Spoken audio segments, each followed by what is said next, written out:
in the course of the commentary? Yeah, they'll just... Yeah, fine. You'll obviously just hear them come to me, but up until this season it's been half-hourly. The other days it'll be on the hour all day, but being a Sunday they stop at 1. Yes,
Well, hello everybody and a very good morning. Welcome to Trent Bridge, the start of the County Championship 4-day between Nottinghamshire and Somerset.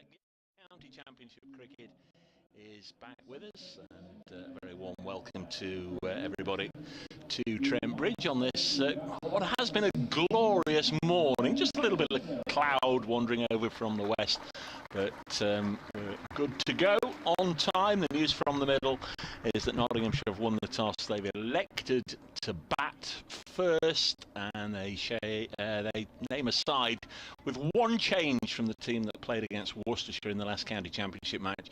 Luke Fletcher played in that one. Ollie Stone was rested. Stone back in. Luke Fletcher's currently rehabilitating after a knock. So not Hamid, Slater, Young, Clark, Haynes, Moores, James, Harrison, Stone, Pennington and Patterson. And to repeat, Hasib Hamid has won the toss and Notts will bat first. Lovely to have you along. I'm Dave Bracegirdle from BBC Radio Nottingham. Days 3 and 4, we'll have Grace Ballinger with us, the Blaze opening bowler who celebrated victory in the Charlotte Edwards Cup yesterday. But I'm delighted to say throughout the game alongside me we'll have the Bard of Old Taunton Town, Anthony Gibson, OBE. A very warm welcome back to Trent Bridge. Good morning. Good morning, Dave, and it's great to be here at Trent Bridge on a lovely, sunny, warm morning. Somerset fielding side just wandering out onto the pitch now, preceded by the two Notts opening batsmen, and a number of changes in the Somerset side. Lewis Gregory, the skipper, isn't fit. He's got a slight groin strain. Matt Renshaw has gone back to Australia, and so Somerset will bat possibly Tom Lammonby and Andy Umead to open, although I wouldn't take any bets on that. Then Tom Kohler-Cadmore, Tom Abel at 4, Tom Banton at 5, James Rue at 6, Casey Aldridge coming back into the side at 7, Miguel Pretorius, Craig Overton, who captains. I thought it was for the first time, but Dave had a chat with Craig out in the middle just now, and in fact it's the second time. So Craig Overton, then Jack Leach and Jake Ball. Yes, we'll just do an update for BBC Radio Nottingham in the 11 o'clock news. We're coming through loud and clear. I'm a little distorted at the moment. Can you hear all right? Can you hear me? Okay. Hope our listeners can hear us. We're going to get underway in just a second. Hasib Hamid on strike, and here is Overton in and bowls, and this goes through to the keeper, and James Rue, wearing number 55 on the back of his Somerset shirt, takes the ball low down. Pleased to say we all love a nice cable knit woolly pulley, but I'm pleased to say it's warm enough here for the Somerset players to have discarded them today, so we can see all the names and numbers quite clearly, which is obviously an advantage. Good recognition guide if you can see the bloke's name, as this one is dropped on the leg side. So Hasib Hamid has lasted longer than he did at Taunton, where he was out second ball of his innings. That was a match in early April at Taunton, ended in a draw, a bit of a squished out final day, with Nottinghamshire racking up the runs. A double century from Ben Duckett, big century from Will Young. There's Overton in again, and this goes wide of the stumps, goes through to the keeper. There is that radio update. Yes, a very good morning to everybody from Trent Bridge. Lovely day here. Somerset in the field. They're the visitors. Notts have won the toss, opting to bat first. They've made one change with Ollie Stone in for Luke Fletcher. We're in the first over. Nottinghamshire 0-0. There's Overton in again. Bowls and down the leg side. Goes through to James Rue. I'll just see this over through, Anthony, and then I'm going to change these headphones because they're a little bit rickety. Yeah, out in the middle. Those of you watching on the live stream, we'll give you all the bits and pieces how to get in touch and what have you. But there are pictures available on the live stream. You'll see there is that familiar greenish tinge to the wicket. Generally plays well here. It'll be hard and true with good bounce and carry as Hamid just runs this down to third slip, and there's no run. I did go out and have a word with Steve Burks, the head groundsman, and ask him which end were the potatoes and which end were the carrots. It looks that green, but fear not.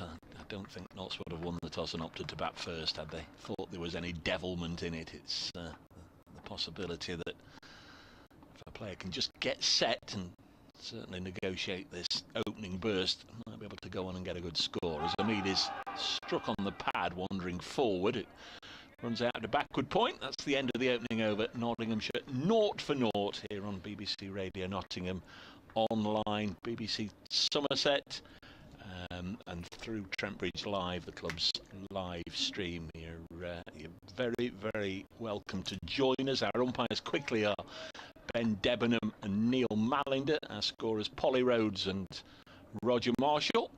I'm Dave Bracegirdle, and I'm going to try and find some headphones that I can hear what my good friend Anthony is about to say. Well, Jake Ball is going to open the bowling from this Radcliffe Road end on his return to Trent Bridge, having joined Somerset this season. And nice warm applause around the ground for Jake Ball. Very popular character wherever he plays his cricket. Thoroughly nice guy. Got a fifer in Somerset's last championship match up at Durham. It was just about the only redeeming feature of a fairly dismal Somerset performance. He bowled very well up there. He's in now from the Radcliffe Road end, bowling to Ben Slater. 4 slips go down. This is down the leg side, takes him on the pad. That is Nottinghamshire underway with a leg bye, signalled by umpire Neil Mallinder, who has, I've just been looking up Neil Mallinder, and he was appointed to the first class umpires panel as long ago as 1999. Good so grief. He's in his 25th season. Last century. Yeah. I can hear you now, actually. That's good. Just wondering there with Jake Ball bowling, I wonder if a side has ever come here to Trent Bridge before containing 3 players who've taken a hat-trick in first-class cricket on this ground, as Somerset do today. Yeah, absolutely. Tom Abel, who's at first slip, Craig Overton, and Jake Ball. Jake Ball. Yeah, he got one here against Middlesex in 2016 for Notts. He's bowling now to Hamid. He's in and bowls outside the off stump. Good carry through to James Rue, and shouts of encouragement from the Somerset close catches. He's got better as the season has gone on, Jake Ball. He looked a bit rusty at the start of the season. But, he played your first match and then he didn't play against Notts, did he? That was the second round of fixtures. I think they were easing him into the side. He's been bowling well in the blast as well. Nice easy approach. He's there and bowls, and this is hard into the ground and fielded by Tom Lammonby, who is at a sort of 5th slip position. He's not really in the gully. We've got Tom Abel at first slip. I think that's Andy Umid at second, although it might be Casey Aldridge. Craig Overton at third, which is unusual. Usually fields at second slip. Here's ball into Hamid outside the off stump. Hamid lets it go through to James Rue. Then Tom Lammonby in the gully. I think that's Umid at backward point. Tom Kohler Cadmore at cover. And Pretorius at mid-wicket. Jack Leach down on the deep backward square leg boundary, and Tom Banton at mid-on. As ball is in and bowls, takes Umid on the pad, runs down to Jack Leach, who's in the game for the first time this morning. Another run goes on the board, another leg by. 2 without loss, Notts. Yes, extras forging ahead here, both runs. Daniel, this might have been a minute or two, says Dave, you're very crackly on the live stream. Hopefully the change of headphones, which I've just done, I'm now able to hear. I couldn't before. Hopefully that's sorted that out. His ball to the left-handed Slater, who comes solidly forward, and first run off the bat as that's played out into the offside. Tom bouncing quickly across from mid-off to do the fielding. End of the second over. Decent over, but no sign yet of anything beating the bat. 3 without loss. Nottinghamshire who won the toss here this morning at Trent Bridge. So we're very pleased to have you along at Brace Cricket at Ant Gibb if you'd like to get in touch on the old Twittery thing.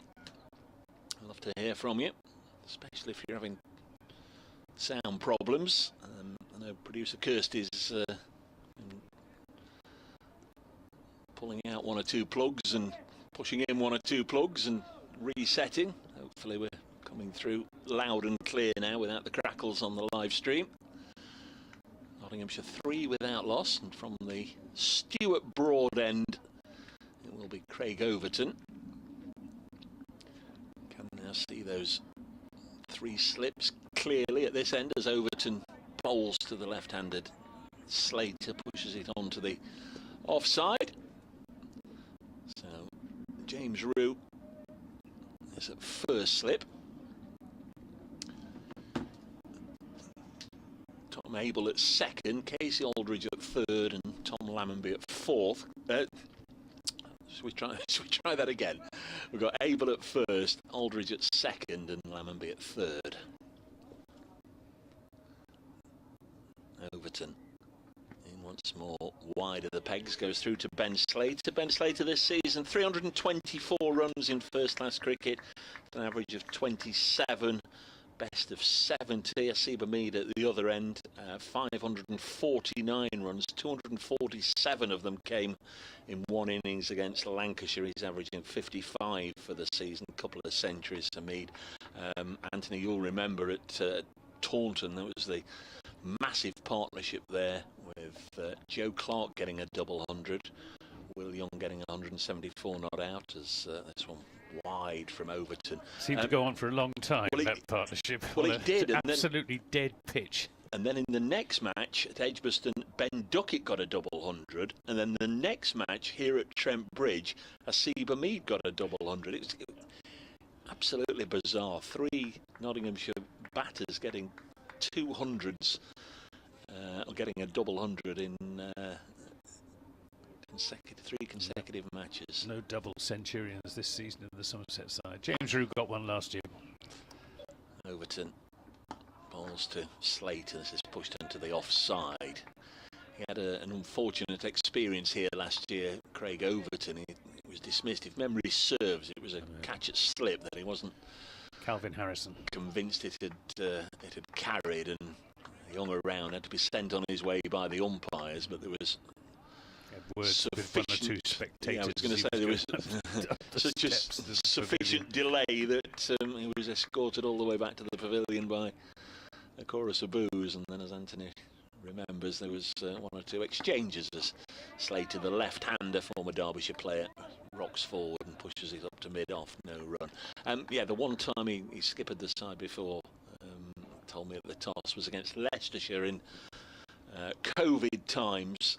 He was captain. He started the game as captain, and then it corresponded with England having to change their complete ODI side due to some positive COVID tests. So he was whisked away. He didn't finish the game. There he comes again. Big tall man, of course. Not quite got his line right yet. No, 3 without loss. He's through 2 overs, 2 maidens though, and that's not a bad start, even if you've not quite got your line right. But he's either a little bit too straight or a little bit too far outside the off stump, but nothing down the leg side. So decent start by these 2 Somerset opening bowlers. Somerset, of course, without their leading wicket taker, who is skipper Lewis Gregory, who's got a minor groin strain, according to Jason Kerr, the head coach. But Somerset will miss him. He's a very shrewd, cool captain. Gets the best out of his players. Jake Ball into Hamid outside the off stump. It's not to say that Craig Overton doesn't get the best out of his players, but Overton, a much less experienced captain than Lewis Gregory. I saw you'd taken on board Riley Meredith, the Australian, and when the announcement was made available for all the Blast and maybe 1 or 2 county championship games, well, I sort of looked at these 2 fixtures squeezed in. I wondered if he might be in the squad as well, but they've decided against it.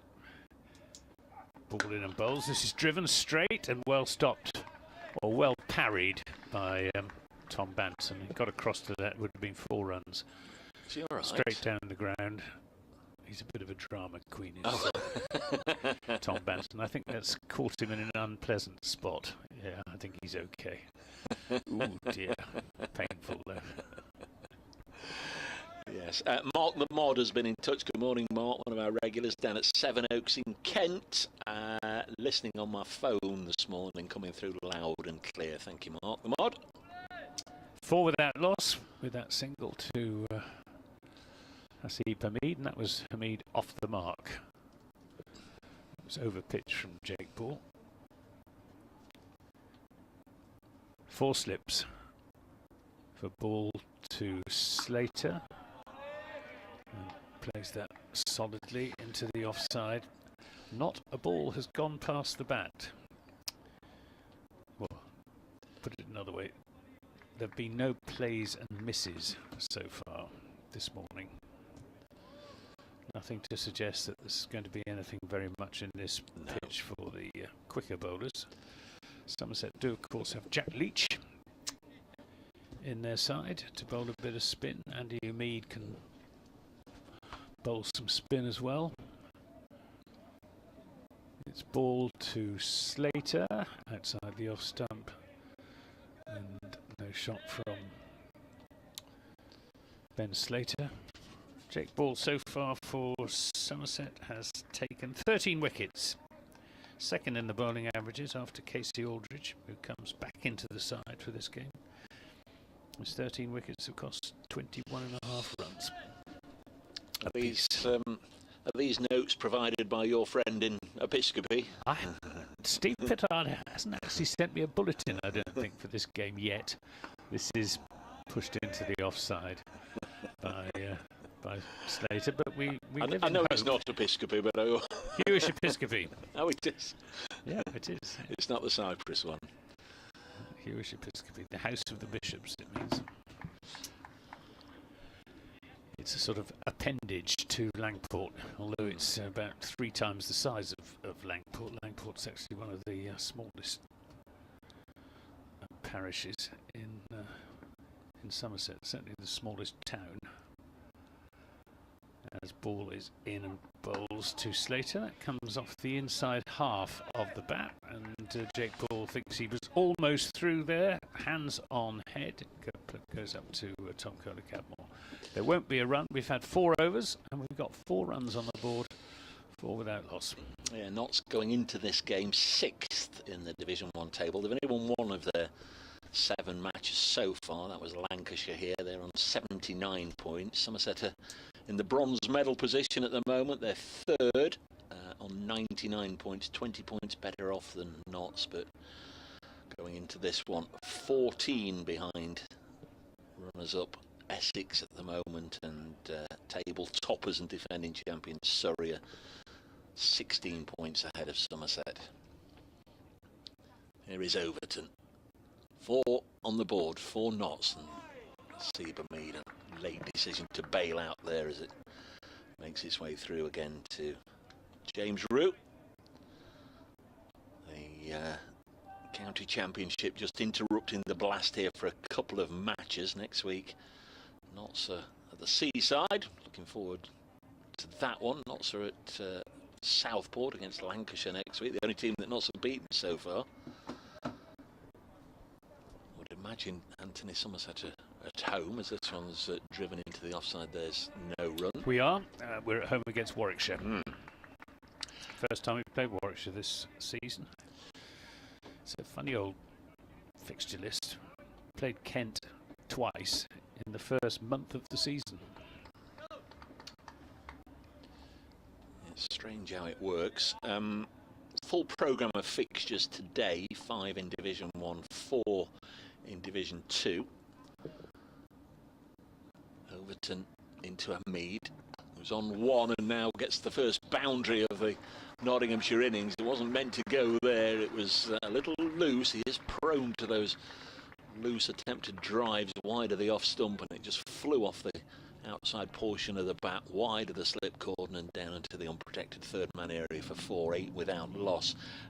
Sussex versus Leicestershire, showing the two teams and the news that Leicestershire won the toss and decided to field, but no score updates as yet from that one. There might be a glitch in the wires, but everywhere else they are playing. Overton in again to Hamid. Let's go through to the keeper. In Division 1, Durham, the visitors are batting at Chelmsford against Essex. Kent at home to Lancashire, made a fast start there, 22 without loss. At Edgbaston, Hampshire, the visitors 8 without loss. And Surrey losing the first wicket of the morning at New Road, and it's Rory Burns who's been dismissed by Tom Taylor in the first over there. So Surrey 5 for 1. In Division 2, Northamptonshire 11 for 1 at Glamorgan. Notts 8 without loss here. Overton bowls, and Hamid with soft hands just guides this again down towards third, but there's only a single. Andy Hamid is after it. Run to Hamid takes him to 6-9 without loss. Middlesex have lost a wicket at Lords against Derbyshire, 10 for 1. Yorkshire 3 without loss against Gloucestershire. And as I say, they have tossed at Sussex, but no news of any start as yet. So whether there's been a little bit of a sea fret or something just to hold things up, I'm not sure. 9 without loss. Somerset with a very strong record against Notts in recent times. Overton in again. This one goes through to the keeper, ends the over. And as we were discussing before start of play, it just suddenly crossed my mind that I can't remember the last time Somerset weren't in Division 1, and then you pointed out they're the longest Division 1 serving they side. They came up at the end of 2007. 2007 was their last season in Division 2, and they won the Division 2 championship very handsomely in 2007. So they've been in Division 1 since 2008, and it's probably never been more important for the club that they stay in Division 1 at the end of this season, with all of the discussions going on about the future of county cricket. They need to be at the top table. Ball in and bowls outside the off stump, and Hamid gets in a position to play that, but decides against it. I think he'll be comfortably assured of Division 1 safety, at least, in Division 1 this year. Yeah, I mean, Somerset have won 2 of their 7 championship games, beating Essex in 2 days, and then a good win at Taunton against Kent, despite a lot of draws, hasn't there? Yeah. Ball in and bowls outside the off stump, too far outside the off stump. No shot from Hamid. Always look on the bright side of life has been in touch to both of us, but as I'm reading it, I'll point it in your direction. Couple of things. Firstly, is the boundary as short on the Smith-Cooper side as it seems? It's 50. Yes.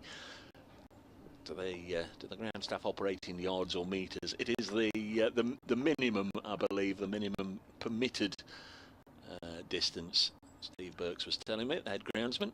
His ball in and bowls. It's a better delivery, which is defended by Hamid. And secondly, this is obviously for Anthony, are you as disappointed as I am that TKC, that's Tom Kohler-Cadmore obviously, has chosen to abandon his multicoloured boots? Yes, he has, yeah. I think he brought them back from the IPL because they're in Rajasthan Royals colours. One of them is sky blue and the other is bright orange. Is Jake Ball in and bowls, and this is driven nicely by Hamid over pitch. That will be 4 runs, quick outfield here, and nothing that Tom Kohler-Cadmore can do about that except trot back to the boundary to retrieve the ball. Best shot of the morning so far. 13 without loss. Hamid into double figures comfortably. Yeah. It's never really gone well against Somerset, either for Lancashire or for Notts. Asib Hamid Average is only 23 with a top score of 65, and as I mentioned earlier, did get a duck at Taunton. But having a very decent season, although those figures hugely inflated by his 247 not out. Ball tries again. In and bowls. This is on leg stump, turned into the onside. There'll be a single as Banton moves to his right from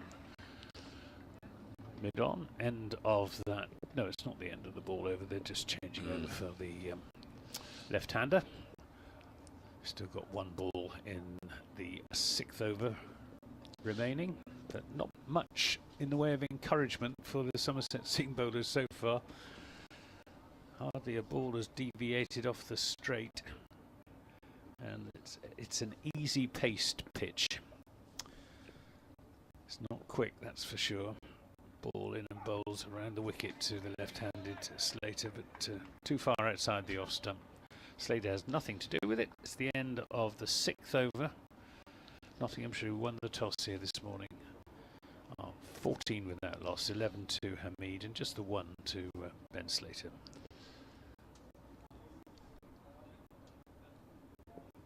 Yeah, the weather is, I guess it's ideal for the players and indeed for the spectators, but clear blue skies when I arrived here this morning, 9:15-ish or so. Lovely start to the day.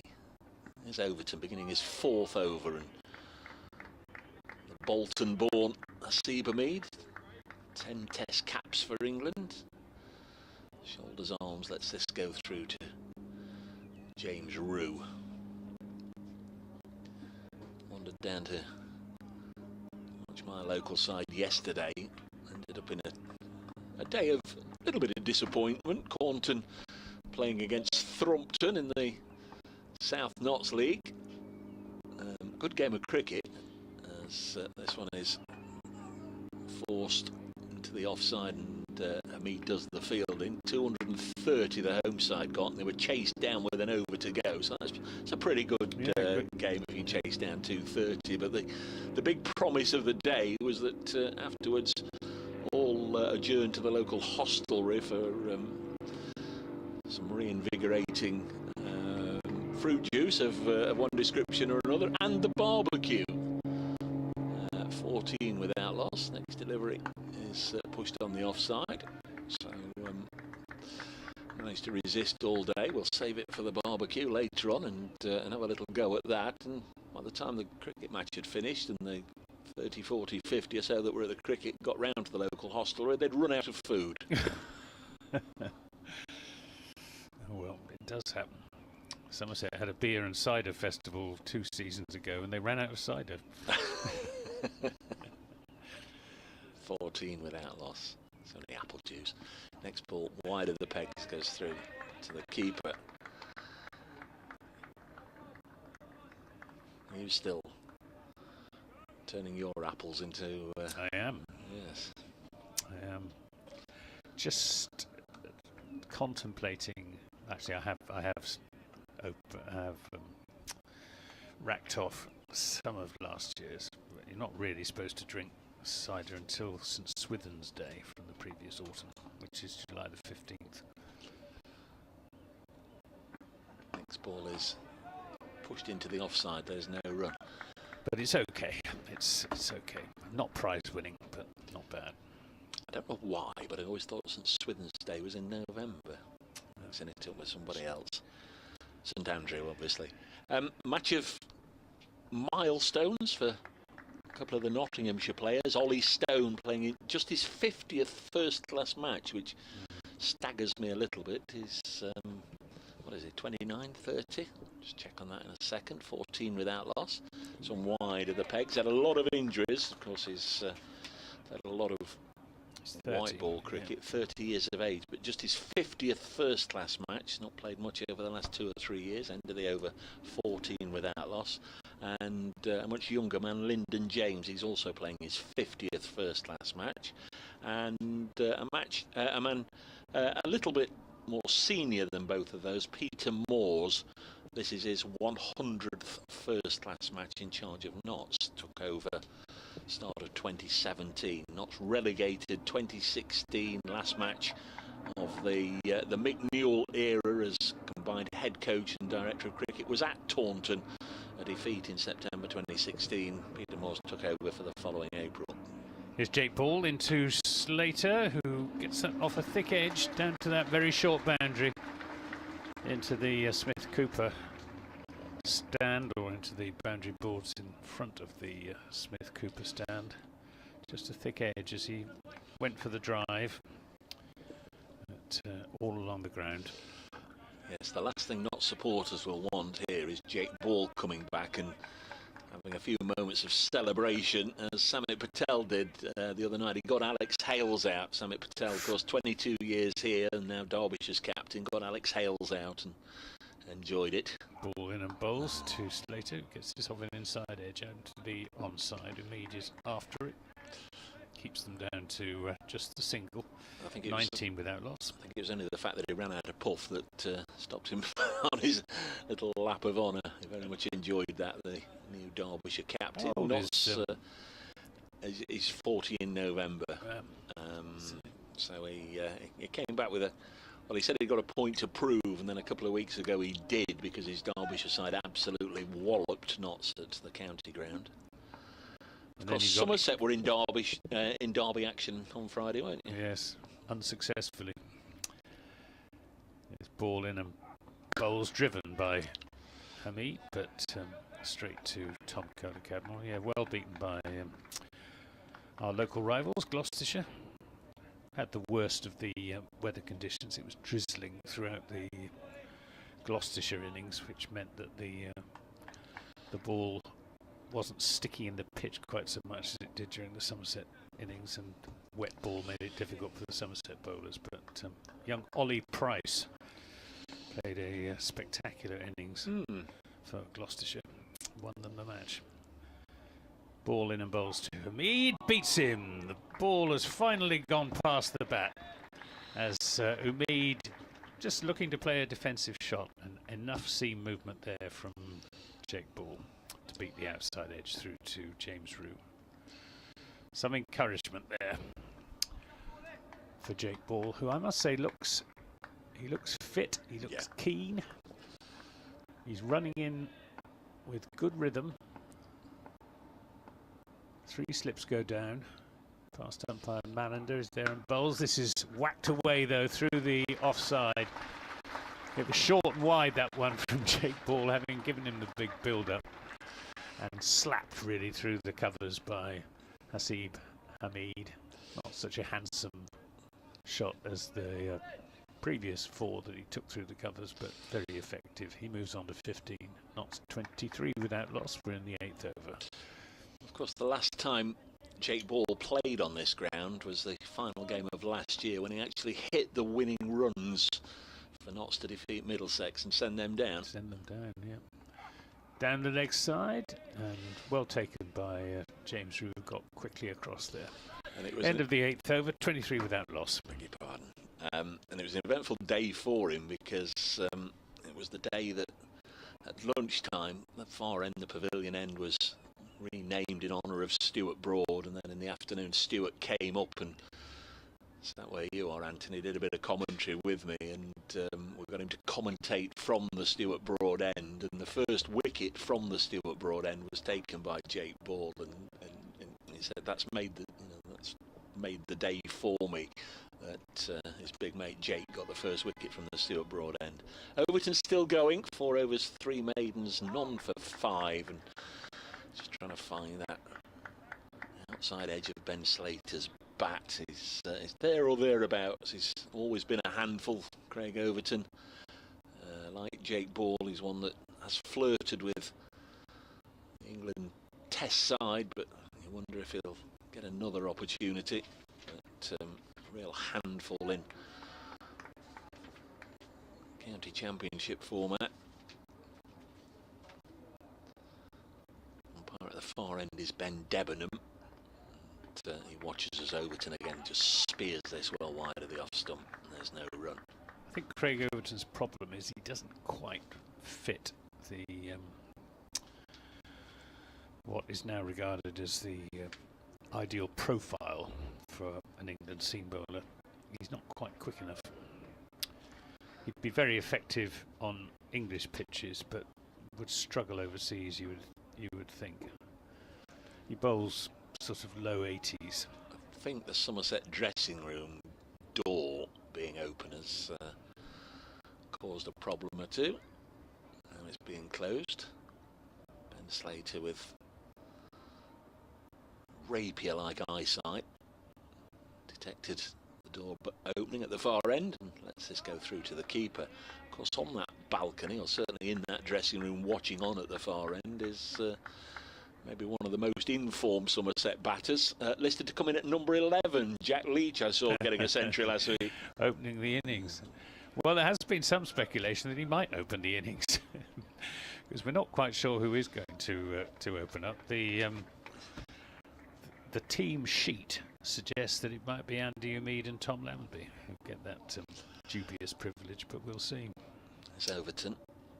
And again to Slater. Bat on ball this time to very good effect. That's a stylish extra cover push, really, rather than a forceful drive. It's going to bring him 3 runs. Nicely played by Ben Slater.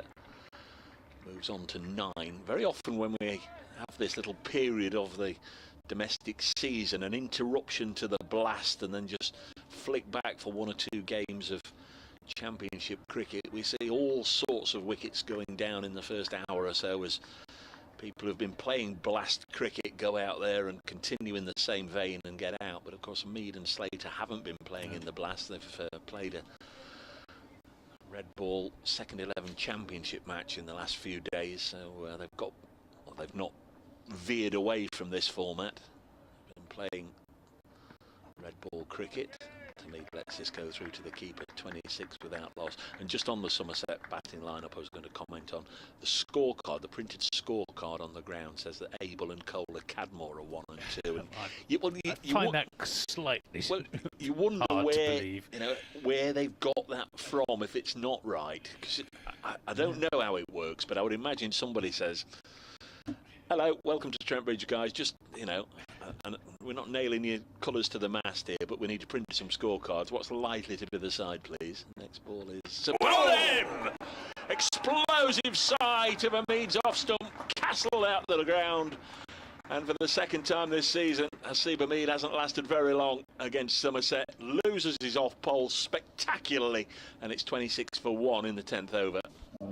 Yeah, fine piece of bowling by Craig Overton. See the replay yet, but maybe just a little bit quicker, and it was right up to the bat. And well, Somerset needed that breakthrough, and Hasib Umeed once again not getting many runs against Somerset. No. It was actually the final ball of the 9th over, last ball. Umeed out there for half an hour or so, bowled by Overton for 15. 26 for 1. He hit 3 fours in that 15. Faced 34 deliveries. But has gone. Likely to be replaced by Will Young. And, Will Young, of course, he of that monumental stand with Joe Clark at Taunton. 380. 392. Unbroken when the rain came, and there were all sorts of records within sight. The Nottinghamshire all-time record of 405 was very much in danger. They'd already broken the 3rd wicket partnership, highest partnership of all time. Apart from that, Will Young is not really been pulling up any trees. Only averaged 9 in the blast before being left out for the last 2 games, and his scores since that 174 in the championship: 5, 27, 22, 0, 14 and 2. So if he gets runs today, he really can say he saves them all up for Somerset. Well, that would have lifted Somerset spirits. It came a bit as a bolt from the blue, with just the one delivery from Jake Ball going past the outside edge so far this morning. But that one just did enough to duck back into to Umeed. Jake Ball's going to bowl another over. Both Jake Ball and Craig Overton were rested from that last game against Gloucestershire on Friday night, so they're both reasonably fresh. Haven't played since previous weekend when Somerset beat Glamorgan in the Blast last Sunday. His ball into Slater, who cuts nicely, bang, as it goes into the boundary boards in front of the Smith Cooper stand. That was short and wide from Jake Ball. Bit of a gift, but nicely played. Played with a flourish as well by Ben Slater. So, and the response to that is to send the fielder back to the backward point boundary. I was going to say the deep backward point boundary, but it's not really very deep. No. He's only about 50 yards from the bat. That's a ball coming around the wicket to the left-hander. He's in, bowls, and this is turned into the onside. They think about a single. Umeed shies at the stumps and didn't hit, but it was a good decision by Slater to send Will Young back, because Slater would have been struggling if Umeed had hit the stumps. He only had one stump to aim at, but he's a good fielder. been run out twice in his 5 blast appearances for Notts, Will Young. Wouldn't want another one there. Just the 3 slips for ball to Slater, pitched right up and driven to Ben Green. First time he's been in the game. Not sure who he's on for. He's not in the final 11 for Somerset. Might be Tom Banton, who took that rather nasty blow when he was fielding earlier on, so he may have gone off for some running repairs. I can't see Banton out there at the moment. His ball in bowls. This is whipped away through the onside. Umeed is after it. It won't be 4. They'll come back for the second, and that's all there will be. So 2 more to Slater. He moves on to 15. Notts on to 32 for 1.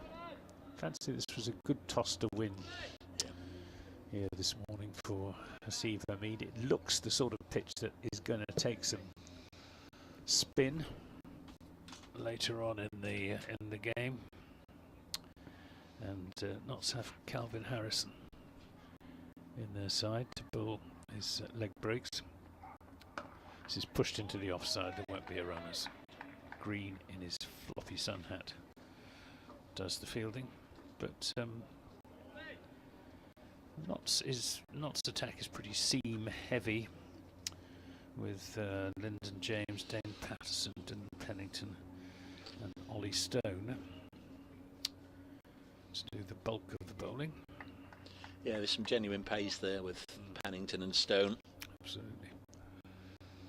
His ball into Slater, who gets a good ball and plays it firmly back to the bowler. End of that Jake Ball over, which is the 10th of the innings. Notts 32 for 1.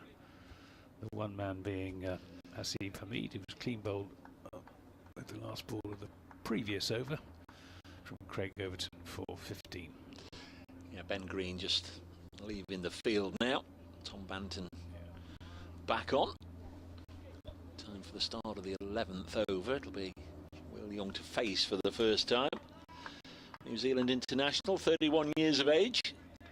Played a couple of matches for Notts last year and joined this season in time for that fixture at Taunton in April. He's averaging 45 this year, but as I say, that average and his run tally is inflated by the 174 not out he got at Taunton. Overton bowls to him and he's pushed at that one. Since then he's scored 97 runs in 7 innings and only 56 in the Blast as well. So we're looking for a little bit of a return to form here. Won't be too long, I imagine, before Somerset start rotating the bowlers. Casey Aldridge and Miguel Pretorius, no doubt will be featured soon, as this is nudged up to mid-on and there's no run. Yes, Pretorius hasn't played in the blast, so he'll be pretty fresh. He was hit on the head in the game against Durham and had to be substituted with a concussion sub. And it took him some time to recover from that, but I gather he's 100% fit now. Overton in, and Will Young is underway. Just opening the face. Mead, a nice chase and sliding stop, instantly sprang to his feet, returned the ball. And again, the Somerset dressing room door wide open, much to Ben Slater's disappointment. Doesn't seem to be anybody at the moment prepared to close it. Now they are. We're playing, those of you that know the ground and listening to us via the BBC Sport website and app, not got the live pictures as Overton comes in, and it's wide of the pegs right over towards the Smith Cooper side of the ground, the Bridgeford Road side of the ground. So we're in line, very much in line with the players' dressing rooms. It's a short boundary on that side, much bigger one obviously on the Fox Road side of the ground. Must be almost twice as big. Square of the wicket with the bowling from the Radcliffe Road end. Overton round the wicket, past umpire Debenham's right shoulder, and Ben Slater leaves this one alone on length, always knowing it was going to carry through to James Root. How many people do you reckon are here? It's hard to tell, isn't it? Yeah. With such a big ground and all the stands being open. And the fact that it generally can't see in this stand, obviously down below. I mean, it's heavily populated to our right. People do like that vantage point behind the bowler's arm. But, couldn't give you a... this has been claimed by Rue. Ben Slater stands there. Craig Overton's adamant. He's got plenty of support there. Somerset collectively believe they've got Ben Slater. It was a really good catch from James Rue, who had to readjust. He flung himself to his right, which suggests an inside edge. There was a noise, but obviously not at the noise of bat on ball. Anyway, it's overcalled, 33 for 1. Slater remains 15 not out. And collectively, they all, I think, pretty convinced there'd been an inside edge, but it deviated a long way, didn't it? It just flicked the top of his pad. I think that's what the noise was, just watching it. The live stream pictures are just slightly behind the action on the field. At least they are on my computer. And they seem to be getting further behind as the game goes on. So I have to keep sort of refreshing, but no complaints. Jake Ball having a good bowl here. This will be his 6th over. He's bowling to Will Young. Turns that into the onside. Lots of verbal encouragement from the slip cordon. Tom Abel with the foghorn voice. First slip. And Craig Overton as third slip skipper. Craig Overton skippered Somerset in the blast game against Surrey, which was not easy for him because he normally fields on the boundary and straight boundaries because he's the tallest man. Oh, and this is edged, and a good stop by Craig Overton. Away to his left. Don't think it quite carried. No. Well, Jake Ball, I think, thought it was out because he ran down celebrating with his arm held aloft. And well, it would have been. I don't think it quite carried to Craig Overton, who's quite well advanced at third slip. He doesn't spill many, of course, Craig Overton, but Jake Ball thought he'd got him. Don't know. We haven't got a slow motion replay, so we can't really tell. Ball again to Young. This is outside the off stump. No shot from Young. Understand it's free admission today down at Hove, Sussex Leicestershire first day. I know next Sunday, the 30th, they're calling that County Cricket Day, and a lot of sides are offering reduced admission up and down the country. But I think it's Taunton. I think it's £18. Sussex would be away next week, so they've entered into the spirit of it in this round of matches. Free admission, Sussex Leicester.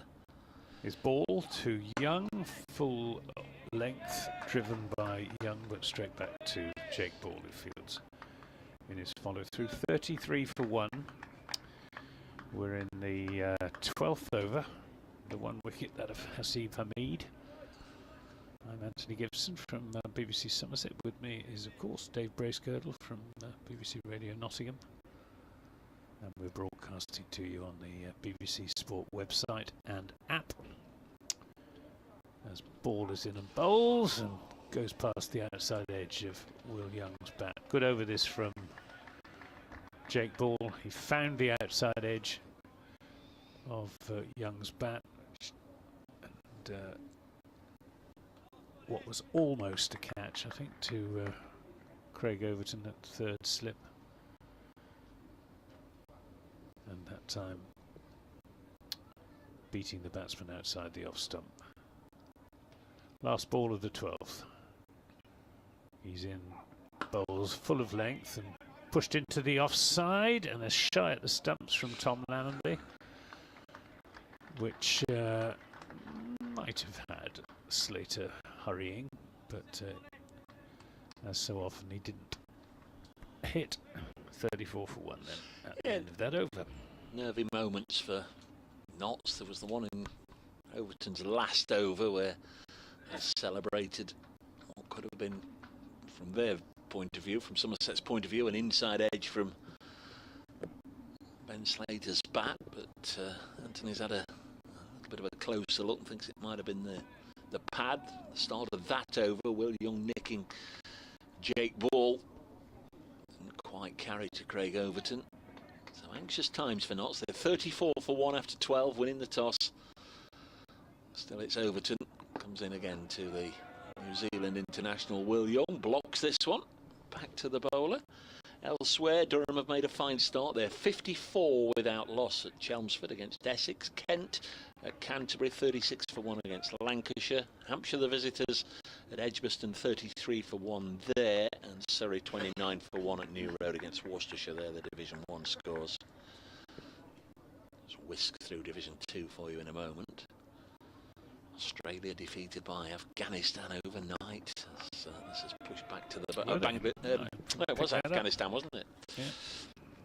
Yeah. Division 2, Northants 34 for 2 at Cardiff against Glamorgan. Middlesex 23 for 1 against Derbyshire. Sussex 34 for 3 now. Free cricket at Hove, but the home supporters, maybe some of them wishing they hadn't gone along so early. 34 for 3 against Leicestershire. And Yorkshire 32 without loss at home to Gloucestershire. Will Young deflects this on the leg side, no run. Notts from the last county championship match, which was at New Road. 3 of the 4 days were washed away there and brought Ollie Stone in for Luke Fletcher. They rested Stone ahead of the blast and gave Luke Fletcher a game, and he's tweaked or niggled something. So not seen him involved in the blast, which Notts managed to lift themselves off the foot of the table with that win on Friday, as this one goes through to the keeper. 34 for 1. He's not looking in great touch, Will Young, is he? No, as I say, he really hasn't been since arriving in the country, fresh from getting married in March. Came in that first match at Taunton, 174 not out, partnership of that. A monumental partnership with Joe Clark.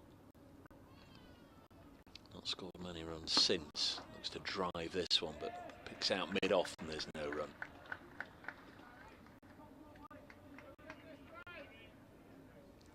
.34 for 1. Trent Bridge looking a picture, as most cricket grounds do when the sun's out, when the crowds are in. People have come along today. We've not got the top coats and the blankets and the gloves and hand warmers and all the other things that we've seen for a lot of the county championship matches this season. Been particularly cold. As Young gets this away, there'll be at least a couple of runs. In fact, there might be enough on it to go for 4. It's hit to the furthest part of the Trent Bridge outfield with Jack Leach in hot pursuit, and there's a boundary to Will Young. Make him feel a little happier. 38 for 1. That might be the end of Overton. 7 overs, 3 maidens, 1 for 13. Yeah, it's been a good opening spell from Craig Overton. Wicket of Hasib Hamid. It's been it's a rare delivery down the leg side or on leg stump from Craig Overton. Jake Ball, though, is going to continue from the Radcliffe Road end. He'll be bowling his 7th over. Don't know who will come on as, I guess, Pretorius probably will be first change, and then Aldridge. Ball bowls to Slater outside the off stump. No shot from Slater. Just the 3 slips, long leg, deep backward point on the boundary, but only about 50 yards from the bat, if that. Extra cover mid-off, mid-on, mid-wicket. Fairly conventional field. Pitch has a sort of mottled look to it, but it's played pretty well. Not a great deal of gardening being going on from the batsman. Ball in and bowls down the leg side, turned down to Jack Leach at long leg. They take the single. 39 for 1. Slater on to 16. I think when Notts played down at Taunton, the initial feeling towards Miguel Pretorius was a little lukewarm, but certainly with the bat down there, he won over a lot of doubters. Just having a look, 77 from 70 balls in the Somerset first innings, 8 4s and 2 6s. His ball in and bowls outside the off stump. No shot from William. That match, Notts batted first and were bundled out for just 193. 3 wickets for Overton, 2 for Lewis Gregory and Pretorius, and then Somerset with a monumental first innings effort, 454. 95 not out to Craig Overton. Just remember the look he sort of gave Shah Bashir, who got out with a little bit of a reckless shot, leaving Craig Overton 95 not out. His ball in and bowls, a good ball, and last minute decision by Will Young not to play a shot. And then Notts in their second innings, 250 or so behind when they started their second innings, finished on 440 for 2, and rain came early on the last day. Joe Clark 213 not out, Will Young 174 not out, so I think we were certainly well past the point of knowing that it was going to end in a draw, whatever happened on that final day. His ball in bowls outside the off stump, no shot from William. Yeah, that was a very good example of a bad pitch in the sense of being too dead, too flat.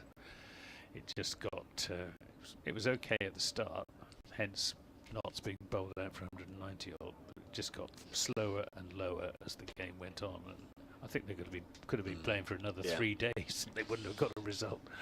And young Master Bashir, he went off on loan somewhere. He did. Ball in and bowls, and playing a miss to a wide one from Will Young. He went off to, I'm trying to remember who he did go off to. Worcestershire? No, I don't think it was Worcestershire. Anyway, might have been Leicestershire. Oh, I'll click no, on it. It's I'll click Lewis on Goldsworthy is at Leicestershire. I'll click on it. End of the over, 39 for 1. We've got a bowling change. Miguel Pretorius is getting himself ready to enter the fray. Shard Bashir, yeah, Worcestershire, for the T20. Yes, it was always likely that he wouldn't get much cricket for Somerset for however long Jack Leach is available for them. A little bit of the Dominic Best syndrome. Well, quite.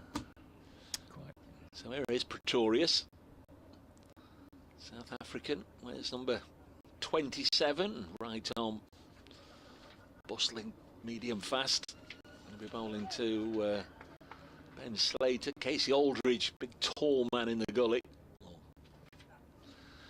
Maybe even fifth slip is loosening up as well as Slater pushes this on to the offside. As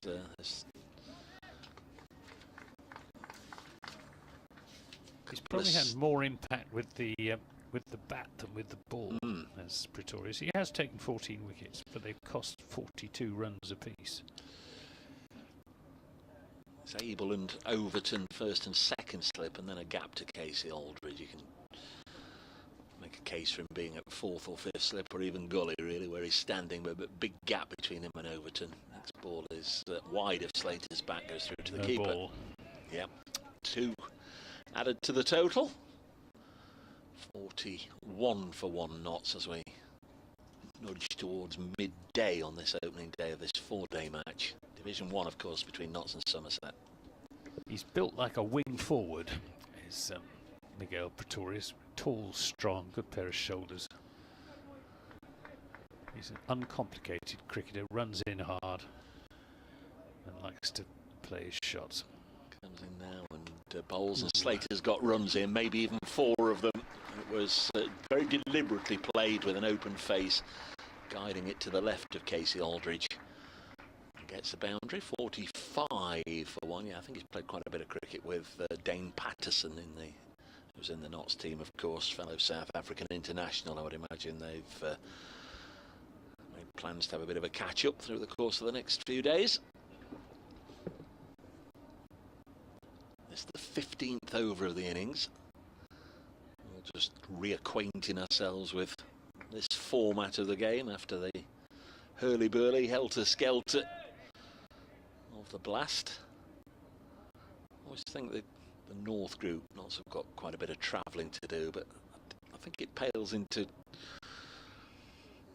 comparison with the South group, as this is nudged onto the offside and there's no run. For example, we don't have to negotiate the M25 on a Friday afternoon, although there are 1 or 2 lengthy journeys getting to Old Trafford or Chesterley Street, but when you've got to get to Chelmsford's wherever. my next one. Yeah. Friday week, Chelmsford, Essex away. On a Friday night. Well, when are you going? Thursday afternoon. Slater on 20s, faced 35 deliveries. Ben Slater runs this to backward point, and there's no run. Go on, Miggy. Miggy is Pretorius, it's his nickname. That'll be the longest journey then you'd have in the South group, or the most difficult. It's about the same as Canterbury. Yeah. Which is that's usually the longest in terms of time, because you've got 3 or 4 motorways to negotiate. The ever-present roadworks. Pretorius bowls. Slater's already run him away for a boundary in this over. Works this to a mead at point, and there's no run. But we've got in the One-Day Cup, we're away at Chesterley Street, which is that's a 640 or 650 mile round trip for one day's cricket. I'm sure when our good friend Martin has done the reverse journey, he would have somehow managed to wangle a flight to Bristol and then a hire car. Can it not be something you'd look into? Not sure the budget would look. No. Slater's on 20 and gets a good delivery from Pretorius. Pitched up to him, fall on the stumps, and this is blocked up to mid-off. Over, says umpire Debenham. 45 for 1. Pretorius 1 over. None for 6. Jake Paul's figures on the board. 7 overs, no maidens. None for 24. No, he's not going to get another one. Casey Aldridge has already peeled off his cap. Say good morning to Greg Hill down there in Honiton. Greg saying on X, good morning team. Hopefully Somerset can get back to winning ways after Friday night. Thank you, Anthony, for coming on the radio on Tuesday whilst listening to the commentary this morning. I'm preparing for next week's show. That's on Access All Aerials, which is a community radio station based in Exeter. And I had the pleasure of being interviewed for about an hour by Greg last Tuesday afternoon. Here we've got a bowling change from the Radcliffe Road end with Casey Aldridge coming back into the attack. Aldridge playing his fourth game in this season's county championship. Tall, strong, fast bowler. And that's outside the off stump to Will Young. He bowled well in the game down at Canterbury against Kent, and then up at Kidderminster against Worcester. He was wild. I think he was just trying to bowl too fast, and he was expensive and lost his place as a consequence. He's in bowls, and this is wide of the off stump, and gets away with that as it's cut firmly to Jack Leach at backward point. Sounded nice off the bat, didn't it? 45 for 1, just coming up to the hour mark. It's Anthony and myself today. Hopefully we'll have one or two guests for you during the course of the day. Aldridge in bowls, full of length and flick down to fine leg for 4 runs. Not a good ball from Aldridge. Pitched up on leg stump, and all Will Young had to do was get some bat on it, and it was going to run away to that very short boundary down to the fine leg boundary. I'm led to believe that one of the guests of the club today will be joining us this afternoon. Don't want this to put you off, but a former international footballer, but loves his cricket, absolutely loves his cricket, and he's always a good man to chat to, so we'll leave that as a bit of a tease for this afternoon. Aldridge, again, this is pitched right up, and again, that reached the boundary in a nanosecond from the bat of Will Young. It was a poor delivery from Casey Aldridge, half volley on leg stump, and Will Young used the pace on it and timed it perfectly, and gave Pretorius, who's patrolling that boundary, absolutely no chance whatsoever. That's the way to go from 6 to 14. 50 is on the board. Yep, 53 for 1. And Will Young warming to his task. Making both Aldridge and outside is in and bowls, and this is a better ball. Played back to the bowler. Dave Bracegirdle will be providing his latest update for listeners to BBC Radio Nottingham in the merest hint of time. Return to county championship action today. It's day 1 of 4 of their matches. Somerset at Trent Bridge. Dave Bracegirdle's there for us. Yes, idyllic conditions here. Started on time with Notts winning the toss, opting to bat first. They've lost 1 wicket in the opening hour, that of the captain, Asiba Mead, who lost his off stump to Craig Overton for 15. Will Young is there on 14. Ben Slater on 20. Nottinghamshire 53 for 1 against Somerset. And there's ball-by-ball commentary. That last ball from Casey Aldridge outside the off stump. No shot from Will Young. 53 for 1. And we have had 16 overs, so Somerset bowling their overs at the required rate, 16 overs an hour. Yep, well done, Somerset. So a double bowling change. Pretorius, his over went for 6. Casey Aldridge, a little bit more wild and woolly.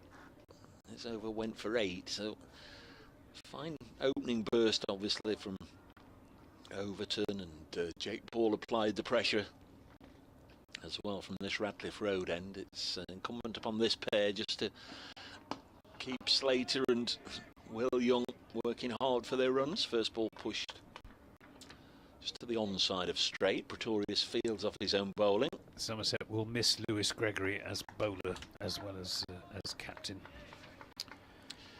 He's their leading wicket taker in the championship. championship with 20 wickets so far. Yeah. He's been bowling really, really well. Three-dimensional player, of course. His delivery is through to the keeper. In fact, throwing in captaincy, is a four-dimensional player as well. I'm sure. With a close affinity to this neck of the woods. Yeah, I was just going to say, I'm sure he'll be looking forward to, if not playing in this game, to returning here with the Trent Rockets in the not too distant future. Puzzlingly, the last few daytime matches here, I'll come back to in a moment, because Pretorius already running into bowl. And it's defended. We've had one spotlight on the bank of floodlights at the top of the Hound Road stand on, and it's still on. I know it's not an easy job to scuttle somebody up there or get one of those big hoists to go up there and sort it out. It must be a source of confusion. It must be just keeping the meter ticking over. But we've got that little one spotlight on. 53 for 1. Next delivery wide of bowling from round the wicket and wide of the crease there. Pretorius just worked onto the onside, no run. Yes, he's looking to angle the ball into the left-hander. Maybe just get it to hold its own off the pitch, but not much in this pitch for the seam bowlers. I don't know a lot about anything really, but I certainly know nothing about electrics. But you just imagine when you turned it off, turn it back on, turn it off again, it would go. But it's remained on now for weeks. Next delivery turned away by Slater for a single as man they call Pepsi down at long leg. Tom Kohler-Cadmore, former Worcestershire man. He'll sure be having a catch up with Nottinghamshire's raft of former Worcestershire players. Dylan Pennington and Jack Haynes and Joe Clark. Don't know if Josh Tong's about as well. Went to Yorkshire, of course, Tom Kohler-Cadmore, after leaving New Road, and this is his third season now at Taunton. Next delivery on its way, and Will Young, Nottinghamshire's number 32, blocks this one, and it's the end of the over. 54 for 1. That greenish tinge has not really come into play. It never does. It's one of the great acts of kidology from head groundsman Steve Burks and his crew here. And, never really shows much devilment, the Trent Bridge wicket here, certainly this time of the season. Back in the 3 or 4 years where we had, you remember those regulations where the away side could opt to bowl if they wanted. It caught 1 or 2 out many times. They came, they saw it look green, they stuck knots in and knocked racked up 400. Is Aldridge in bowls, and this is played square of the wicket, and Pretorius had no chance at all there, even though he was only about 5 yards away from the line of that shot from Ben Slater. But nicely timed and a very short boundary and a pretty quick outfield. 4 runs, 58 for 1. How many more boundaries in this over would it need for Jack Leach to suddenly get a call, do you think? Because that's 3 boundaries in 7 balls now from Casey Aldridge. It'd be worth having a look at Jack Leach anyway, see if he can get anything out of this pitch. Aldridge in a bowls. Oh, and beats. It's a no ball though. So 60 for 1. He put a little bit of extra effort in there, did Casey Aldridge. Tom Kohler-Cadmore is in his 2nd season for Somerset. Joined them start of last season. And a decent first season without setting the world on fire. He's been in the IPL, hasn't he? He has, but he hasn't. He's only played a couple of games. Oh, and this goes past the outside edge, and it's not a no ball. And loud appreciation from the slip cordon. Aldridge bowling around the wicket to the left-hander. wandered out to the middle for the toss, and you know sometimes when something catches your eye, and once it's caught your eye, you just can't stop looking at it. The size of the Somerset flag at the far end, it's more a standard than a flag. Is this one of Polly's doings? It is. This is played into the offside. Yep, that is the away flag. Polly Rhodes, the Somerset scorer, made 2 flags. One the winter before last, and one during this last winter. It's hanging limply at the moment, so if you're listening on the ground, you won't really get the full benefit. But there was a little bit of a gentle breeze blowing when I went out for the toss, and it is colossal. It is. It's a magnificent flag. I'm sure it's the biggest on the circuit. Comfortably. Here's Aldridge in bowls, and this is turned into the onside, and there won't be a run as Umeed. Maybe one of our excellent camera crew can, at some point when they see it flying, pick it out for. Whereabouts are the scorers? Where's the scorers box on the ground? Well, there's the Batman board at the far end, yep. And you know why we call it the Batman board, because the silhouette of the ears, and then below there is sort of the match day office, and then below there they can only just see over that little temporary side screen, but then there you can see a window open. Yeah. This takes Slater on the pad, but it's going well down the leg side. Yeah, they'll be having a good old natter in there. Roger Marshall, the not scorer, and Polly Rhodes, they go back a long way, and they always have a little bit of a social gathering when the two sides meet up. And Polly has hosted Roger a number of times down at her home in Taunton. They get on famously, so there'll be lots of tales being told there in the scorer's box. This Aldridge in a bowls to Slater, who comes smoothly forward, strokes it pleasantly into the offside, but straight to Tom Banton. Extra cover. End of that over, the 18th over of the innings, 60 for 1.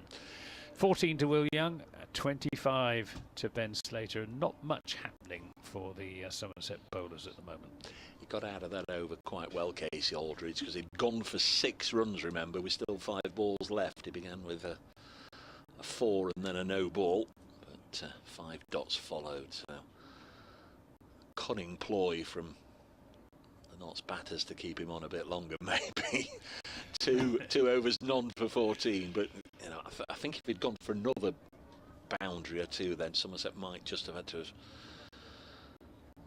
just wondered, would it be time just to take him out for a moment, just to refocus and maybe bring him on later from the Stuart Broad end, where Miguel Pretorius is now bowling to the right-handed New Zealander, taken low down by James Root, who had such a magnificent year last year. Got a century against Notts at Taunton. Suffering from second season syndrome at the moment, though. There we are. We've got the Somerset standard. If you're all now suddenly in shade at the far end of the ground, that's why. Just wonder if we can get one of our camera crew, our brilliant camera crew, to pick that out at some point whilst it is doing its thing. This is drilled back by Young and fielded by Pretorius. 60 for 1. Notts losing the wicket of a Seba Mead when 26 were on the board. I fancy Jet Leach is going to have quite a lot of work to do in this innings, the way things are looking at the moment. Wyvern in the middle of that Somerset. It's not a wyvern. You know perfectly well it's not a wyvern. There's no such thing as a dragon. It certainly is. We're in the 19th over. 60 for 1. Next delivery is driven by Will Young, but again he can't get runs. He's hit it straight to mid-on. Dragons have got 4 legs. Wyverns have only got 2. They're 4. Yeah, 4 arms, I suppose you call them, have got wings on them. The wyvern is the symbol of Wessex. The dragon is the symbol of Somerset. Every day is a school day.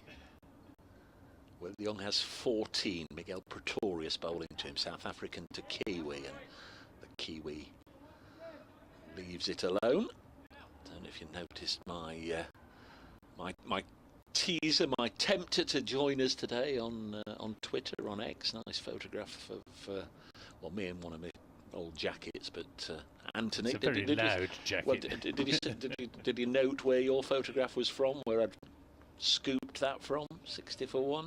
No. It's possibly the Somerset website. It's delivery on its way now, and driven up to Whitish Mid-Off, and there's no... Well, it may have originated there, I don't know, but... from the book, I had a little flick through West Countryman yesterday. Yeah. More photos will follow over days 2, 3 and 4. Including the one of you celebrating your OBE, which I'd forgotten about. Yeah. That's quite a long time ago now. My word. I bet it's brought out on special occasions. Final delivery rather of the 19th over. Again, Will Young can't get it away. Good over from Pretorius, a frustrating one from Will Young's point of view, I would imagine. It's a maiden, but he timed most of them quite sweetly. 60 for 1. Are there occasions where it's popped on? No. Nice dinner dance? No, You turn up with your OBE on? There aren't very many occasions these days where you're asked to wear decorations, certainly not the sort of dues that I go to. But, so no, it stays in the cupboard. And remind us all who presented you with that. The Queen. That's a fabulous memory, isn't it? Casey Aldridge then to left-handed Ben Slater is there in bowls. Oh, and that almost comes off the inside edge back onto the stumps. Good ball from Aldridge. Just bringing it back into the left-hander, getting him in a spot of bother. I was just about to say that Somerset rather looking down the barrel at the moment, certainly looking down the barrel of a long day in the field. But just the odd ball misbehaving. So I think it's a bit premature to form any judgments as to the likely course of events here today. And this is too much leg side. Jack Leach will do the fielding down at long leg. A single is taken, 61 for 1.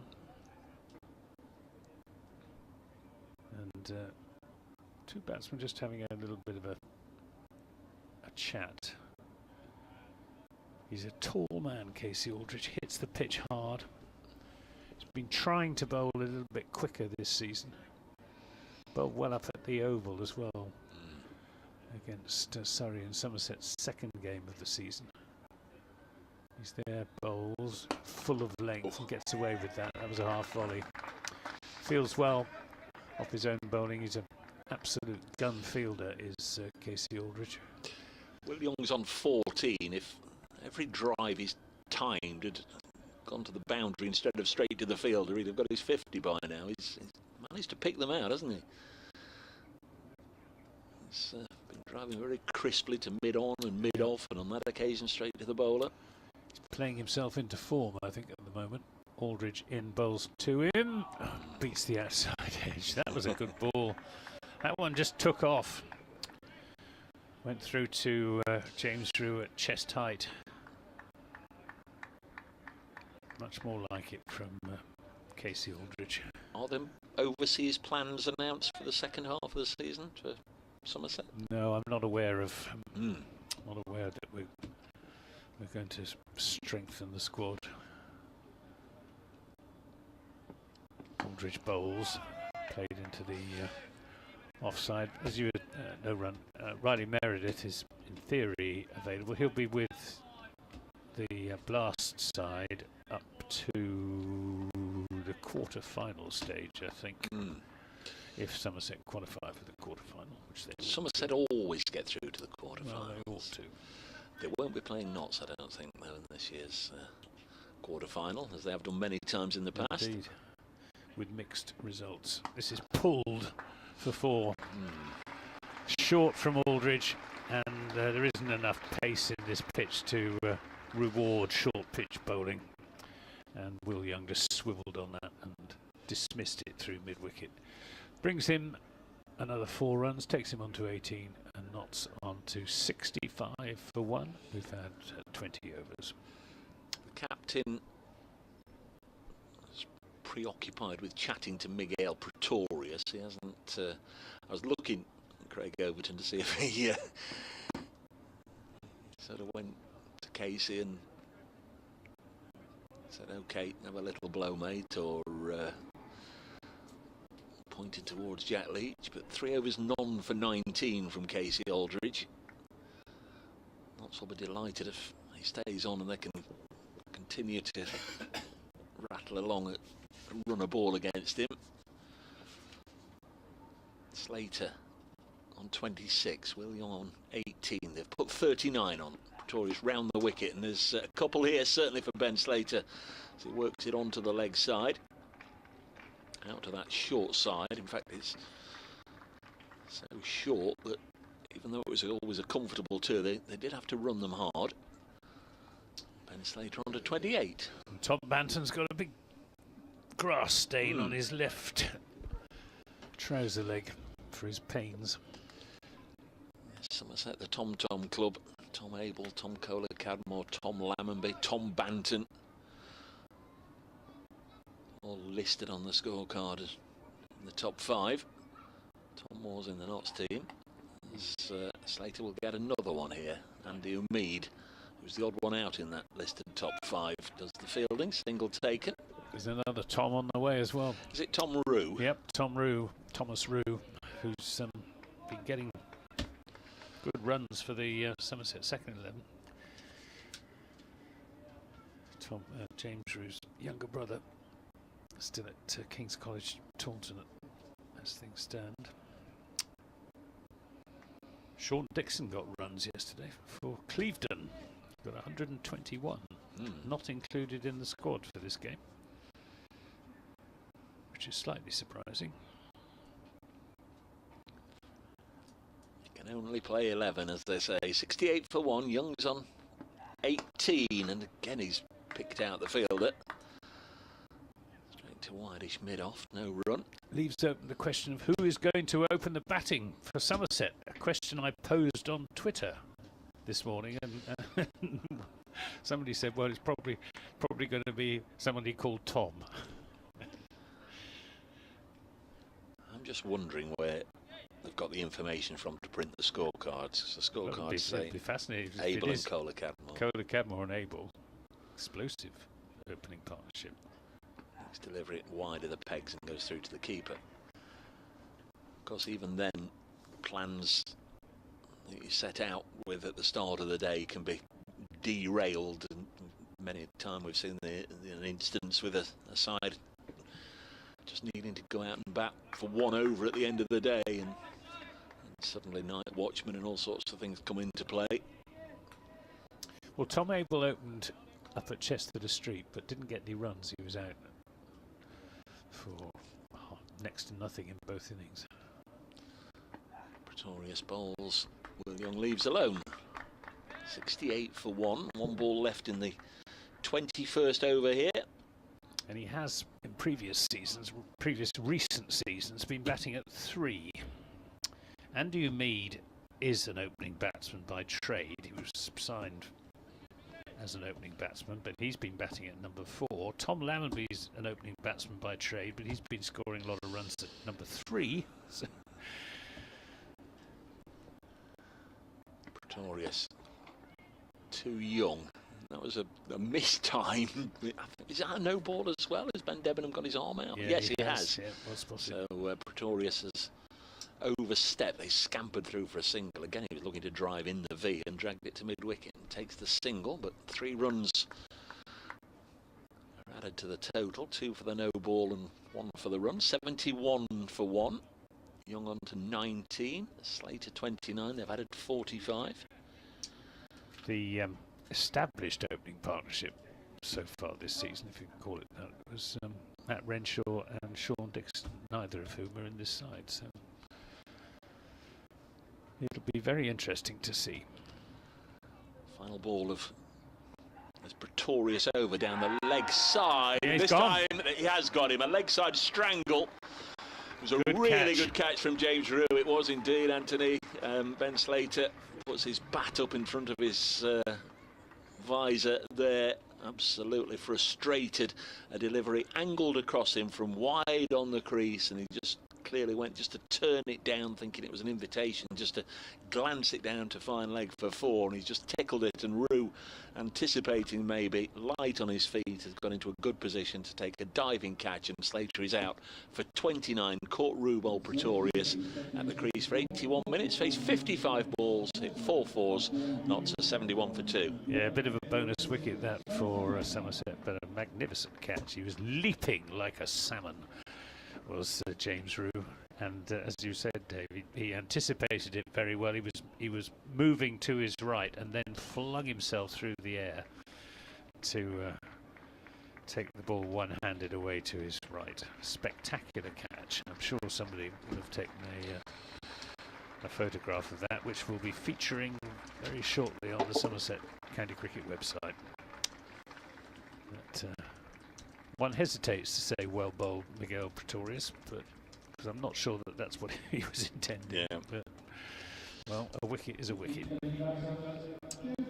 So it was Clark and Young together at Taunton, just putting on the little matter of 392 unbroken for the 3rd wicket, and here at Trent Bridge, some 2 months later, they're reunited. Joe Clark coming in at number 4, Notts leading scorer in the championship this season. 629 runs at a whisker under 70, 69.8 he's averaging.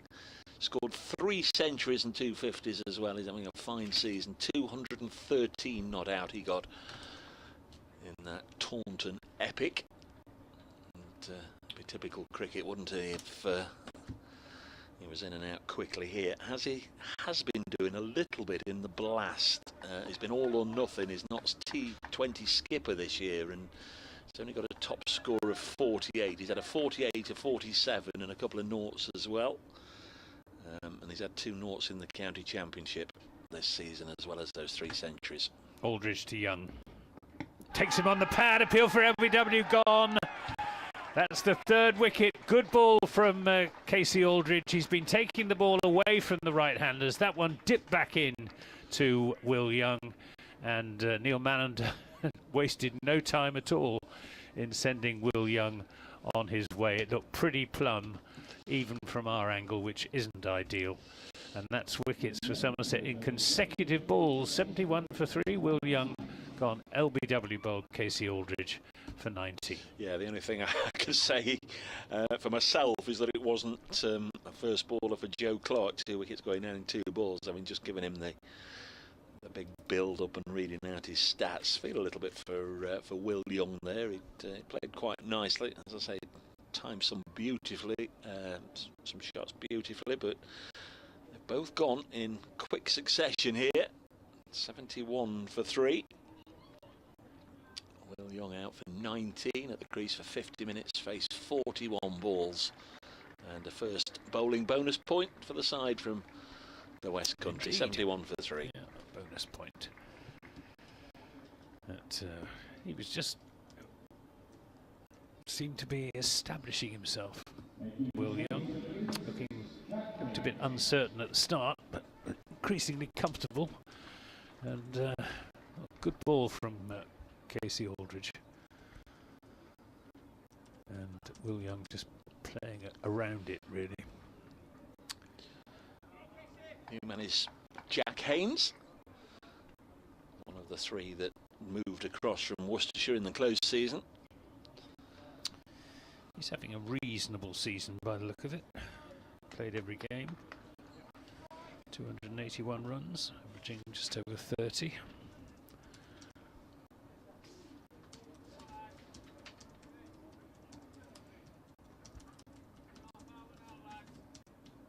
But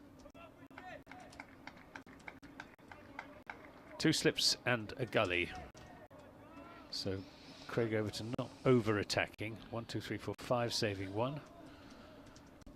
And a deep backward square leg outside the off stump. And no shot from Jack Haynes. Whole complex of the morning just suddenly changed in 2 deliveries. Just after I'd said that Somerset were Yeah.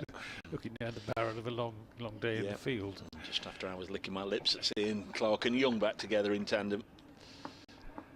Here comes Aldridge. Nice easy approach. He's there and bowls. This is just short of a length and played from the crease by Haynes. Out into the offside. Tom Kohler-Cadmore picks up. I wonder why they didn't nickname him Coco rather than Pepsi. Perhaps Pepsi rolls off the tongue rather better. Has Kanga caught on yet? Kangaroo. Yes, no, I must have been the first to call him that. Yeah. This is played, very well fielded by Jack Leach. Well fielded, Leachy. Flinging himself to his left at backward point. Getting low fives from the entire slip cordon, plus James Rue, whose nickname I regret to say is Rui. Stunningly, I'm not having that. And Leachy is? Leachy. It's got to be Kanga. Yeah. 71 for 3 as Aldridge bowls, and that's driven, not timed there. Jack Haynes. Yeah, his first innings, opening day of the season, Jack Haynes got 77 against Essex. Tossed it away a little bit. It was just a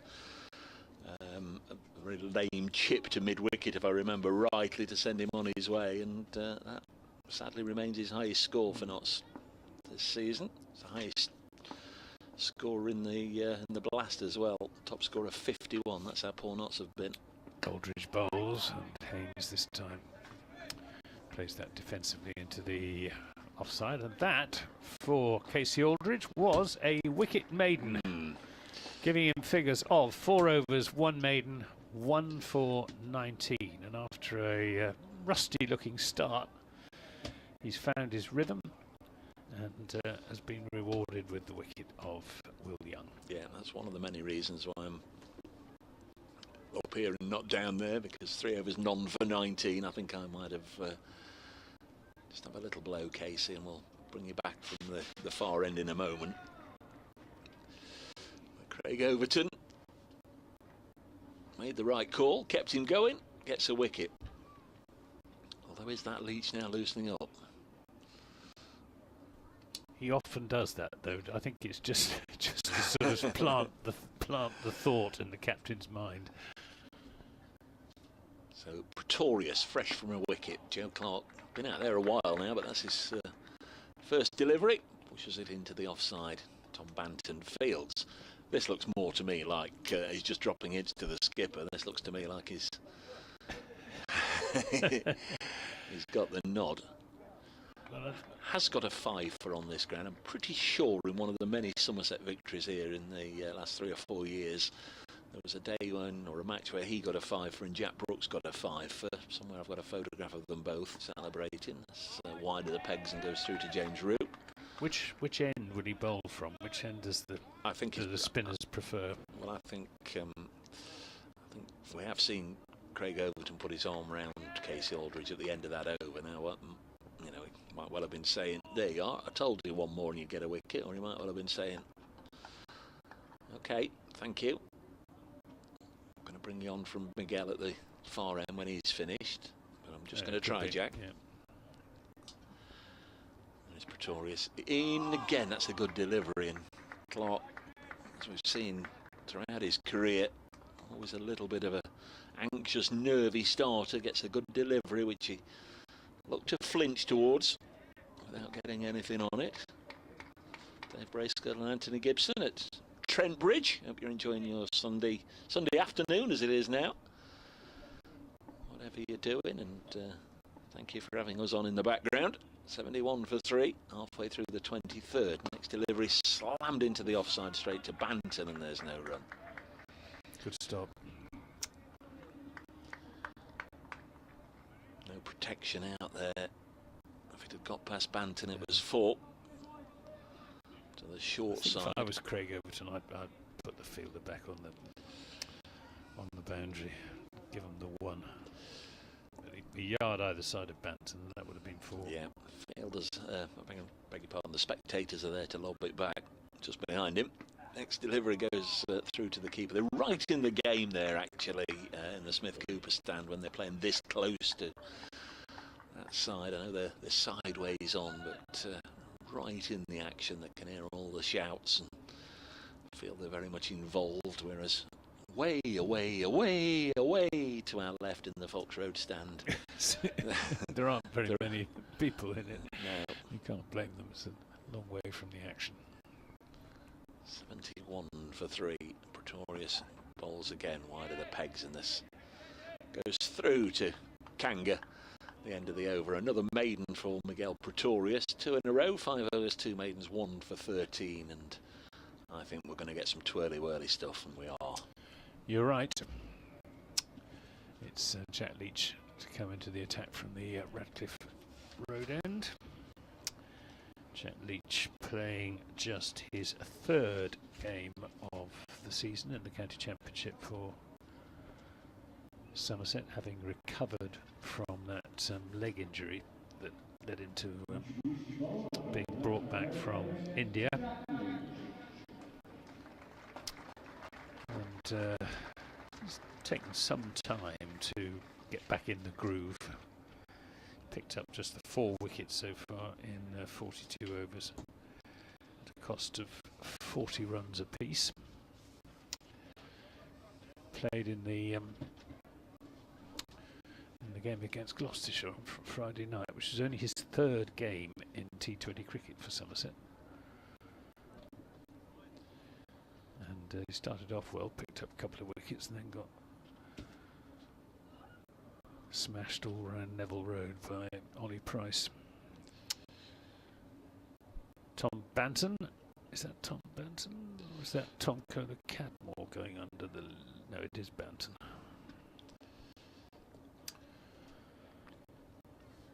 Banton under the lid at forward short leg. Craig Overton at slip. You've got backward point, extra cover, mid-off, deep cover, short fine leg, mid-wicket and a mid-on as Leach is bowling to Jack Haynes, and Haynes stretches forward to a ball on middle and leg, plays it to Tom Abel, who's in that short mid-wicket position.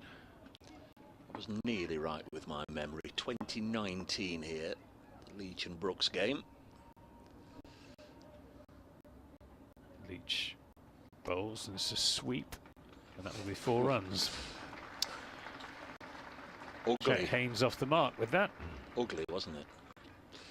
Well, it wasn't a good, wasn't a conventional sweep. No, it wasn't. It was a sort of slog sweep that went along the ground. Yeah, I said that Leach and Brooks got 5 apiece. They didn't. Apologies. Leach got 6 and Brooks got 4 between them to bowl knots out for 126. Leach in and bowls, and this again is turned into the onside for 4 runs. Get him off. Too much down the leg side, Jack Leach. You can't afford to bowl there with that short boundary. Yeah, I remember that game. I wasn't here. I think Stephen Lamb did the commentary for that. I do remember listening to it on the beach in Portugal. Oh, right. In fact, Gregory got 6 for in the first innings as well. So right. the Somerset bowlers had a good old day, or a good old match. Stuart Broad was playing in that game, wasn't he? Yeah. This is pitched right up, and again it's turned into the onside, and this time it won't be 4. It wouldn't have been 4 in any case, but Abel has been sent back to patrol the boundary. You were here the year before, though, the 2 hat-tricks, weren't you? 2018. Yep. That's when we had Paul Johnson working with us. I really enjoyed working with Paul. He's so knowledgeable about Nottinghamshire cricket. As opposed to? Well, no, I mean, no. But, I know what you're saying. He is. You know, he is. He is Leach in and bowls, and again he's bowling on leg stump and just turned into the onside. Hasn't got his line right at all yet, Jack Leach. Time and time and time again, Paul has said something from a coach's perspective or a player's perspective or an analytical perspective, and 2 or 3 balls later that exact thing has happened. Absolutely. Reaches in a bowl's quicker ball and better directed as well, but defended by Jack Haynes. End of the over. 24 overs have been bowled now in the innings. 81 for 3, 9 to Haynes and 1 to Joe Clark. Yeah, Somerset's last 2 wins, 2019, as we were just saying. 6 for in the second innings for Jack Leach, 6 for in the first innings for Lewis Gregory, and a 4 for Jack Brooks, who spent a little bit of time with Notts last season for the Blast. But the year before, 2018, we've referred to it a couple of times, 2 hat-tricks. I mean, there is, what's the saying, rare as hen's teeth, hat-tricks in first-class cricket, but we had 2 in the same match. 1 in the Notts first innings from Tom Abel, 1 in the Notts second innings from Craig Overton, as Pretorius comes in again, and Joe Clark just pushed at that one. And then you often say the telltale sign is when a batter thrusts his head round to look at the keeper taking the ball, and Clark did that, so I was sort of waiting for the ball to be thrown skywards. It wasn't. Remains 81 for 3. Tom Abel's hat-trick was Luke Fletcher, Matt Carter and Harry Gurney. With all due respect to Tom Abel, it was 3 of the lower order. Next delivery from Pretorius, and Clark gets a bat on it. Oh, into the offside. There's a misfield. Is that Banton? Yeah. Is that young Master Banton getting the lines? Yeah. He's gone down in instalments and dived over the top of it at the expense of 2 gifted runs. 83 for 3. And in the second innings of that match, Craig Overton's hat-trick was Ben Slater, who we've seen come and go today, Samit Patel and Ricky Vessels, and all 3 of them were caught Marcus Trescothick. Extraordinary, wasn't it? Second slip. Left-hander, right-hander, right-hander. Next delivery on its way and pushed into the offside. No ball from Miguel Pretorius. Third or fourth no ball that he's bowled. 85 for 3. I think it's 3 for him. I think we've had 1 at this end from Casey Aldridge and then 2 leg bys. That's made up the 10 extras we've got so far. 85 for 3. We're about 20 minutes away from lunch on the first day, as ever. Time has absolutely flown by. We're very much enjoying the return of County Championship cricket. Next ball is driven past the bowler by Clark. He'll get a couple at least here. In fact, he'll get 4 on it. Just given that enough bottom and enough welly to get a boundary. 89 for 3. Well timed. Tom Lammonby, the fielder pursuing that ball. He's pretty quick, Tom Lammonby, as well, but had absolutely no chance. Yes, Jake Ball playing for Somerset here for the first time against his former county. He got a hat-trick in 2016 here against Middlesex, and it was in the first over of Middlesex's innings as this one through to Roo. They were 0 for 3 and still Middlesex went on to win. That was the year when them and Somerset were right to the last day of the season vying for the title. One of many years that Somerset have been vying for the title. Well, second 5 times in the last 14 years. Yeah. 2010 didn't work out so well for Somerset, did it? No. 89 for 3. As Clark deep in his crease pushes us back to back to the bowler. Again, he's not been able to stop it, but this time it is cut off by Lammonby. 89 for 3. The men out this morning all into double figures. A Seabermead for 15. The spectacular sight of the off-stump cartwheeling out of the ground. That was 26 for 1. And then 2 wickets in 2 balls. End of the 21st over. Ben Slater caught down the leg side by Roo off Pretorius. 71 for 2. There is Pretorius bowling to Clark, who shoulders arms. And then end of the over. First ball of the next over, Will Young LBW to Casey Aldridge for 19. 71 for 3. It's now 89 for 3. Jack Haynes 9 with a couple of boundaries. Joe Clark 7. There's going to be another one from England spinner Jack Leach, whose first over went for 10. Yes, not the best over that Jack Leach has ever bowled at first one of the morning. Interesting that Banton's gone from forward short leg to leg slip. He's still got the fielding pads and the helmet on. Overton stands at slip.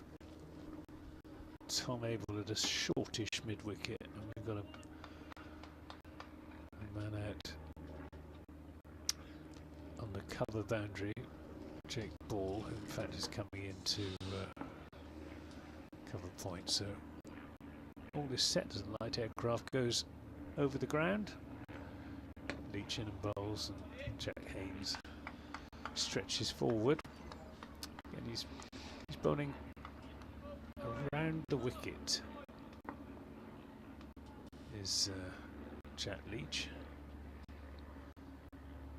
He's in and bowls, and it's a better ball, that one.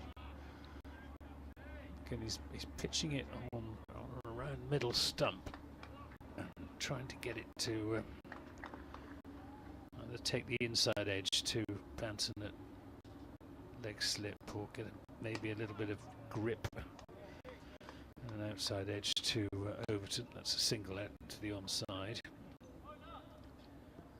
But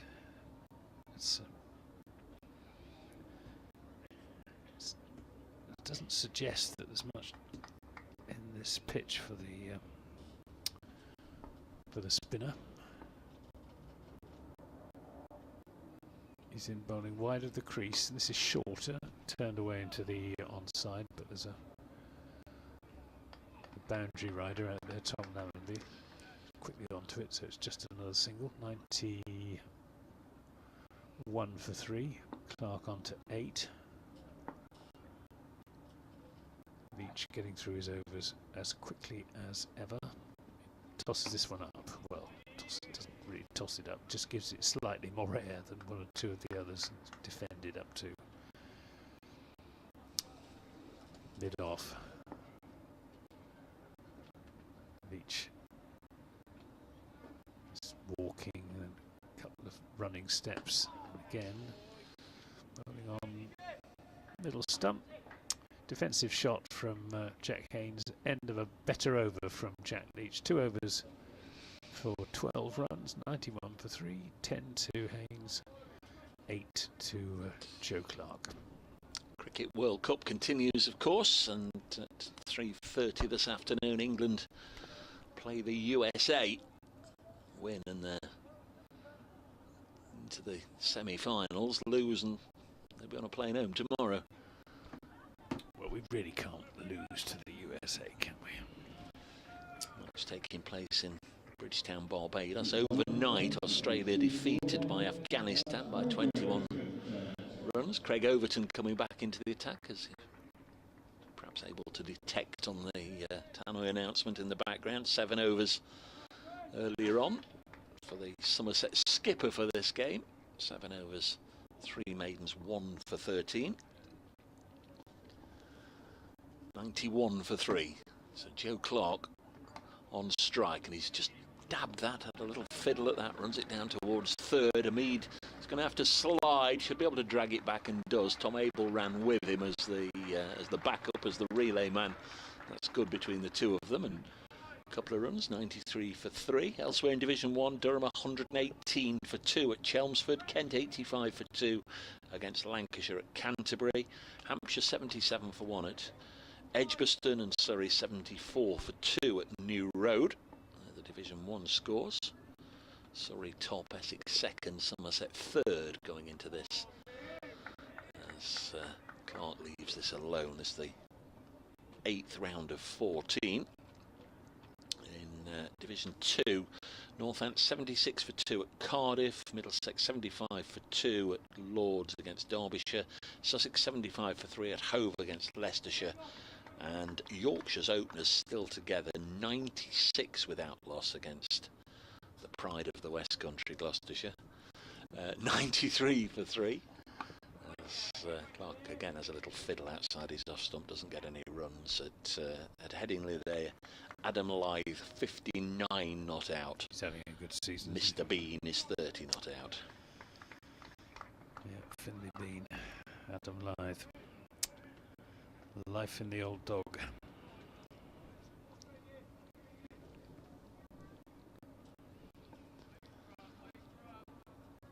Somerset rattling through their overs. This is the 27th. Still quarter of an hour to go until lunch. As Clark is struck on the pad. It wasn't the most confident of appeals. It was, inside edge, I think. Yeah, it was sort of holding a leg stump line and wasn't anything more than a muted appeal. Could well hear Craig Overton bellowing in the ear of umpire Debenham had there not been that inside edge. I must say it's a wonderful commentary position. The windows open. We're not far from the action. They're not wicket to wicket or anything like that, but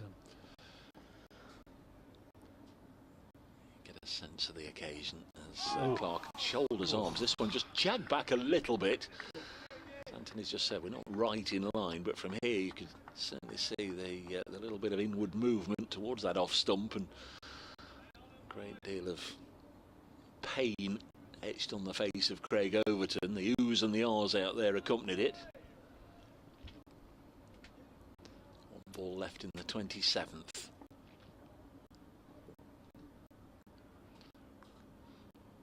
He's in now, and this one a little wider so Clark can leave it alone. 93 for 3 after 27 overs. 96 over day, of course. Lunch at 1 o'clock. That's set in stone, but then we have tea, whichever is later, either 20 to 4 or when 32 overs remain in the day. We should finish at 6, and if Jack Leach bowls for much of the day, we will finish at 6, but otherwise we will be ticking off the minutes of overtime a little later on. 93 for 3. is this the only test match ground in the country where you can actually open the windows? Very good question, isn't it? Lords no, Oval no, Old Trafford no, Edgbaston no, Durham no, Hampshire you're outside when they have them at the Rose Bowl. Headingley now, yeah. Aldridge coming back into the attack. He's there, bowls down the leg side, and that's just helped on his way to the square leg boundary by Jack Haynes.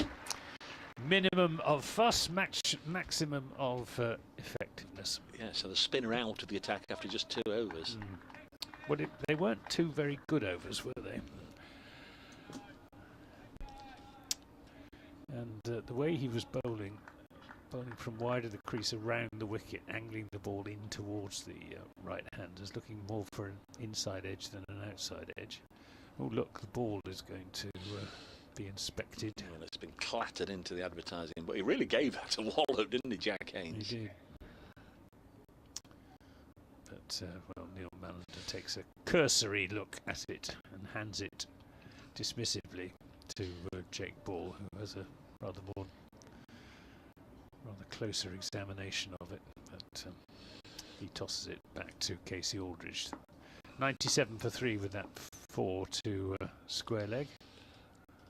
Aldridge in again and bowls to Haynes, who almost belatedly takes his bat out of the way of a much better delivery from Casey Aldridge outside the off stump. Yeah, we'll throw that to the Trent Bridge marketing team. The only test match ground in the country where you can open the commentators' windows. Yeah. Well, at Lords you've got the one window, haven't you? Yeah, The test match special box, but which Peter Baxter had installed. Yeah, I've never been a great fan. No, being up in the air and behind the glass. This is just played defensively into the offside. Too far away and too high up. One of the best things about this commentary position is you're not too high up, so you get much better idea of the bounce of the ball.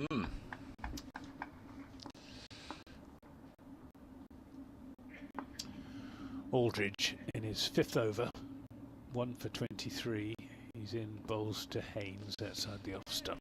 We have famously, and I've got a bit of paper covering up the the dent. We have famously had one hit and walloped straight through the window here, hit by Alex Hales of Durham's Ryan Pringle. Well, it would be Hales, wouldn't it? It'd have to be Hales. Where's he playing his cricket now? Is he? Well, he's America. He's heading off to Sri Lanka. Sri Lanka. There's Aldridge in and bowls outside the off stump. No shot from Haynes. Has he played for Notts at all in the blast? He's played this block of 8, right, but he's not available for the next block of 6. But would then. It very much doesn't look as if Notts are going to be able to qualify for the knockout phase, and unless they did something that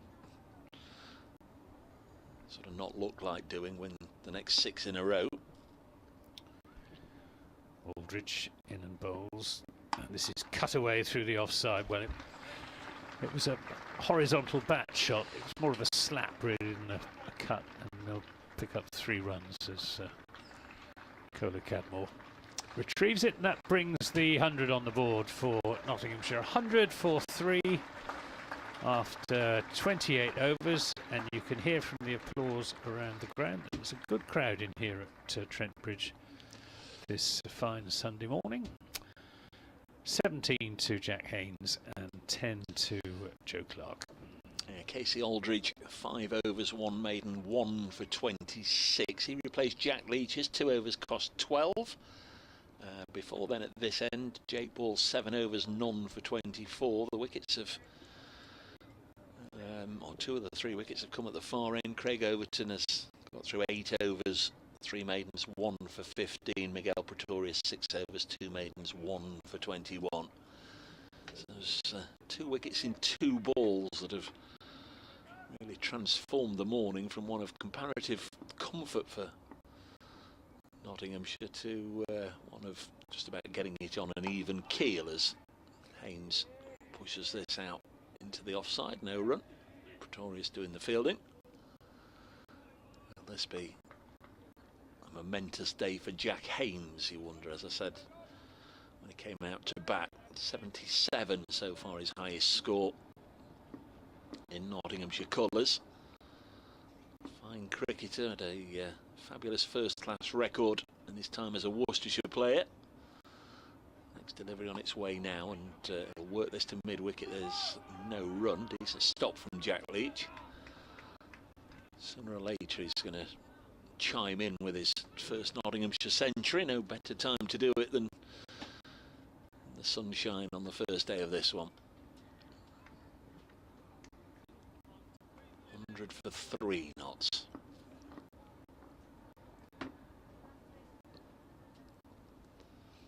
Overton in again, bowls, and that's a really good stop by is that Lammonby? Yeah. Haynes deliberately opened the face to a fullish, wideish delivery from Overton that he was able to, or trying to run down towards the unprotected third man area, but Lammonby flung himself to his right.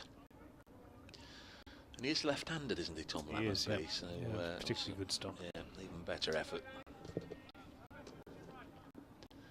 100 for 3. Can't always take it for granted, as I was reminded on Friday night, seeing Samit Patel again as this has worked away on the leg side. It's never failed to tickle me and amuse me and mystify me how Samit Patel bowls left arm, but can only throw right arm. 102 for 3 as he fizzed one in, nearly converting a run out the other night. It's peculiar. Yeah, it is strange, isn't it? Haynes on to 19. Overton to bowl to the right-hander. This one goes through to the keeper. Son of former Worcestershire player Gavin Haynes, all-rounder through the 1990s. Of course, Tom Banton's out there. His dad Colin played briefly for Notts. 102 for 3.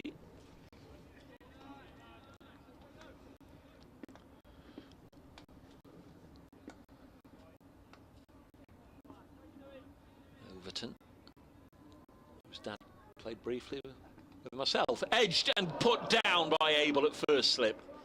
Regulation, Jack Haynes has a life on 19. It's 102 for 3 at the end of the over. It should have been 102 for 4. It was a nick from Jack Haynes. Regulation height, just perhaps a little bit moving towards his right side for Tom Abel, but in and out, and that should have been held.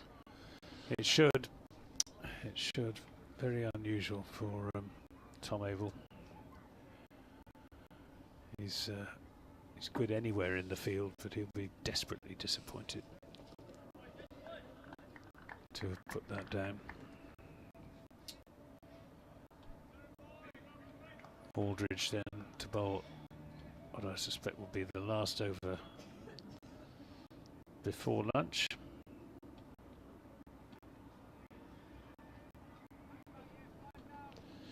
(102 for 3). This will be the 30th over of the morning, so Somerset falling too short of the ration. Aldridge in and bowls outside the off stump. No shot from Joe Clark. Depends well which one they're going by, and you can never really tell the digital numbers on the board. We might get another one in. Yeah, I was looking at the clock on the top of the pavilion. I'm not entirely sure if that's working or not. It says 12 o'clock. Yeah, exactly. That's what made me think it's not working. It's Aldridge in and bowls, and it's defended by Joe Clark. But it has been working, because I was looking at it about 20 minutes ago. I said 20 to 12. So yeah, they obviously haven't put it forward for the. And just with the TV gantry there as well, I'm not entirely sure how visible it is to the umpires. Certainly the one at the pavilion and the Stuart Broad end. I wouldn't have thought they'd have gone by that one. There's one above us, and of course there's the digital numbers on the scoreboard. Here's Aldridge in and bowls and beats. And I'm just watching the replay of that drop by Tom Abel, and he really should have taken it. Went at quite nice catchable height to his right. I'm guessing the umpires would synchronise their own watches. I mean, that would be the fail-safe one, wouldn't it? You don't want to go by one on the ground that suddenly stops halfway through. Aldridge to Clark. Oh, and an outside edge, and this time Tom Abel wasn't a catch, but he didn't field it cleanly, and they take the single. He's having a bit of a nightmare at first slip at the moment. It's Tom Abel. I don't know if Joe Clark was intending to leave that and ball hit bat, or very late on he realised he was able just to chop it down, but either way it wasn't played with a great deal of comfort or style, but manages to get a run nonetheless.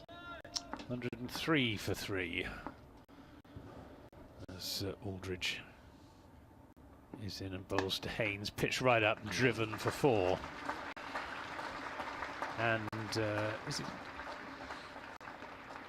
No, it's not a no ball. It was just Neil Mallender preparing himself to signal the 4 runs with his right arm outstretched. 107 for 3. This may or may not be the last ball before lunch. The digital clock on the big scoreboard, the Batman scoreboard, saying 12:58. Somerset looks as if they're trying to get an extra over in. 107 for 3. Aldridge in and bowls, and Jack Haynes covers up.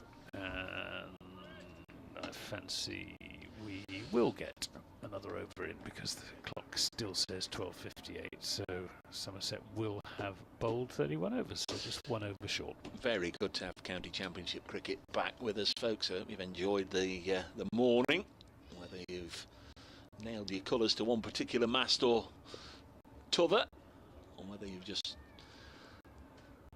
joining us on the off chance. All the matches, of course, available as they always are via the BBC Sport website and app. And of course, we all know the live streams are available. You can flick here, there, and wherever you want to get coverage of the games as they're taking place. As this one's defended on the leg side, and there's no run. Trent Bridge celebrating a trophy victory yesterday for its women's team, the Blaze, which are based here now. Former Loughborough Lightning, of course, but now very much the Blaze winning the Charlotte Edwards Cup yesterday. So congratulations to the side, as Joe Clark has his own congratulations with a thumping boundary through the offside for 4 off Overton. Plenty of pace sent down from Overton and plenty of pace off the full blade of Joe Clark's bat, and he's got a quiet little start here, 15 from 27, and if he can see this over out, he'll be nicely primed to go again this afternoon. They've moved this partnership onto 40 quite stealthily, really. It just seems only a moment ago since those 2 wickets went down. This goes through to the keeper. Worryingly, I should shut up for a moment or two because the board is reading Nelson. But we've got 3 balls left to go till lunch. What would David Shepherd have done? He walked off with 3 ones on the board. I was asked the other day, Kyle van Vollenhoven, a South African who does the blast commentaries with me, asked all about Nelson on air on Friday night as this is pushed into the offside, and you just sort of have to be careful about what you know and what you don't know, and what's myth and what's fable. Now, he lost an eye and he lost an arm, but he didn't lose a leg, did he? No. But that's where myth is. Well, no. He allegedly he lost another one of 2 in his anatomy. 111 for 3. Next delivery on its way. That's true. No, I don't know. Exactly. It's all a little bit of a myth, but try explaining that to a South African as in the middle of a blast game. Quickly moved on to another subject. Yeah, 111 for 3.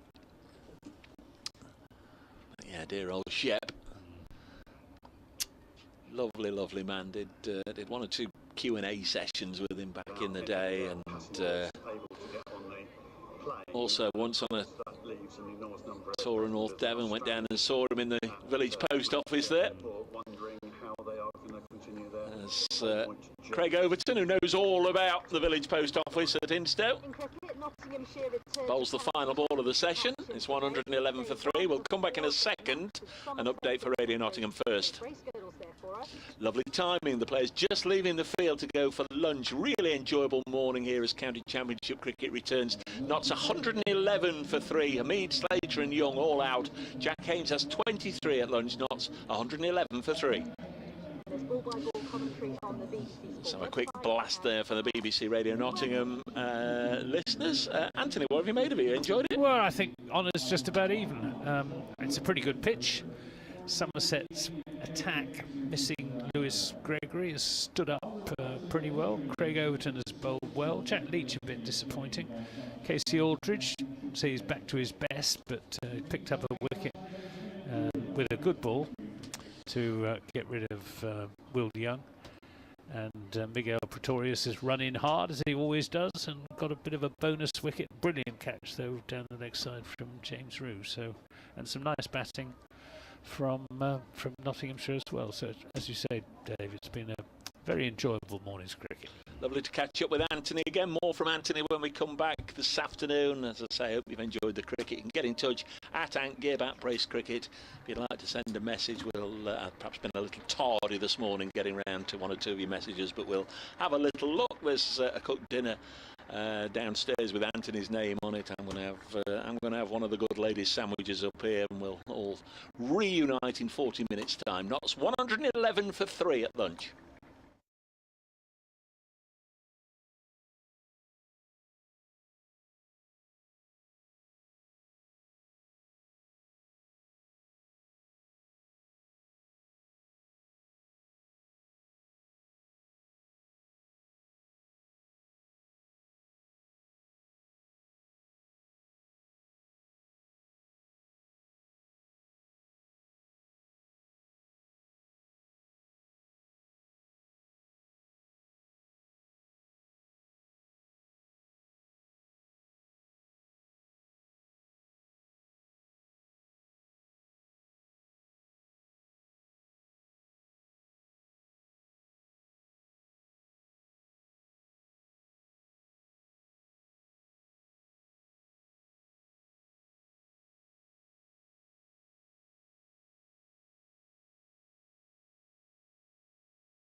for this fixture. Ben Debenham and Neil Malinder striding out to the middle. Don't know if they've had a good lunch or not. Hope you have. We'll be underway in the fullness of time, with Nottinghamshire resuming from their lunchtime score of 111 for 3 after 31 overs here on the opening day of this county championship match between Notts and Somerset. Wickets this morning for the visitors for Craig Overton, Miguel Pretorius and Casey Aldridge. Hamid, Slater and Young, the 3 batters to be dismissed. Jack Haynes should have joined them. He was spilled on 19, a fairly regulation offering put down at slip by Tom Abel from the bowling of Craig Overton. That was just before lunch. That would certainly, I think, have tilted the balance of power towards the visitors. As it is, Haynes survives. He's on 23 not out. Joe Clark 15 not out. And we'll be just about ready to go again in a moment or two. I'm Dave Bracegirdle from BBC Radio Nottingham. My guest for the week from the West Country, the voice of Somerset cricket. You have a nice lunch, Anthony Gibson. Just sandwiches. I don't believe in having too heavy a meal at lunchtime when you've got 4.5 hours of commentary still to go, and no breaks because sadly we've got no third voice today. Oh, we'll have a guest or two for you this afternoon. Don't worry about that. Lovely to see all the youngsters with their bats and their balls and their mums and their dads out on the outfield at lunch. Absolutely fabulous. No reason why any of the 18 counties shouldn't let people on the outfield. There was a polite announcement: you're welcome on the outfield, just don't go on the square. That's all it needs to be said.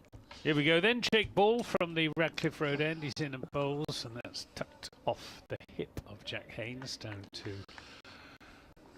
fine leg or long leg, where Miguel Pretorius fields, and Notts underway straight away off the first ball. 112 for 3. Haynes on to 24. Yeah, I agree with your analysis of the morning's play. Absolutely. I think it would have been Somerset's morning if that catch had been taken, and very unlike Tom Abel to put it down. Jake Ball, he's into Joe Clark and gets that one to go off the seam away from the right hander, but much too wide. Serves me right for saying on commentary at Bristol on Friday night, Tom Abel never drops a catch. Well, he very rarely does. He's just overtaken Craig Overton as Somerset's leading catcher in the T20 format, taking a catch in something like 60% of the T20 matches he's played in. Ball in and bowls outside the off stump. Jake Ball, who looks fit and strong. He's got bowling with good rhythm. I'd pick out Craig Overton as the best of Somerset's bowlers this morning. Yeah. But Jake Ball not far behind. At Pretorius and Aldridge, although they both picked up a wicket, not quite in the same class from what we've seen so far. Ball in, bowls again, gets that to go quite sharply off the seam, but much too wide, and Clark has nothing whatever to do with it. What have you made of the pitch so far? So I expected it. You know, while the ball is new and hard and has that little bit of shine on it early on, it's maybe just moved a whisker. But the pitch, I imagine it will stay like this. It will get paler in colour as we go on, obviously with the sun on it, but it'll play true and hard. Ball in and bowls, half volley, driven away through the offside by Joe Clark. Thank you very much indeed. 116 for 3, Clark on to 19. That's what he was doing earlier on in the season, Jake Ball, bowling at least one bad ball and over. And that was juicy half volley on off stump. Yeah, sometimes it's the juicy half volleys though that bring the wickets. We've had a leg side strangle this morning. I'm sure Miguel Pretorius wouldn't have put that anywhere near his best 20 deliveries he bowled this morning. I'm sure it wasn't deliberate, just from round the wicket, angled into the left-hander down the leg side, and lo and behold, he got a tickle. Ball to Clark. That's a much better delivery. Bringing that one back into the right-handed batsman. End of the over, 116 for 3, 5 off that first over of the afternoon session. 24 to Jack Haynes, 19 to Joe Clark.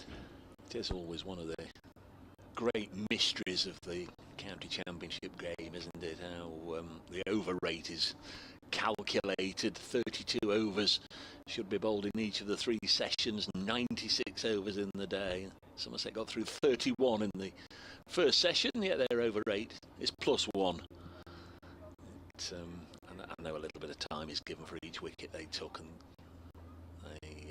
they absolutely got through their overs in splendid time, but it is always a little bit of a mystery. But they're +1. It's going to be Polly Rhodes would explain it to you. Yeah, well, great detail. There's an allowance for every eventuality. Yeah, wickets and all sorts of things, but sometimes it doesn't make a lot of sense. What does make sense is Overton starting from the Stewart Broad end, and first ball that he sends down just dropped on the leg side by Jack Haynes for a single. Partnership moves on to 46, of which Haynes' share is 25. They arrived at the crease virtually at the same time. There were only 2 balls between them. Ben Slater was out to the final ball of the 21st, and Will Young was out first ball of the 22nd. That's Notts went from 71 for 1 to 71 for 3. Clark on 19 faces Overton. Shoulders, arms, goes through to the keeper. So 2 of the former Worcestershire men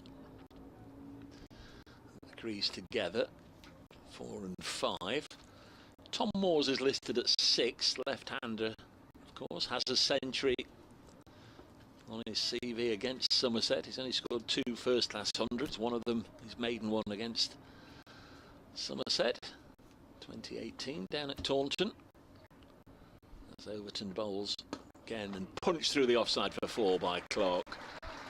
Just push it into that gap, really, and it's always going to race away for 4. It's a fast outfield, but it's perilously short from the bowler's perspective as well. So a little push into the offside, 4 runs, and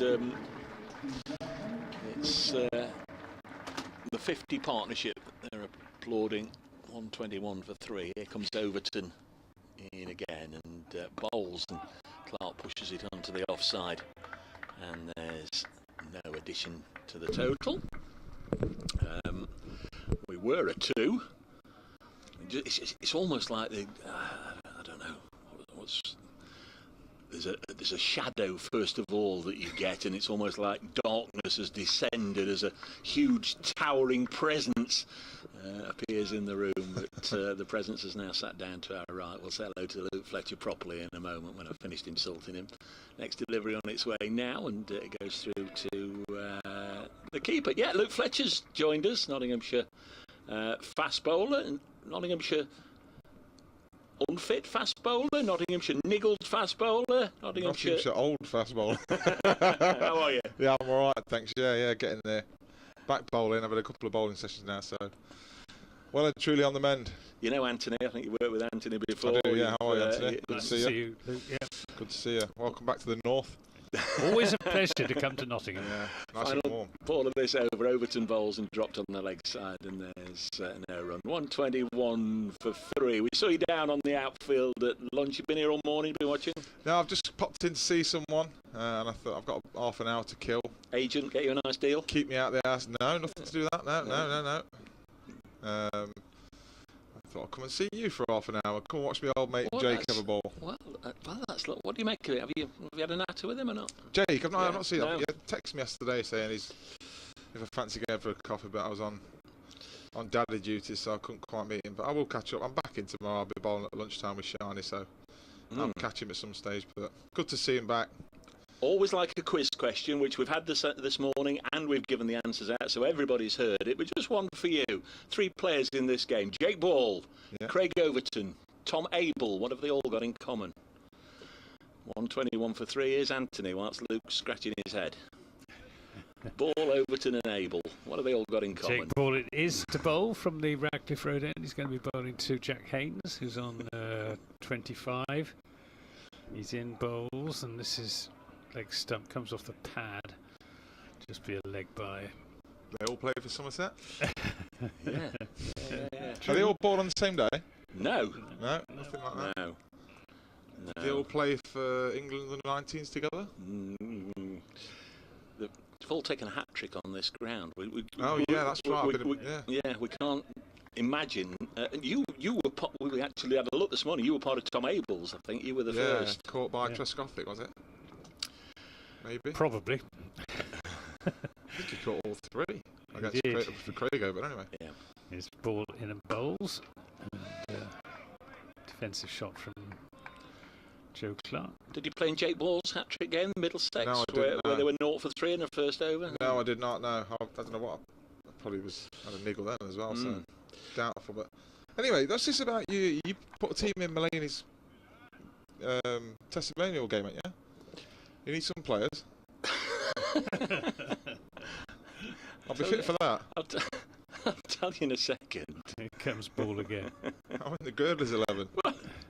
He's in and bowls. This is driven away through the offside. Half volley wide outside the off stump and cracked away through the offside by Joe Clark for 4. He moves on to 31. Stephen Mulaney's testimonial this year, I was asked by his committee, would you like to get involved? I'll help out wherever. Just let me know. Right, Stephen Mulaney's having a day at Thrumpton Cricket Club. Would you be the voice on the mic, the gob on a stick? Will you just come and, make the public address announcements, ice creams announcements? Yeah, whatever. Just let me know when it is, where it is. I'll help the old boy out. No problem. Tell you in a second. Ball to Clark down the leg side, and appeal for a catch behind, but with no conviction. My local village team that you kindly came and presented the prizes at last year, Cornton Cricket Club, went down there yesterday. They were playing Thrumpton Cricket Club. Hello, Dave. Hello, Dave. How you doing, Dave? Hello, Dave. Notts County this, Notts Cricket Club this, Notts. Hey, you've got a team in the Thrumpton Cricket Club, Stephen Mulaney. What? So I think I'm going down there just to... playing I don't know. I'm not playing in it. I don't. That's all I know about it. I've just said I'll announce when the ice creams go on sale. This is wide. Another half volley, driven away through the offside. This one wasn't timed as well. Came rather off the bottom of the bat, and Andy Mead will retrieve it, and they'll come back for 3 runs. And Jake Ball just chastises himself for over pitching again. 129 for 3. So details are sketchy. We'll try and get producer Kirsty to firm up 1 or 2 things. But you are an international cricketer, Dave. Well, ex-international Italian all-rounder. Yeah. Not bad, is it, that? Wayne Madsen now. We've got more stock. Wayne Madsen's one of the boys. Wayne Gareth Madsen. Berg, yeah. Joe Burns. Joe Burns, yes. It's Jake Ball in bowls down the leg side and helped down to long leg just for a single. Would you be available for selection then? How is the injury? How is the niggle? Yeah, it's really good. It's really good. Producer Kirsty says, have you got 5 mates that you could get a team with? That's cruel, isn't it? Hey? That's cruel. 130 for 3. Probably not, Kirsty. I'll help you out, Dave. I'll help you out, mate. On a more serious note, what did you make of that over from your old mate Jake Ball? How's he bowling? Not at his best rhythm. He's not in his best rhythm, I've seen. Yeah, not quite at his best. But he can click in and out, Jake. But when he's on fire, he's one of the best around to watch. Swing, bounce. Here's Overton bowling, and this is pushed into the offside, and there's no run. I used to play with Craig and Jamie's dad, Mark, a million years ago. What's Craig like on the field? Because from here, he looks like you, a big nasty fasty who wants to get in everybody's face, but if you get the binoculars on him, there's generally a smile there. Is that how he is? I think he's calmed down a lot over the years. I think he has calmed down a lot. But you know what? I like watching him play. I like the way he plays. He gets in the contest and almost needs that to get going. He needs a bit of... They do it, both of them, the twins. They do just it to keep get going. themselves going. Because this can be boring, let's be honest. You just stood there, aren't you, all day, running up on the same ball, trying to hit the top of the off stump, blah, blah, blah, blah, blah. Sometimes you need a bit more to get your juices flowing a bit, don't you? And I think they do that well. Yeah. It looks like there's a bit of a wardrobe malfunction here, maybe a thigh pad or something. Yeah, bat it is for Jack Haynes, so a little hold up, so we're not missing any play. Luke Fletcher's with us. Kindly popped in to say hello. Kindly takes his headphones off to yell out of the window towards Jake Ball. I've always been able...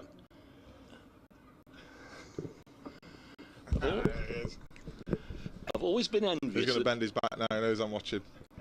Try again. I've always been envious of people who can whistle, putting the fingers in the mouth like that. 130 for 3. Next ball on its way now from Overton with the new bat of Haynes blocking it. Jacob. Oh, he knows it could be a long afternoon out there, Jacob. He's spent a lot of time down at fine leg there. Anyway, what's been going on? I was watching my lad play cricket this morning. So is it a good surface? It's okay. Is it a nibbler? It's the old Steve Burke's conning trick in action again. It looks green, but playing absolutely beautifully as this is punched away on the offside by Haynes. He has found a nice bat there, hasn't he? Gets a boundary. I went out for the toss and asked him which end of the carrots and which end of the potatoes, and he just laughed because it's it's going to be a Trent Bridge belter, isn't it? Anthony asked me actually, will it break up and whatever, but it doesn't usually, does it here? I mean, with the heavy rollers as well, it just seems to get better and better. I think sometimes, it can be the best time to bowl really and get your wickets as early as you can, but I can see why Hammy chose to bat first. Overton halfway through his 12th, is wide of the pegs and goes through to the keeper. Yeah, I mean, it is the old saying, but it's true, isn't it? You need 20 wickets to win a match, and you might as well try and take 10 on the first day if you can. Yeah. But also, if you can put a good score on the board, can also apply a little bit of pressure. Yourself, Luke, frustrating season so far? Yeah, frustrating 2 years, to be honest, Dave. Yeah, it's a good word for it, I think. All sorts of emotions go through you when you pick up niggles and miss games. You're angry, frustrated, upset, all of it really. 134 for 3. Next delivery on its way, and it's just played up to mid-on. It's nice doing the school run when you want to, not every day. Not because you have to when you. It's not every day. No, it's not something you want to get into regularly. But this is part of the job, isn't it? Really, I've been lucky throughout the majority of my career to be on the field. So. Being a big fast bowler, it is one of them things. Were you here Friday night for Summit? I was, yeah, I was here, yeah. Enjoyed getting the wicket of Hales, didn't he? Didn't he? He went running off, didn't he? All is past the outside edge through to the keeper. 35 overs have gone. Nottinghamshire won the toss, opted to bat first. 134 for 3. Clark and Haynes both on 30. They've added 63 so far. He went running off, didn't he? I think he realised that you got to save a bit more in the tank. Got about 10 yards away and slammed the anchors on, didn't he, Summit? Just wonder if they got their batting order wrong, because Derbyshire. Yeah, because they sent Zach Chappell in at 4. I know he'd only soaked up a couple of deliveries and whatever, but Summit, he's always wanted to get out there and get on with it, and he kept himself back till number 7, didn't he? If he'd got out there, just give himself a little bit more time. But it's a good game to watch, actually. I mean, we've not, it's either been one-sided one way or the other. Yeah. Well, generally one-sided, hasn't it? Many of the matches, but it was a good watch. It was intriguing for the most part. Yeah, well, I mean, both teams could win pretty much to the end, couldn't they? Really, to the last over, really. Right, let's see if Jake Ball is encouraged by the barracking of his old mate. There we go. Through outside the off stump. It's so strange. Do you think strange. He's limping slightly? Is he... What's that? I don't think so. No, I think he's. The thing is, though, you know, you've been used to bowling 4 overs in the T20. You do that for 3 or 4 weeks, and you come back out here, and you bowled 10 overs just after lunch. Your body feels it. You know, it's all right doing it in the nets, but the intensity of playing in the game. He was rested on Friday night, so he should be fresh. Well, yeah. He's in bowls. That's goes through on the second bounce to James Rew. No bounce at all there. 134 for 3. Just while you were with us, I mean, you obviously had your testimonial year last year. You did your book and all that, and there were some nice things said by you towards Marcus Trescothick and Trescothick towards you in that as well, weren't there? You had some right old battles with him. Yeah, good. Yeah, he's one of my heroes. Were there some sweets involved somewhere along the line? Yeah, I'll tell you that after this ball. I'll let you. Here's Jake Ball in bowls. This is whipped away through the onside. So that, well, it's not the shortest boundary, that one. It's straight mid-wicket, but it's short enough. And even though he didn't time that particularly well, Joe Clark picks up 4 runs. 138 for 3. Clark on to 34. I think it was something. Well, it was something definitely to do with peanut M&Ms, because he must have got a win that I like him, and I knew he liked him as well. So I think I got him out one game, and I went up to the dressing room the next morning. There's a big family-sized pack of peanut M&Ms on my spot from Trescothick, and I returned the favour next time I played against him. So you got him out a few times, didn't you? I did. One year I got him out about 5 times, and then it just seemed to stop. His ball in and bowls. It's pushed into the offside. When did he get to? When was it? Yeah, that's the last time I bowled him. Yeah. That's the last. It was the last game of the season, wasn't it? It was just. Well, all his career he'd never had 100 really, and then he bowed out with a double. Yeah. I think he was on the field for the whole game, wasn't he? Did he get a not out first innings as well? Yeah, I think he did. Yeah. He definitely cashed in that last game. It was over this side as well, to the right. It was. I just remember thinking, can we just shake hands and get off this field? His ball in bowls, driven and half stopped by Umeed, and he saved his side 3 runs there, because if he hadn't got down quickly to his right, that would have been 4 runs. So another half volley from Jake Ball. 139 for 3. Clark on to 35, and this partnership is now worth 68 from 89 deliveries. Jake Ball, a full toss or low full toss, comes off the bottom of the bat away through the offside. They'll come back for 3 runs as Jack Leach and Andy Umeed between them get the ball back to James Rew. And the batsman just getting a bit on top here. I think Somerset may live to regret dropping Jack Haynes just before lunch. We've got your winners, Luke. ICC T20 World Cup and the Euros. Who's your winners? I'll tell you, I've got in the sweepstake for the football one. I drew Netherlands, so that's not too bad, but I don't think they're going to win it. I drew England in Did you? the Radio Nottingham one. Oh, yeah. my word. I mean, yeah. That's a poison chalice, isn't it? I think the Euros, I think there's quite a few teams that could win it. I think it's quite open. Haynes on 33. Facing over to now, tickles this nicely onto the leg side, and I think that'll go for 4 as well. It will indeed. It just about has enough strength to crawl over the boundary rope. Quite a long boundary out there, as Anthony was saying earlier. In comparison to the other one, it's probably twice the size, but just about got there. Haynes on to 37. And then the Cricket World Cup, I think, again, there's a few sides that look strong. Australia, but they've just been beaten by Afghanistan, haven't they? Yeah. Mr. Farouk is Mr. Farouk, yeah. In the wickets. I don't know the answer to them, Dave. I have to say England. There you go. England in both. Next ball on its way now, and again turn to leg. Brings up the old snooker maximum, 147 for 3. Nottinghamshire. Ben Duckett not getting anywhere near a sniff of a game, is he? Good player. Yeah, he is. I mean, it can be a nightmare to bowl at. One of them players that just seems to find every single gap. You know, you can't seem to fill a gap when he's out there. It's the ball in different areas, different angles of the ground. Doesn't leave it very often either, no, does he? No, he doesn't leave it at all, does it? No. got that reverse sweep as well. It opens up so many different areas. Overton bowls to Joe Clark. Just this on the leg side, and there's no run. 1-4-7 for 3.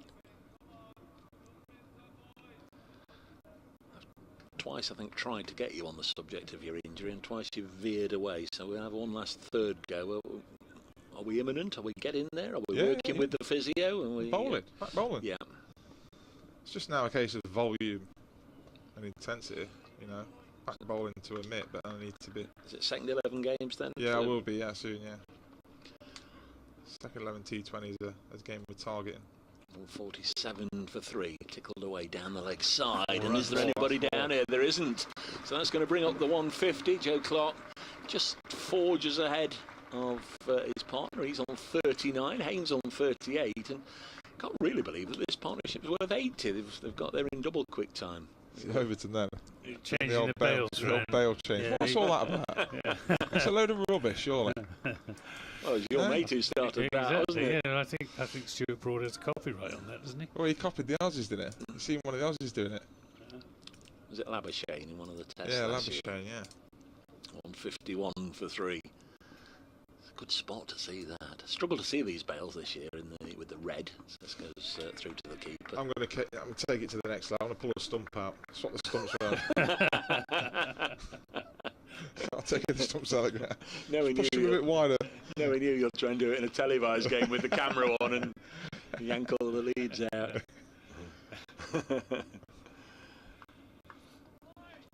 Looks a nice time to bat now, doesn't it? Yeah. Yeah. Ball's flying off from the square. It's a batting day. It is. Clark on 39. Next delivery on its way is defended out onto the offside.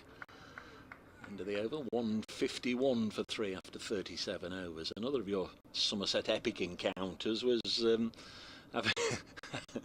having the what's the word to say? Anyway, being brave enough to front up to Kyron Pollard and almost butt heads with the big lad. Well, yeah, that was getting a bit feisty, that game, wasn't it? I can't believe we lost that game. It was just, that was like the rising of Josh Butler, wasn't it? Then. Yeah. That's when T20 cricket started to become really difficult. Everyone's playing the scoop shots and that. Yeah, I remember Pollard. I didn't realise how big he was till he come up to me. I thought, well, he's actually a big man. If he towers over you, he's a big man. He's in the England setup now, isn't he? He is, Yeah. He is.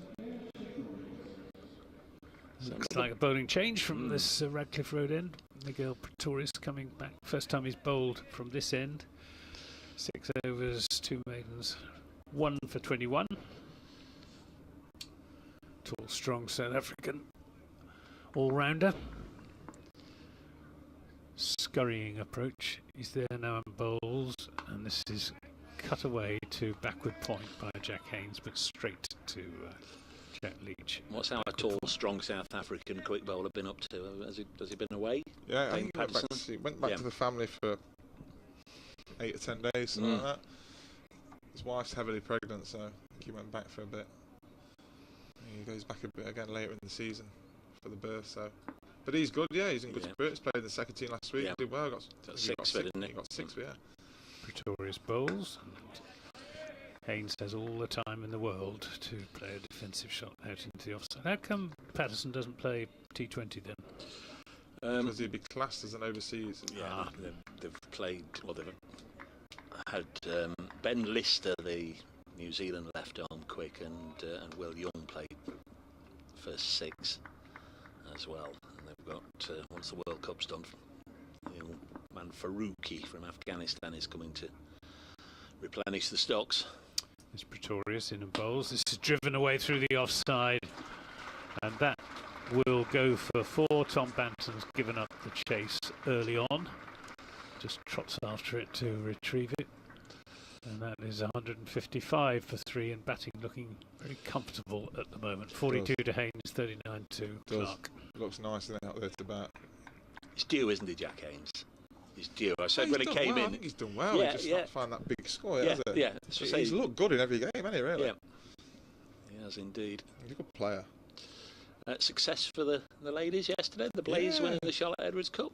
Well done. No, they've been good to get to know them actually over the winter. They used to see them in the gym knocking around that, and they're a good set of girls. So, yeah, well done to the Blaze. Pretorius bowls. That's driven again, but this time Umeed can. Is it a no ball or was No, it? I don't think so. No. Mr. You have to Malinder. free it, Dave. You want to free it. I did Mr. Malinder this morning when he I don't know came why out. he had his. Oh, it's Ghost. It's Ghost. Yeah, Yeah. yeah. Ghost and who's it the round? Ben Devon. Ben Devon. Ben Devon. He was. I was talking to Steve Burks, and he was striding towards us, and I says, "Watch this." And I asked him who Leeds were starting off with in the Premier League. He bit straight away. Pretorius in a bowls a half volley, which is driven away through the offside. Leach is in pursuit, but my money's on the ball, and the ball indeed wins the race. Well, real full, aren't they, Somerset? Yeah. Well, real full. You can't afford to bowl half volleys on a pitch like this. Just looks like any sort of width batters can put their hands through the ball. Yeah. 159 for 3. What sort of length would you aim to bowl at on this pitch? Just Well, the better the pitch, the more you sort of pull your length back, don't you? You know, if it's a green top and it's nibbly a bit, you want to be brave and get yourself right up there so you bring in all 3 dismissals. But now you'd be trying to bowl sort of a top of the stumps, wouldn't you, really? Pretorius bowls, that's more like it. Nothing as full as that, really, that last ball, which was absolutely perfect. But 159 for 3 at the end of that over from Pretorius, who's bowled 7 overs, just got that 1 wicket with catch down the leg side from James Rue for 29 runs. Jack Leach out there on the field, Luke, who got a century in second 11 cricket this week. He managed to take that giant step from getting 99 in second 11 cricket to 100. That's a step that you haven't quite mastered yet. He was out for 99, weren't you? A week or two back. second team 100 years ago. I've got 100. It's Overton in and bowls, and this You is know pushed what? into the offside. Talk us through this over. Luke, talk us through this over. I'll do the whole over. I don't get it. It's 1 run. What's the big fuss? 99 to 100 is 1 run, isn't it?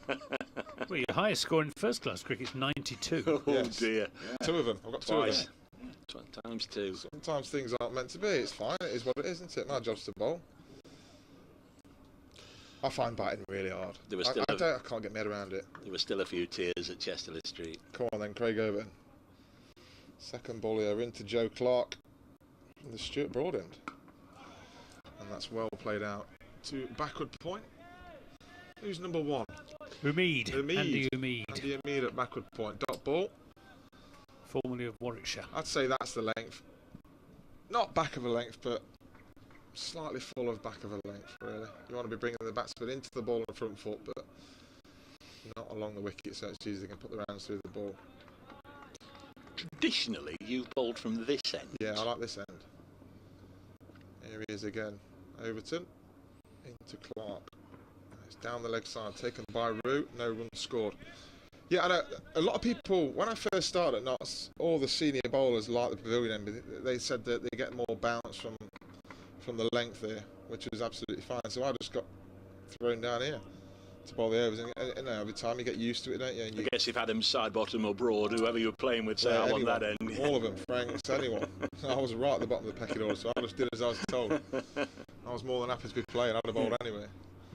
And then you just grow to like it. Here he comes again.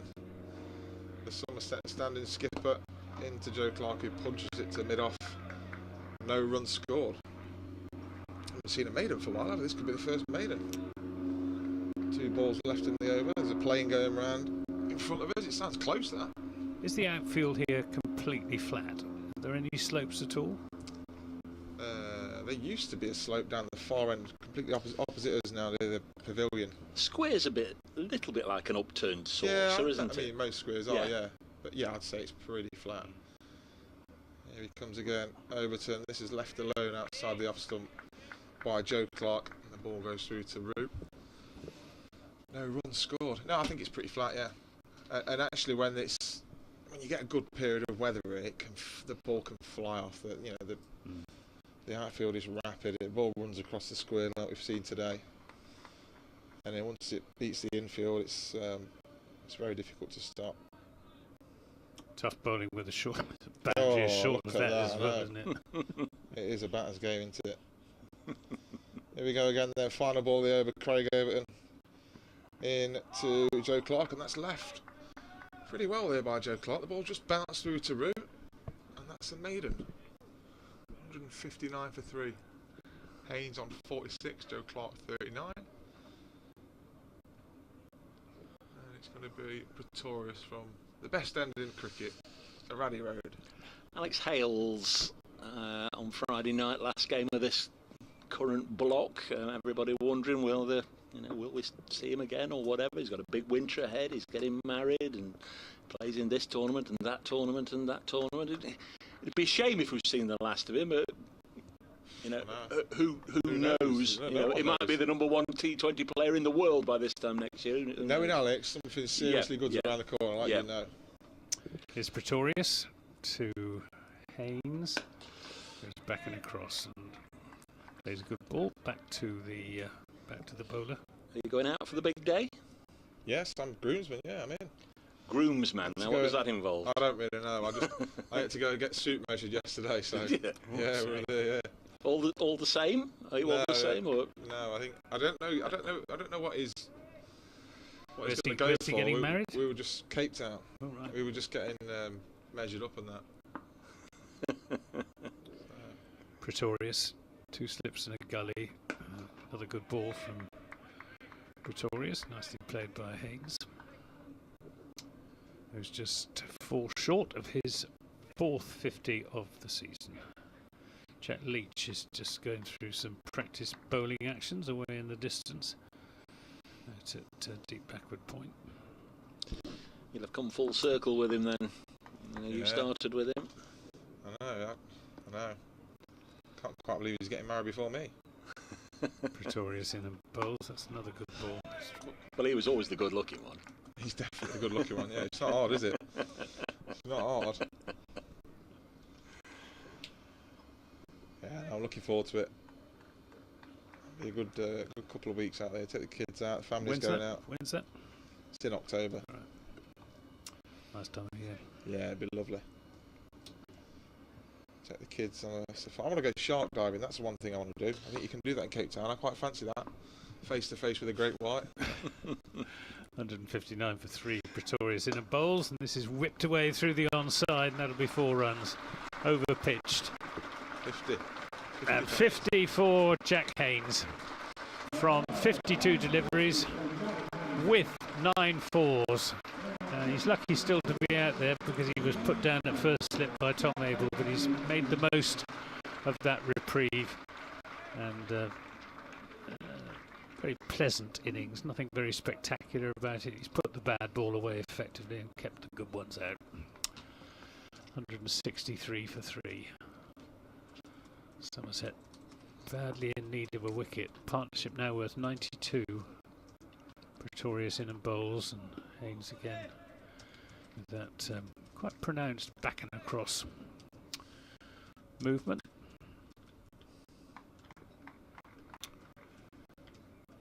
Umpire Mallender there in his white Panama hat, hands behind his back. And Corporation well to the fore. In his 25th season as a first-class umpire is the ghost, Neil Mallender. Pretorius in and bowls, and Haynes lets that go through. How do you rate Neil Mallender as an umpire? Solid, yeah, he's good. He controls the game well, doesn't he? He's got a lot of respect by everyone. I like the umpires that speak to you as well. I like to have a good chat with them. You know, if he gets the odd one slightly wrong, he'll tell you, I think I've got it wrong, which I respect that. But nine, yeah, pretty much, he's pretty solid, isn't he? Knows the game well. I think all players respect him. No one seems to give him any grief. Here we are then, Overton again. I'm doing Dave Bracegirdle's job as always. Oh, and that's gone through to first slip. And it looks like it's come off the thigh pad of Joe Clark. It's a big shot by the Somerset fast bowler. He don't look very. That's revved him up. Look at him. Joe Clark he's revved up now. Yeah, Joe Clark he's just take showing the caravan him off now, isn't he? Ooh. Clark is showing the red mark on his pad into. It didn't look like it had come off the bat because it went relatively slowly to first slip, didn't it? Well, it definitely wasn't appealing for LBW, was it? It was a lot higher than it. Yeah. The ball was high, but It was a much more difficult catch, that one. Yeah, he took that one. Than the one he put down before lunch. Did you see the one he dropped, Luke? no, I didn't know. Yeah, just a regulation Very first slip. Very Tom Abel-like. Can happen. Here we go again. Overton to Clark. And this is played out on the onside. Picked up by number 17. Who's that? Jack Leach. Jack Leach. Has he changed his number? No. No, he's always been there. Okay. I think he'll be on soon. Can't see him having too much more time off. He'll be twirling away, most probably from he had the two pavilion end, I'd say, with two right-handers in. He had 2 overs from this end that came and went fairly quickly. Craig Overton again this time. Left alone well by Joe Clark, who's looking pretty solid so far. I don't want to curse him. 2 Worcester lads, ex-Worcester lads. Southport next week for Notts. Yeah. And that's Yeah, too excited early for that. for you. I'm You like looking an away forward. trip? Did you go to Southport? Yeah, I did. Both teams picked an extra spinner because we thought it was going to spin, and then we were done after 3 days. Yep. Andrew Adams and Glenn Chappell got a lot of wickets. Here we go again then, Overton to Clark. And this beats him on the outside edge. Who got runs in each innings for Notts? Who got runs in each innings for In a Notts? low-scoring game. Ooh, It's Graham White. Graham White, yeah. Yeah. Didn't have that many opportunities with Notts, certainly with the He bat. got 50, and didn't 50, I think, got 40 odd and 50 odd. Yeah. He's a good player, wasn't he? White's Yeah. a good player. Yeah. Here we go again then. Overton to Clark. It's a full pitch ball driven down the ground. It's the stumps. I don't think he's got a finger on that. No, he didn't. No. Otherwise, they'd have been up. To be fair, it looks like the only way they're going to get a wicket, isn't it? Last game we played at Southport, Keaton Jennings got 300. Yeah. Ooh. Ooh. Won't be telling our bowlers out there. Yeah. It's supposed to be a pitch that does turn. I mean, if the weather's good, then hopefully. That pitch was absolutely flat. Here we go again, Overton. This time down the leg side, it's hit Clark on the thigh pan. It's going to trickle down to Jake Ball, who's trudging around at final leg, and they're going to come back for 2. 165 for 3, the Outlaws. Well, there's a strong whisper. It's Jimmy Anderson's farewell. He's down at Canterbury in the squad for the game that started today but hasn't played. So presumably he's going to be down there bowling in the sessions and whatever with the bowling coach ready for next week. And that would be his Lancashire farewell and his warm-up game before the test. That was the end of the over, that last one. So Craig Overton, he's 15 overs, 5 maidens, 1 for 39. He's done a good job. Sure, we'd like a couple more wickets on there.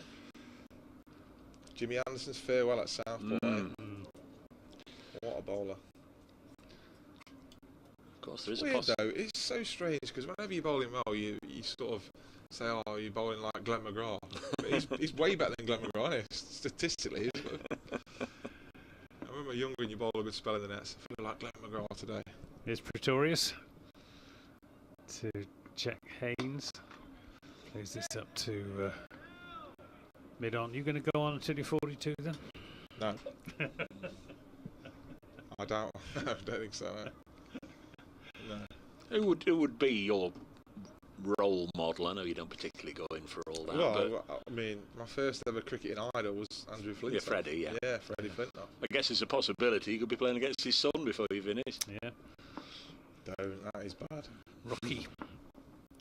He's doing alright, isn't he? Yeah, he is. Here's Pretorius in bowls, and Jack Haynes plays that defensively up to Jake Ball at mid-on, no run. No, I know that, you've told me that many times, but in terms of somebody to watch and try and emulate, somebody who does what you have done throughout your career.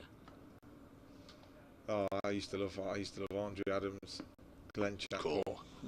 Graham Onions, Chris Rushworth. Rushworth and Onions. Overton. Outside the off stump. Yeah, I mean, no shot from someone Haynes. who's in complete control of line and length. Adams was superb. Adams was brilliant. Yeah, I mean, he just. And it still staggers me every now and again when we get a message and watch it on the live stream. Dave, say hi to the boys. And He's all still the rest best of it. bowler I've played with. Yeah, yeah. I obviously played over the bowler with Brody for 50 Amazing years. player. Yeah. A different type of bowler, but so good, especially to left-handers. Just the slip in the gully now. Close catches as Pretorius bowls to Haynes. He's found his line and length as Miguel Pretorius, but he's not getting past the bat at the moment. Better field this with the protection on the offside. Just try and stem the front of the flow of runs for a bit. Try and build a bit of pressure. Partnership worth 94 from 124 deliveries. And you say Freddie's playing club cricket now? He is, yeah. Yeah, just the quick cricket games, which he's absolutely loving. Pretorius bowls. Another defensive shot, just playing that from the crease half forward. Jack Haynes keeping the ball out. And where's that at? Plumtree. Right. Yeah, it's a nice setup there actually. Got quite a few teams, quite a lot of kids go down the Friday night training. He loves it, mate. He's on the drive practicing his bowling. He must be bowling 8 overs a day. I said to him, you've got to look after your body, you know. I mean, you're getting a stress fracture at 9 years old. Pretorius to Haynes. This is just a little bit straighter than the 2 previous ones, and played defensively into the onside. End of that over, the 42nd over of the innings, 165 for 3. So Nottinghamshire going along at around about 4 runs and over, which is a decent rate of progress, albeit on a pretty good wicket, very fast outfield and a very short boundary. Dad, I don't know whether to go to university or try and dedicate my life to being a professional cricketer. What's the advice then from dad to son? My advice is do whatever you want, whatever makes you happy, what you enjoy the most. But life as a professional cricketer, you'd thoroughly recommend it to Imagine anybody? where the game's going to be in 10 years when he's at an age where he could be a professional. It's going to be ridiculous, isn't it? What's going to be happening in 10 years' time? A lot of T20 cricket. There's going to be a lot, yeah. There's going to be a lot. You've got Casey Aldridge now. Casey Aldridge. Is he taller than you? Similar height, similar height. Tall man, isn't he? 6'5". He's definitely thinner than me.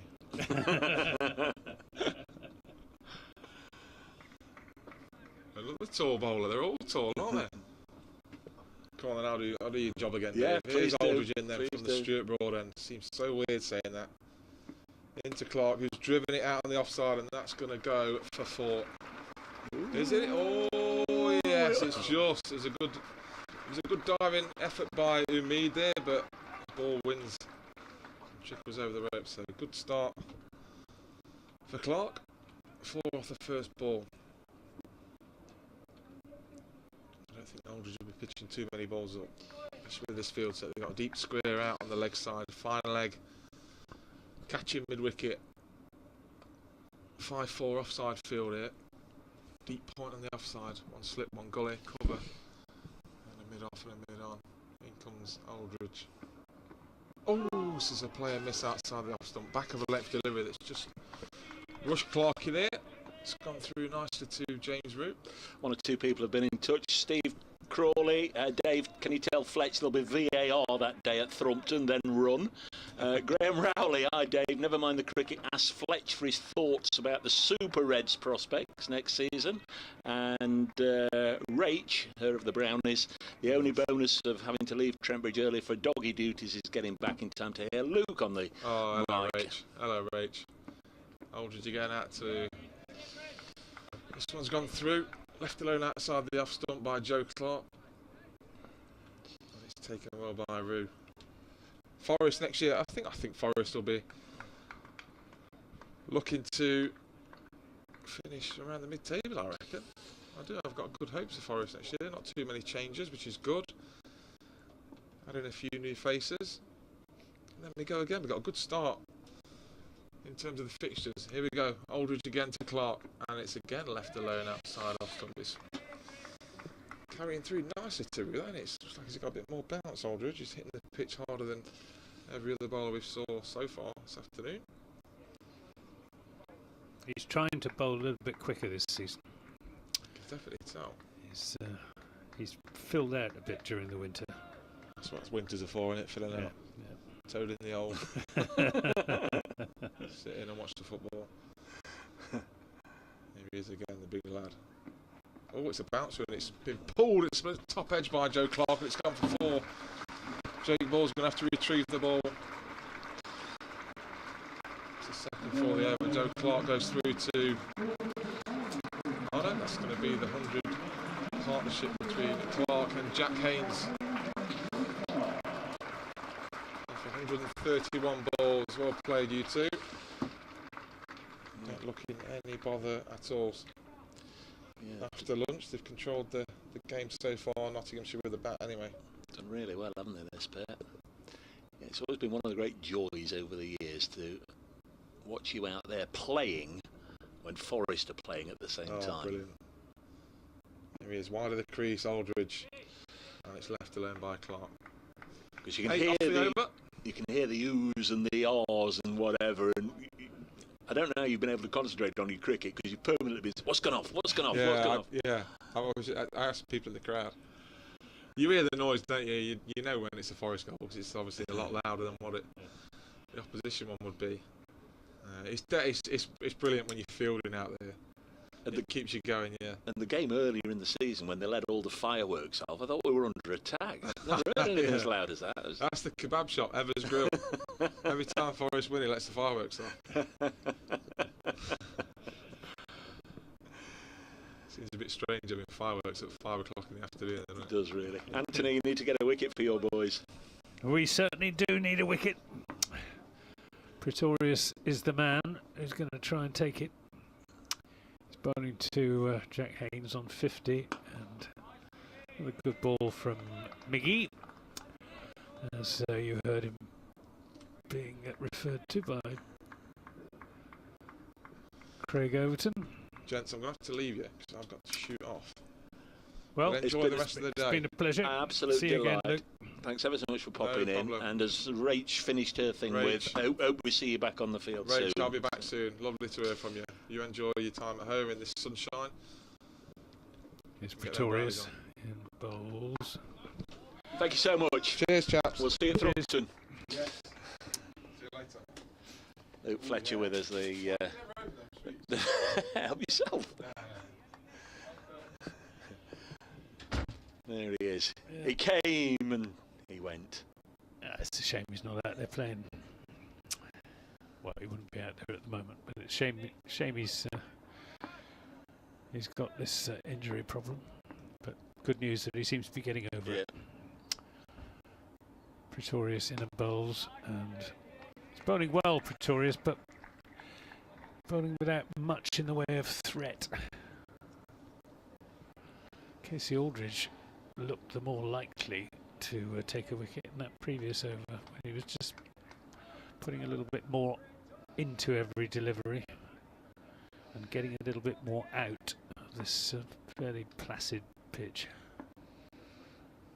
Just a slip and a gully as Pretorius is in and bowls, and be a single here as Banton fields in the covers.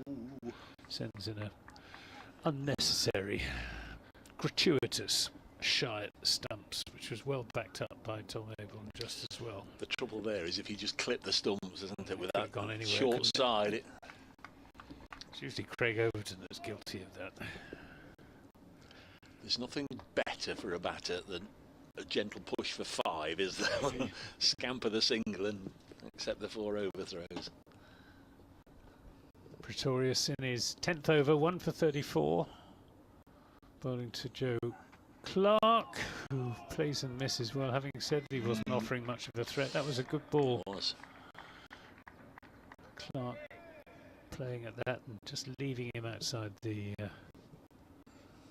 off stump, past the outside edge through to James Root. Steve Barry, fantastic to have county cricket back, just to get my summer started. Really enjoying the commentary from my garden in the West Country. Come on, Somerset. Well, thank you, Steve. Somerset need a bit of encouragement at the moment. Pretorius in and bowls and beats Clark for the second ball in succession. And Clark just puts his bat under his arm as if he's going to walk back to the pavilion, but in fact it's just the 12th men coming on with drinks for the two not out batsmen. 174 for 351 to Haynes, 47 to Clark. And I'm delighted to be able to inform Somerset listeners that Tractor is here somewhere. I heard his dulcet tones just now, and I'll no doubt bump into him in one of Nottingham's many excellent pubs this evening. Yeah, you did a bit of a crawl yourself last year, didn't you? Well, it's one of the great things about coming to Nottingham. It's a city with outstandingly good pubs, fine selection of beers as well. Durham 190 for 3 at Chelmsford against Essex. Alex Lee is still there on 72 not out. Here at Trent Bridge, 174 for 3 as the next delivery sent down by Casey Aldridge, pulled out onto the leg side by Jack Haynes for a single on 75 for 3. Haynes up to 52 at Canterbury. Fairly low scoring affair there. Let's click on it, just make sure. Yeah, Kent 121 for 4, and it's a fairly low scoring affair because Ben Compton is still at the crease, 52 not out. Been at the crease nearly 3 hours. Ben Compton, the opener. That's against Lancashire. What's the the dressing room door dressing again? Room door.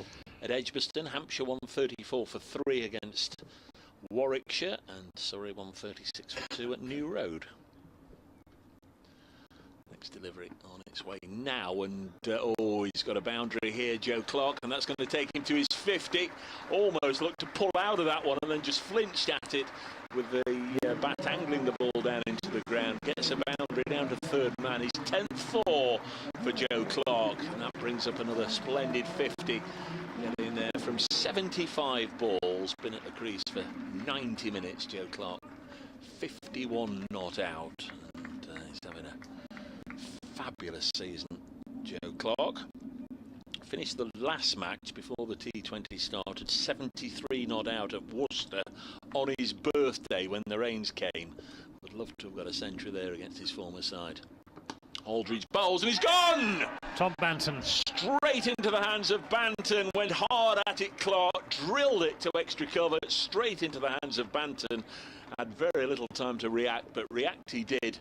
And Clark goes for 51. That breakthrough has come. 179 for 4. And a second wicket for Casey Aldridge. Yeah, good catch from Tom Banton. He had to look lively. That ball was travelling. But a big wicket that for Somerset. He was looking really dangerous, Joe Clark. And, well, going for the drive. Maybe the ball might just have stopped on him a little bit, threw the shot a little bit too early, but it actually came flashing off the bat, so there was nothing wrong with the timing. It was the fact he didn't keep it down. No. That was the problem.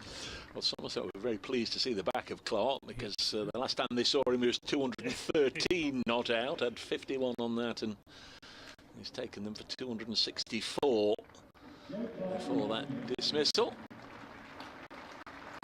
Looks very much as if it is Tom Moores coming in at number 6, so the left-hander coming in ahead of Lyndon James. That's wicket keeper. Didn't play down at Taunton. Joe Clark had the gloves down there, but it's been restored to the side now for the last 4 matches. But it's 3 innings, 117 and 4, so could do with a knock here in the middle order. 179 for 4. Casey Aldridge is the only one to get 2 wickets so far, 2 for 44. Yes, hard to say how much credit should be apportioned to the bowler for that last wicket. But certainly his first wicket when he got Will Young LBW was entirely down to good bowling. Lovely sunshine now here at Trent Bridge. Plenty of blue sky overhead, cotton wool clouds. Handsome cricket ground, handsome cricket stadium.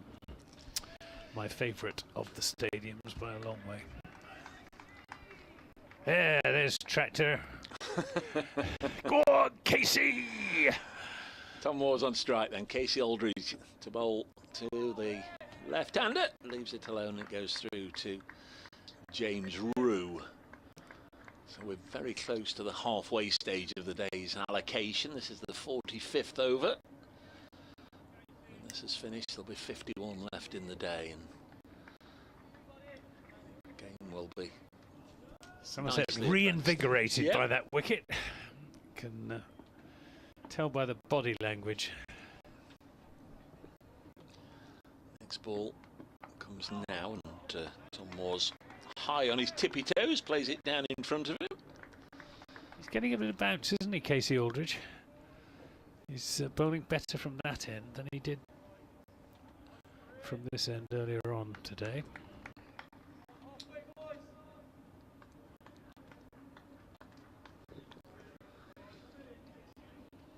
Lyndon James doing at 7. Calvin Harrison, Ollie Stone after him. This strikes Moore's on the pad, asking umpire Debenham. Good shout. I wonder if it was height or Good inside shout. edge, difficult to tell from here. It was a confident shout from Casey Aldridge. Wicket in that over though, 8 overs, 2 for 44. Not so 179 for 4. I'm just watching the live streams a little bit behind actual play, so I'll be able to. Good shout. Maybe a little bit high. A little bit high. Umpire's call, I think that would have been if we had the DRS, but we don't, of course. 179 for 4. Well bowled, Casey Aldridge. Working up a good head of steam. Pretorius, meanwhile, from the Ratcliffe Road end, bowling to Haynes, who's on 52. And bouncing up and down after delivering that ball, which is defended back up the pitch to him by Haynes. He should be fit and fresh, Pretorius. Don't know whether he's been back to South Africa. Well, Somerset have been playing their first 8 games in the Vitality Blast. And to recover from that concussion that he sustained up at Chester Street. Oh, and he chases after a ball wide outside his off stump as Jack Haynes comes off the inside edge down to fine leg. But could so easily have gone back onto his stumps. Yes, it was certainly wide enough to go after, and because of all that width, he was fortunate to get away with it. 184. Haynes on to 53. Tom Moore's in the firing line. Left-hander. 2 slips and a gully.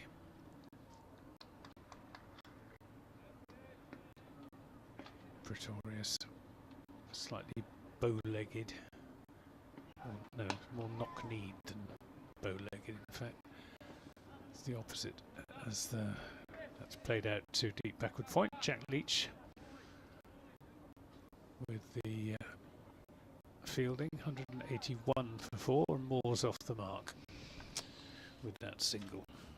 Yes, 27 years of age now, Tom Moore's. First played for Notts in 2016. This is his 76th first-class match. A couple of centuries, including one against Somerset. Pretorius in and bowls. This is cut away out to Jack Leach for a single. I missed a stat in Joe Clark's innings because when he reached 27, he reached 8,000 first-class runs. Yep. Got it down here in Which front I'd of me written, as well. I have. It down to landmark and Yeah. missed it. 182 for 4. I've got it here as well. Joe Clark went into this innings on 7,973 first-class runs, so congratulations to him. But what did Luke say? There's no difference between 99 and 100. Is Pretorius bowling around the wicket to the left-hander. watchfully forward. They're just milestones that you pick up along the way, aren't they? It's nice to acknowledge them, but it's at the end of your career when you look at your stats. Of course, the modern days players, certainly in terms of appearances and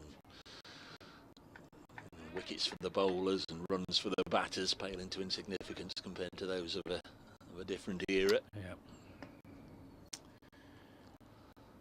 This Pretorius full down the leg side, very well taken by James Rue, who's Nottinghamshire's all-time highest run scorer in first-class cricket. One of the guns? One of the guns, yes. William or yes. George? No, it's William or John. I'm just pulling it up before we...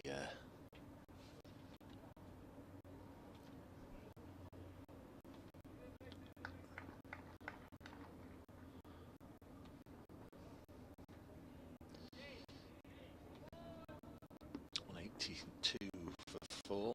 George Gunn, 31,592. As some wide of the off stump. Haynes on 54.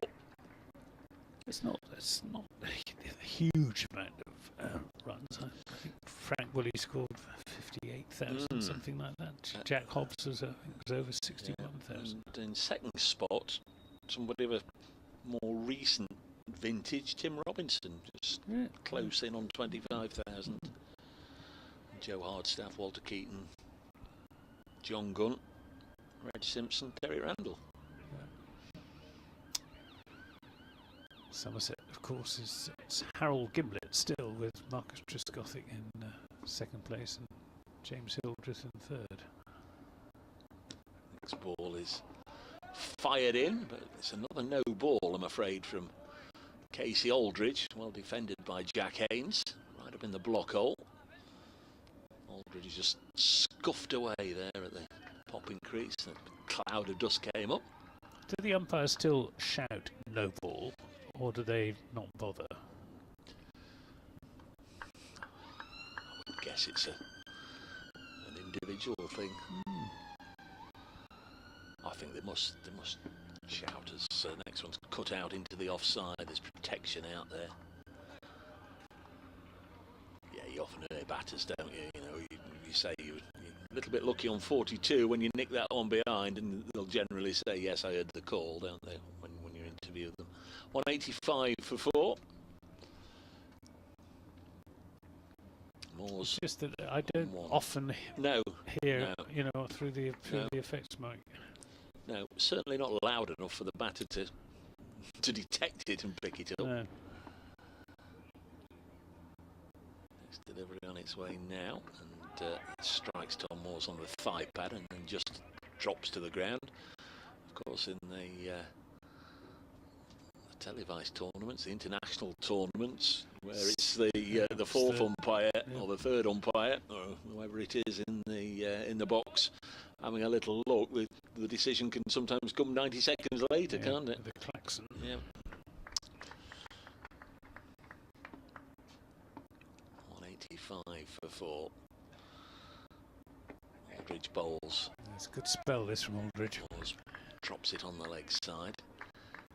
He did this in the game down at Canterbury, first game of the season. He came on middle of the afternoon when nothing very much was happening, and bowled a really good spell, really hostile spell, and picked up a couple of wickets. Leach is exercising his left arm and shoulder again. Looks as if he's preparing himself for another opportunity. Next one down the leg side, taken by Rue. Again, must keep reminding myself and everybody else, bonus points for batting sides only kick in at 250 now. We had all those years of it being 200. Started off 150. Well, yeah. So Notts still requires 65 runs. They've not exactly been amassing huge quantities of batting runs this season.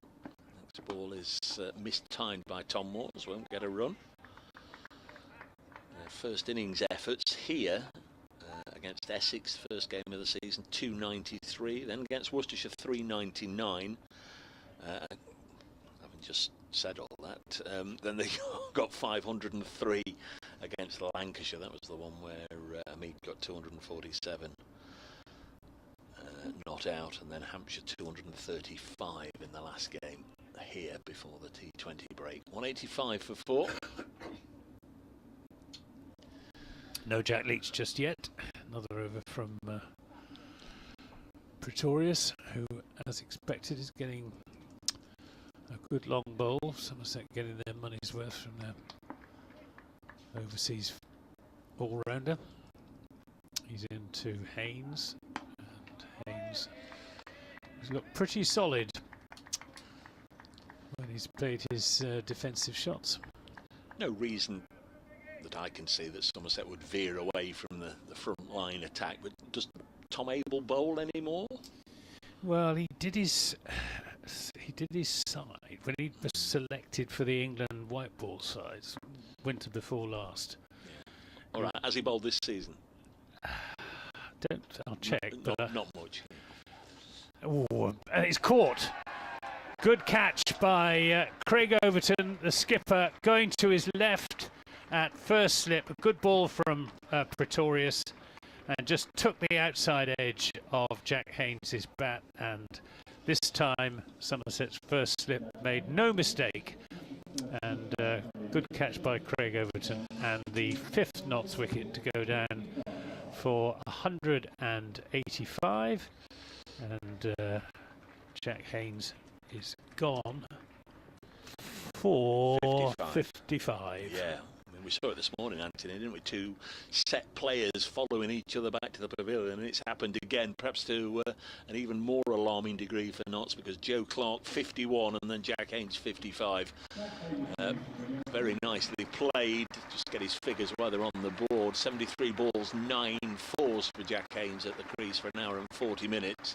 But follows Joe Clark back to the crease, and the top 5 have all now been wiped away by the Somerset attack, as Lyndon James comes out at number 7, playing, as I mentioned earlier, his 50th first-class game.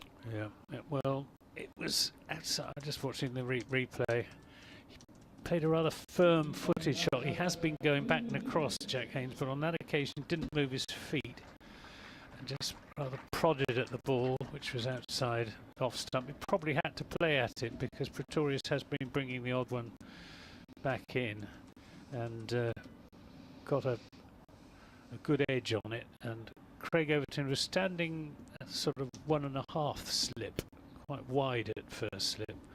Had to go quite a long way to his left, but it was a comfortable catching height, and he made no mistake. So both of the protagonists in that century partnership for Nottinghamshire now back in the pavilion. Game back on an even keel. 185 for 5, so we're halfway through the day's allocation.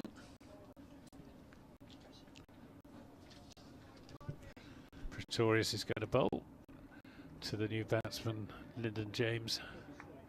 Slip cordon reinforced. We've got 2 slips in the gully now. Craig Overton at second slip. Tom Abel at first. Overton in much this, well, he's a couple of yards further forward at second slip than he was when he took that catch. It's again leaving the batsman outside the off stump. Nice little bit of nip there from Pretorius, who's a strong man, good pair of shoulders on him. Bowling at a lively fast medium.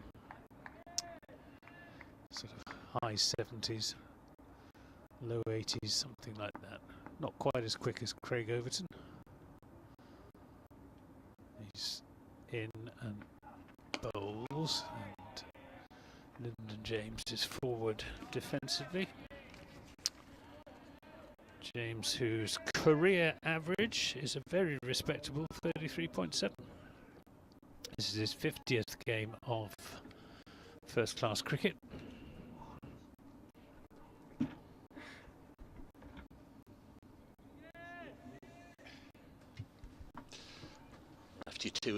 a minute or two there, Anthony. Here comes Pretorius in and bowls and beats him outside the off stump. 185 for 5, so the seat vacated by football mad Luke Fletcher has just been filled by cricket mad former footballer Ian Storymore. Ian, absolutely thrilled to bits that you've popped up to see us. I've just been told, be gentle with him, he's had a good lunch. How are you? Absolutely, yeah. Thank you very much for your kind words, David. Yeah, I've had a lovely lunch.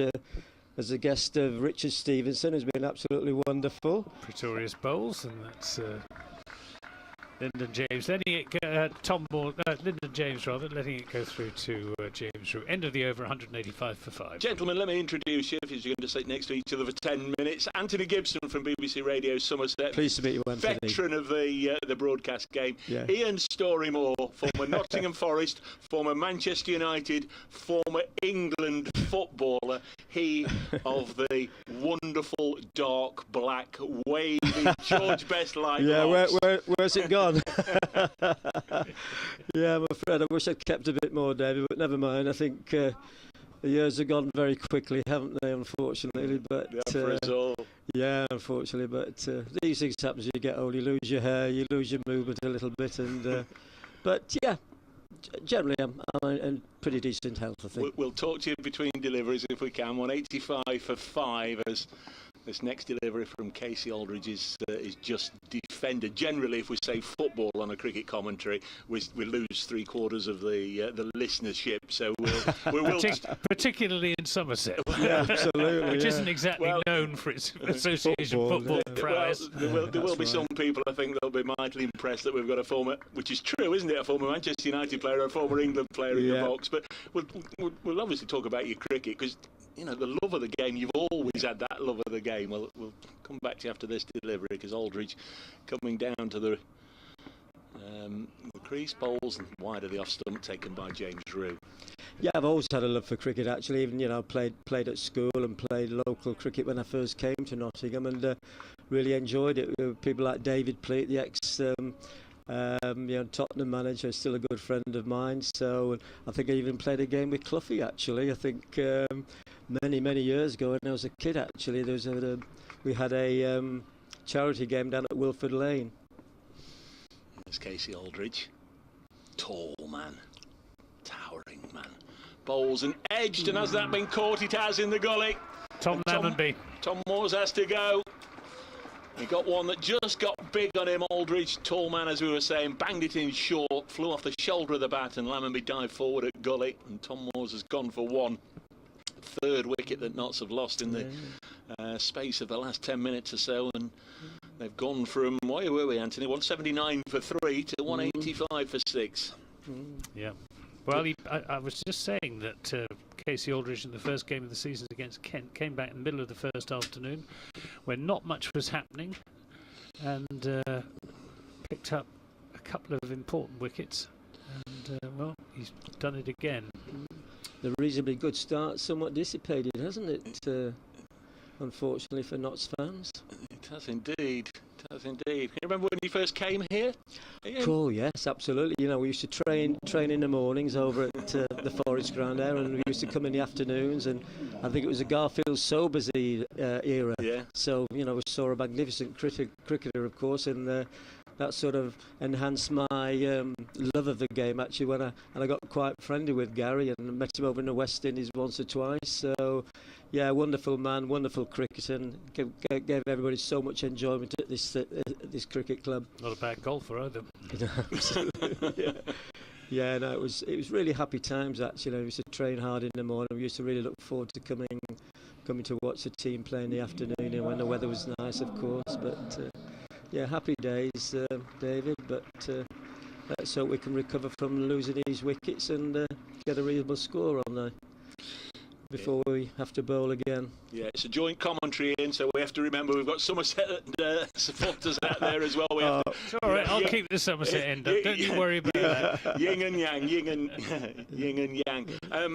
I know you're a guest of the club today, and you know, Richard Stevenson brought you up and said you've had a fabulous lunch, which is great. But you do sneak in, you do come regularly. It's not like you only come once a year when you're invited. Oh no, I'm a member actually, so I've got a membership here. We usually sit above the to the right of the pavilion there, up above, and I was here on Friday for the 2020, which now to see them have a win at last.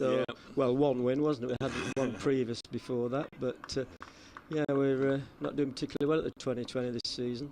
So Calvin Harrison is the new man. Lyndon James at the other end on naught. Harrison faces his first ball and defends out into the offside. Nice to see Samet, but a little strange in unfamiliar colours. Yeah, it didn't last very long, did it, fortunately for us. But I was glad to get that win on the board, wasn't it? Really pleasing to see that. And they've had a bit of a torrid time at the 2020 this season, haven't they, unfortunately? So I think it's going to take a monumental task, isn't it? Monumental task, should I say, to try and qualify, isn't it? It is indeed.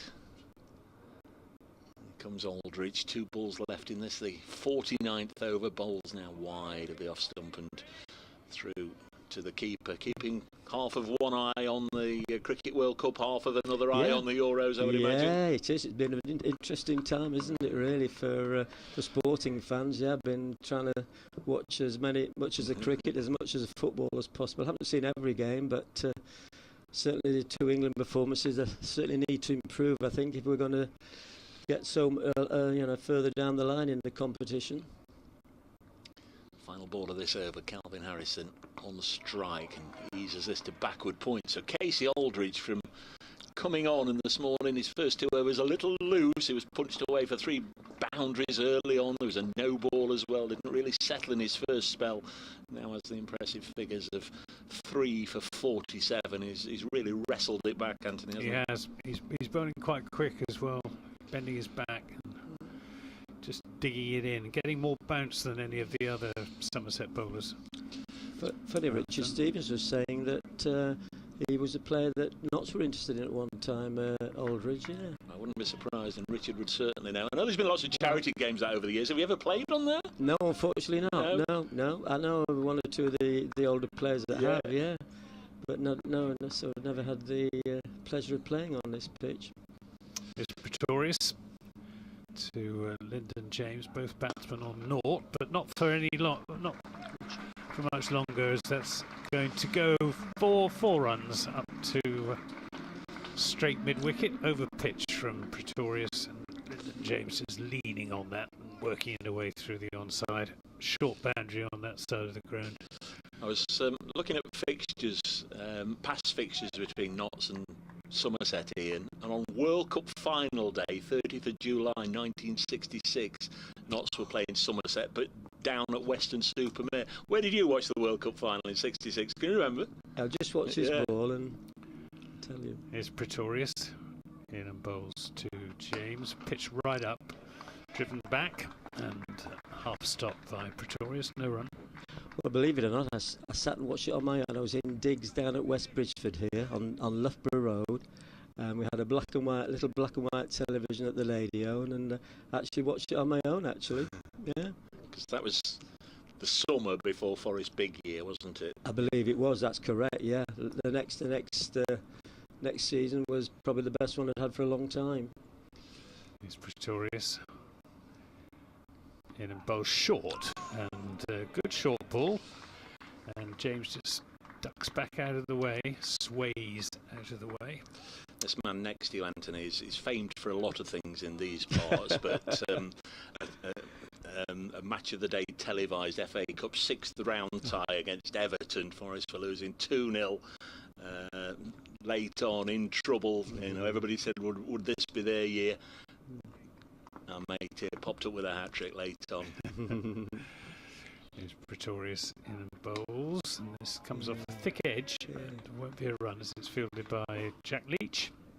That's got to be one of the career highlights. Yeah, I believe so. Yeah, I mean, I think actually, I think the score was actually the 1-0 at half time to them. Then it went 1-1 actually. Right. Then we made it 2-1, and then they equalised it with I think 5 minutes to go. I honestly thought you were 2-0 down. No. 1-0.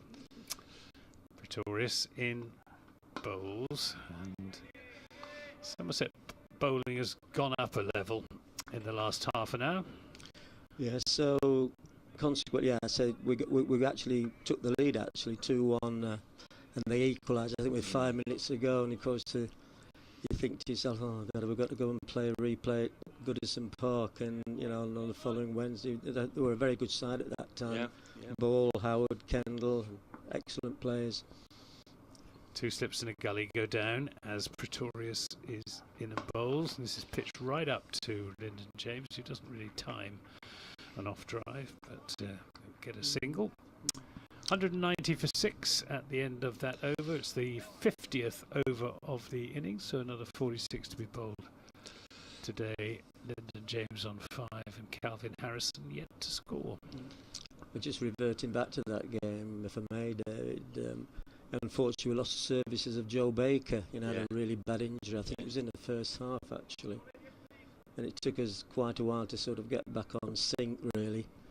And I don't think he played again that season. I think, and I've said this on numerous occasions, I'm sure that was one of the reasons why we didn't win something that season. He was a terrific player, Joe, and I think if we had retained his services, I'm sure that we would probably won the league or the cup that season.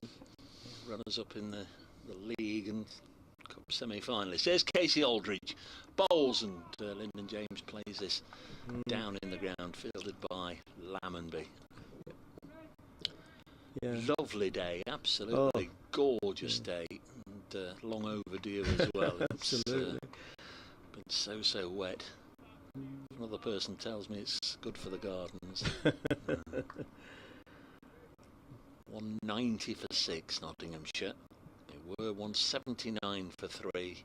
Since lunch they've lost Clark for 51, Haynes for 55, Tom Moores for 1 as Lyndon James pushes us into the offside.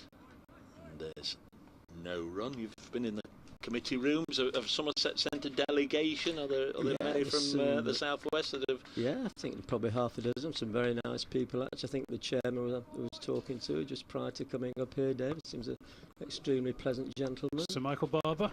Is it, who it is it? Yeah. That's the chairman. Is it the chairman? Is it? Yeah. The president is Sir Peter Wanders. All right.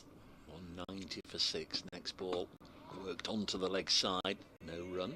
So Michael Barber is a political advisor. He was a big advisor to Tony Blair. Okay. Right. Yeah. And Sir Peter Wanders is the soon-to-retire chief executive of the NSPCC. So don't get them mixed up when you go back to tea. Oh well, no. I think I said don't talk children to the. I think I'll just say good afternoon to them. 190. On the board. Next ball is defended. I was going to talk about views then. Have you been on the balcony? On the committee balcony? Yeah, on the committee. Yeah, excellent view. Yeah, I can see it from here now, just looking across the ground there. Yeah, excellent, really. Yeah, as I say, I usually sit high above, and when I come with a couple of pals of mine for the 2020 in the county games, I think probably pop along on Tuesday again. So, looking forward to that. Lyndon James on 5. Another aeroplane goes over the Batman board at the far end. Good delivery has brushed the outside edge, and Lyndon James has gone cheaply as well. He's fallen for 5, and it's 190 for 7. And this innings unravelling very quickly to the skills of Casey Aldridge, who's now got a 4 for 190 for 7. Well, I did say, and he has been bowling really, really well this afternoon. He's come back so strongly after pretty shaky start this morning, but ever since he moved to the Stuart Broad end, he's upped his pace and he's getting bounce, and it was bounce really that accounted there for the wicket of Lyndon James. I certainly don't hope they blame me for this collapse since I've been up here. We've lost about 5 wickets.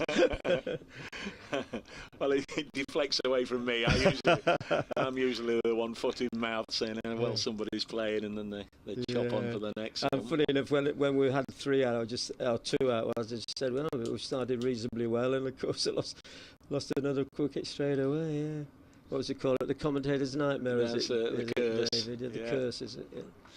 Yeah, 7 down then, 190 for 7. If you just joined us, that's the voice of Ian Storymore, former, in these parts, played for Nottingham Forest, and there was all the talk of him signing for Derby County, but that didn't happen, and went to Manchester United.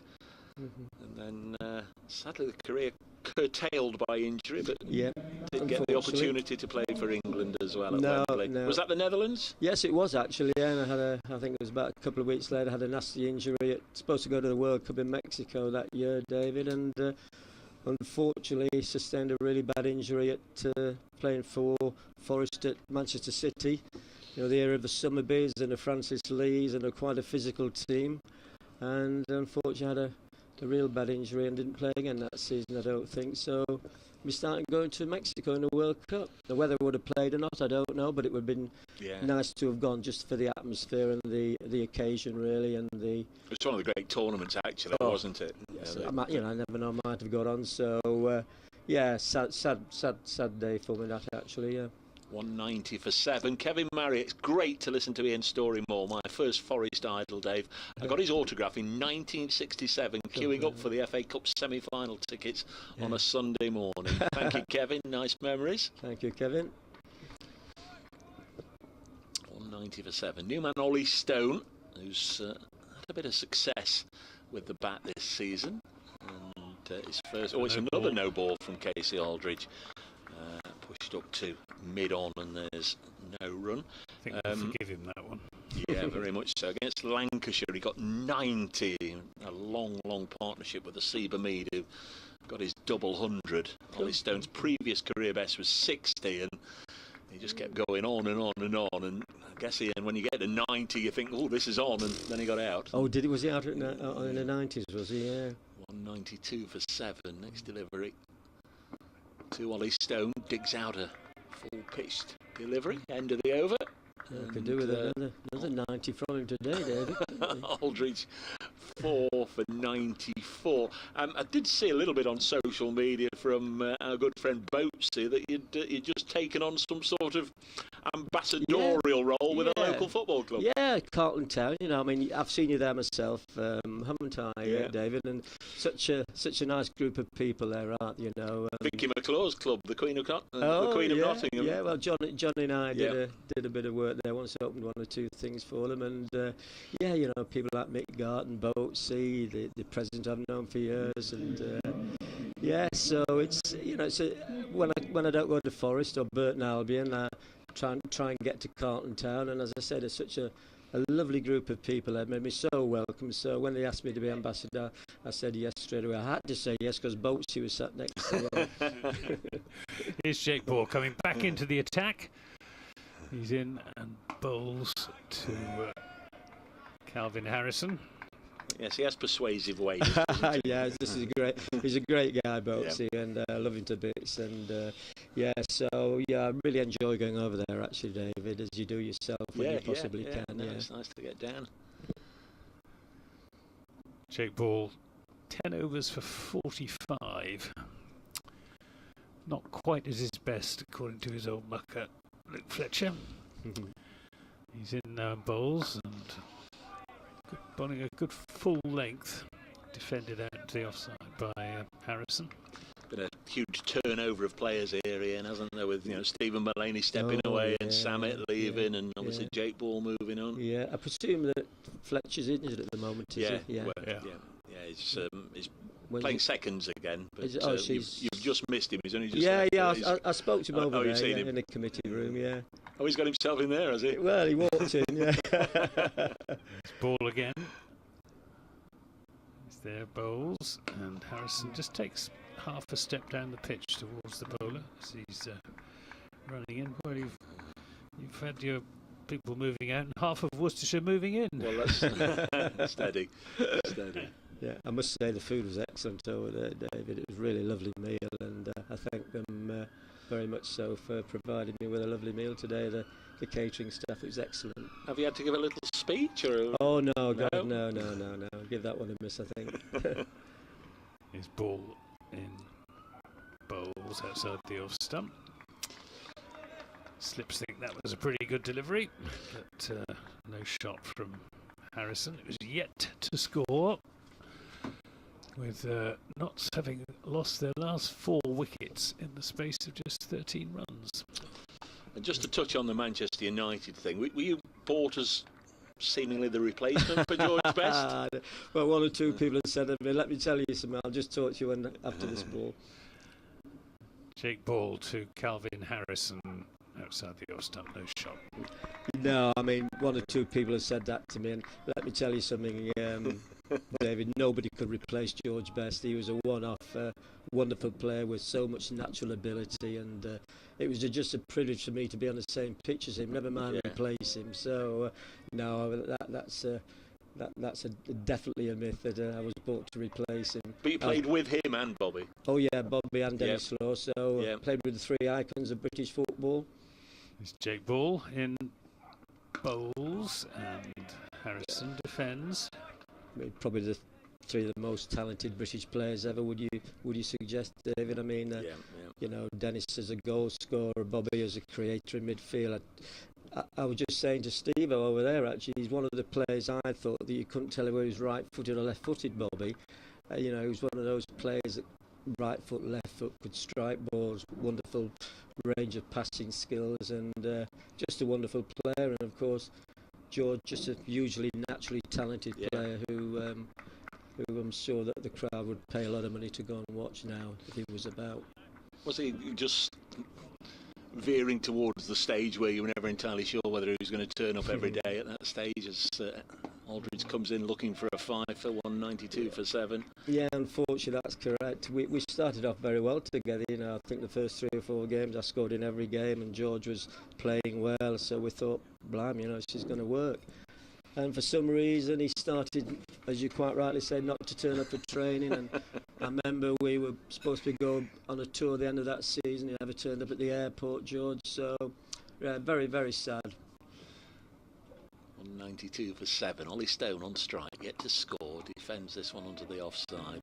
It was the old famous quote, wasn't it? Where did it all go wrong? As he was pictured, pictured in bed with Miss World or whatever it was? Yeah. And all the money on the bed and a glass of champagne. Where did it all go wrong, Mr. Best? Yeah, classic that one, wasn't it? Really.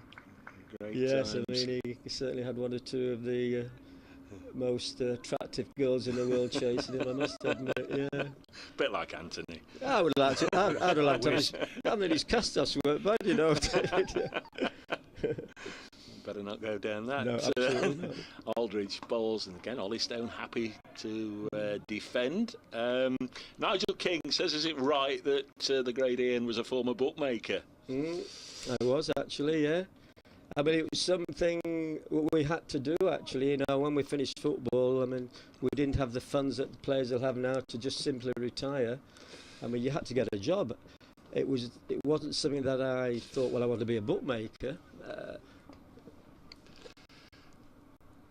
Again comes Casey Aldridge in his 12th over, 4 for 90. Oh, crikey, 4 for 94. He banged that one in short, past the nose of Ollie Stone. We might refer back to that later on in the game when Casey Aldridge is out there. Roles batting. are reversed. I was just thinking. Ollie Stone will remember that. I'm not sure that was entirely wise on the part of Casey Aldridge. I wouldn't be bouncing Ollie Stone, the form I've seen him in. Is that what you call a nasty delivery? Yeah. Is it you? Well, it was quick, that one. Well, it was a nasty fasty, but I think, with all due respect to Casey, I think Ollie Stone's maybe even nastier and fastier. 192 for 7. Comes the next delivery. He's bowled beautifully since lunch, as he has played up to mid-off. Colin Smith, whose avatar is Everton Football Club, says, very much enjoying the commentary, especially as Notts wickets are now tumbling. I've got to add, I find references to that Forest-Everton quarter-final less enjoyable, Dave. That said, got to say, Ian was a cracking player. Thank you, Colin. Thank you for those kind words, Colin. Yeah, not so cracking now. 192 for 7. Aldridge bowls. Stone again defending. He looks solid, hasn't he? Ollie Stone, he can handle a bat. He's out there at number 9, but this partnership going nowhere at the moment. 2 from 14 as they look to rebuild. 192 for 7 with Anthony Gibson, myself, Dave Bracegirdle, and our guest for this portion of the afternoon, former Nottingham Forest, Manchester United, England, Burton Albion legend, Burton Albion. Ian Storymore. Solar Club, you know, the owner. Good friend of mine, Ben Robinson, Yeah. a wonderful man, and had many happy years. Ben did, and He's got ties with Derbyshire Cricket, County Cricket Club no, as well. no, he's not. No, he decided he'd had enough, and the consortium from Sweden and Norway bought the club, so Ben can relax a bit now. It's Jake Ball to bowl his 12th over, 192 for 7, and again Harrison just making this. It's almost a trigger movement down the pitch towards the bowler. It's something that Tom Banton does. I've had a tweet from the president of Somerset County Cricket Club, Peter Wanless, who says he's enjoying the commentary and thanks for the mention. Haven't made it to Trent Bridge today because it's the County Cricket President's Day at Lord's tomorrow. Oh, crikey. Is he not here? There you are. Well, they've got plenty to talk about. Yeah, enjoy that, sir. Future of county cricket very much in the balance at the moment. Is it? Ball is bowling this outside the off stump. I would imagine, is it the expenses or is it? Well, it's not a viable. It's the number of first-class fixtures that are being played and the relationship between first-class cricket and, well, the 100. You know, Oh right. with the ECB very much focused on the 100 Really? and the potential share out of the value of the 100 if it's sold off to private investors, ball in and bowls. And this is turned into the onside, but there won't be a run as Umeed quickly across. It's 38 Josh Davey because he's on the field. It is absolutely right. Yeah, sub-fielder. I remember Steve was saying to me quite a number of years ago that, you know, without 2020 it would be extremely difficult for the club to survive. Would that be a fair comment, would it, David? Well, you cut your cloth accordingly, don't you, I suppose, Yeah. in the current form. It's Yeah. very important for counties like Somerset and Essex, income from T20. I see. This is played back to the bowler Somerset. They get full houses for just about every one of their home matches, and it's a huge contributor to the club's income. Of course, yeah. I mean, look at it today, lovely day, and it's fairly sparse, the crowd, isn't it, David, really? Well, I reckon a couple of thousand here. Yeah, you know, because we can't see in this stand. Yeah, no, it looks that there's quite a lot. You'll have seen from the far end looking in this direction. Yeah. His ball. Always and, false start. He's just flexing his left ankle. I said earlier on I thought he might be limping a little bit. Yeah, he's doing it again. I don't know quite what it is. Whether he's just jarred it in his delivery stride. But, it's not ideal, especially on the first day of a match. 192 for 7. Ball to Harrison. Good ball, which is left alone by Calvin Harrison. Do you have a favourite format, Ian? Do you like the rumble tumble of a T20? Do you like the 5-day tests? Is this your big preferred fan format? of the 100? Yeah, I mean, I enjoy most of the formats. I think, and actually I've been, interested in watching England playing the 2020, and I think from a crowd's perspective, I think they really enjoy the 2020 from what I can gather, and it's just... His ball in bowls full length, which is dug out into the shy at the stumps from Pretorius, and James Rue couldn't field that. It was well backed up by Craig Overton, so it's just the single, 193 for 7, risky single. I think what people enjoy about the 2020, they know they're going to get a result, and probably at work all day, and it's an enjoyable thing to come down on a wonderful warm sort of summer evening. We haven't had many of those, have we? No. But eventually we might do, and I think it's excellent. There's a good atmosphere, isn't there? And I say unfortunately we haven't done particularly well this season, but the crowds still keep coming. I think it was about nearly 8,000 here on Friday night, so certainly can understand why they need it to surpass their income, don't they, really? But you presumably get much bigger crowds for the 100 here.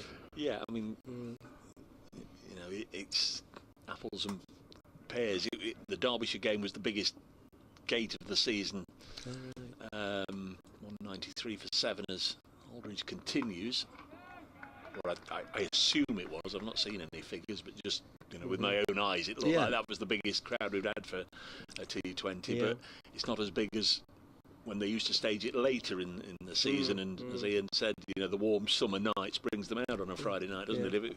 If you've got to be wrapped in 3 or 4 layers and a heavy top coat and bring a blanket just to sit there and survive for 3 hours, then it's less of an attractive proposition. I think one of the reasons, I'll tell you after this ball. Aldridge into his 13th over, comes in now to Calvin Harrison and bangs it in short, goes through to Root. I don't remember, was it a couple of seasons ago where you had to get your ticket online and you had to book your seat? Yeah. I think that's what, from people I've spoken to, I think it put quite a lot of people off that, because, you want to really wait and see what the weather's like, don't you, during the day, and, well, shall I go, shan't I go? But once you book that seat, say on a Monday and the weather's blooming awful, you've got to go. So I think that put quite a lot of people off. 93 for 7. Next delivery is past Harrison's bat, and he's now faced 18 deliveries for his 1 run. Yeah, I think folks do like the freedom of being able to come into the ground and see where the strip is for that particular game. Correct. And maybe sit on that side, or if it's a sunny evening, you don't want to be, they want to be in the sun, so you've got a little bit of warmth, or you don't want to be staring straight into the sun. It's nice to have the freedom of going where you want, rather than booking a couple of weeks in advance and not having that freedom. Again, a delivery that is left alone by Harrison. Not going nowhere at the moment. Three bowling though, isn't it? Yeah, it is indeed. Yeah, 3 from 24 balls. How many has he had in this spell, do you reckon? What did he have? Just 5 or 6 under his belt before this spell started? This is his 13th over. Got 9 overs after this one before the tea break, so we'll make sure we let Ian go. Oh, this one's gone through to the keeper, with Harrison having a bit of a swish at that. Don't want to sound like you nailed to your chair, Ian. No, we'll make sure you get back well in time to don't worry about that. I think to be in the queue for your cucumber sandwiches. I think that lunch will suffice today. I think, Dave, really, I think it's such an enjoyable lunch. I might manage a cup of tea and a scone if there's one, but that's about it, really. Not particularly hungry. No problem, Dave. I don't mind enjoying it, actually. It's a wonderful view from up here, isn't it? Next delivery from Aldridge and through to the keeper. Another over slips by. 55 overs have gone. 193 for 7 here at Trent Bridge. Notts won the toss this morning. In that initial hour, they lost to Seabermead, the captain, for 15. Spectacular sight as his off stump was uprooted by Craig Overton. Ben Slater was next to go for 29, Will Young 19. So all of these got starts but didn't go on. Joe Clark and Jack Haynes each made 50 either side of lunch, then followed one another back. Clark out for 51, Haynes for 55, and 2 more wickets followed. Tom Moores for 1 and Lyndon James for 5. So that's got us to where we are. A wicket for Overton, 1 for Pretorius. 2 for Pretorius, I beg your pardon, and 4 now for Casey Aldridge. He was 6 overs, 1 for 31. Jake Ball to Ollie Stone, who drives, misfielded by Tom Banton at extra cover. Maybe just got a slightly bad bounce. Yes, 6 overs, 1 maiden, 1 for 31 was Casey Aldridge. So he's bowled his last 7 overs and taken 3 for 18, which is a good spell. His ball in bowls right up in the block hole, dug out by Harrison. Of course, you played in an era where we did have 1 or 2 players who played both cricket and football. There was Jim Standen, the West Ham keeper. There was Chris Balderston was another one. The goalkeeper Coventry, Ogrizovic. Steve Ogrizovic, yeah. Arthur Milton. Jim Coombs. Arthur Milton. Milton. No, they were before my time. As a footballer. Tell us about him, Anthony. Well, he would have been he was certainly playing cricket for Gloucestershire in the late 1960s. That's defended. Yeah, he was umpiring, wasn't he, for a while? Was it the first one, Dennis Compton? He played for Arsenal, didn't he? And England, didn't he? Yeah. Milton played for Arsenal. I think. Oh, it was Arthur Milton, wasn't it? Yeah, that's right. Remember that as a kid growing up? Yeah. Willie Watson. Yeah. Sunderland, was it Sunderland? Yeah. Would have been a tough but enjoyable gig to keep going all 12 months of the year. 194 for 7 as ball is into Harrison, who is a little bit late on that. Comes down hard into the ground, bounces out into the gully. I was just saying to Steve at lunchtime, you know, to be in Nottingham, I mean, it's such a wonderful place for sport, isn't it? You know, we've got 2 football grounds, you know, a lovely cricket ground, wonderful cricket ground. If you like your horse racing, we've got an ice hockey team. So it's actually a wonderful place to be for sport, isn't it? Here's Jake Ball in bowls again, bowling on a full length and hit back on the bounce to the bowler. I think there's a Nottingham Forest netball team starting this year as well. That's been that was announced last week, wasn't it? That's right. Is that where they play? Well, I'm not entirely sure. I'm sure somebody will tell us, but I think it's part of an association with the football club. Oh, good, excellent. Yeah, listen, more the better. Ball, bowls, Harrison. 1 from 26 deliveries, and Ollie Stonewall 1 from 9 deliveries, but the runs have pretty much dried up since that partnership between Joe Clark and Jack Haynes was broken. That was 179 for 4, and it's now 194 for 7. So 4 wickets going down in the space of 15 runs. Was it always going to be football with you, Ian? I think so, yeah. I mean, I was besotted with football as a kid. Unfortunately, my father was a... Was it Ipswich you started? No, I was born in Ipswich, but funny enough... The start of a new over, Aldridge Bowls. This is eased into the offside by Stone, and he's got a run there. Doubles his figure to 2. Yeah, my parents from the northeast actually, so my mother from Midlands, my father from Sunderland. So I remember my father when we used to see my grandparents up there in the northeast, Sunderland. He used to take me to Roker Park. So as a kid growing up, my team was Sunderland. Yeah, took me to. I remember seeing my mother's parents lived in Middlesbrough, so I used to see Cloughie play at Essen Park. Crikey. Terrific goal scorer, wasn't he? Yeah. Aldridge. Again to Harrison, and again just happy to block. No run, 195 for 7. Now I think but we moved to Scunthorpe actually when I was fairly young, and sort of I was at school there and played in the same Scunthorpe boys team as Graham Taylor, of course, who became the England manager at a later date. Yeah, lovely man, absolutely lovely man. You know, whatever the press thought about him, he was such a genuine, thoughtful, caring man. He was such a nice person. On 1, and this is eased into the offside and slightly off the outside portion of the bat. One bounce to Tom Banton, who then throws to the non-striker's end and knocks a bail off, all just to make sure that Ollie Stone had got back. So Sir Alf Ramsey would have selected you for your England cap. He did, yeah. Of course, he had a successful time as the Ipswich manager, didn't he? Yeah. He got them to prominence. And back in the league again now, the big league. 57th over of the innings. And that's a lovely shot from Harrison. He's had to wait and bide his time, and then gets a foolish delivery just outside off that he can drive back all the way along the ground for 4 runs. Takes Notts to 199 for 7. Harrison has 5. Stone has 2. And how would that have come about? Would the manager have called you in? We've had a phone call from the England manager? Yeah, well, initially I played the under-23s a few times, and then we got, I think myself and Henry Newton got selected to one of the squads, which were, I think it was in the November time of that year when they were playing Portugal. Aldridge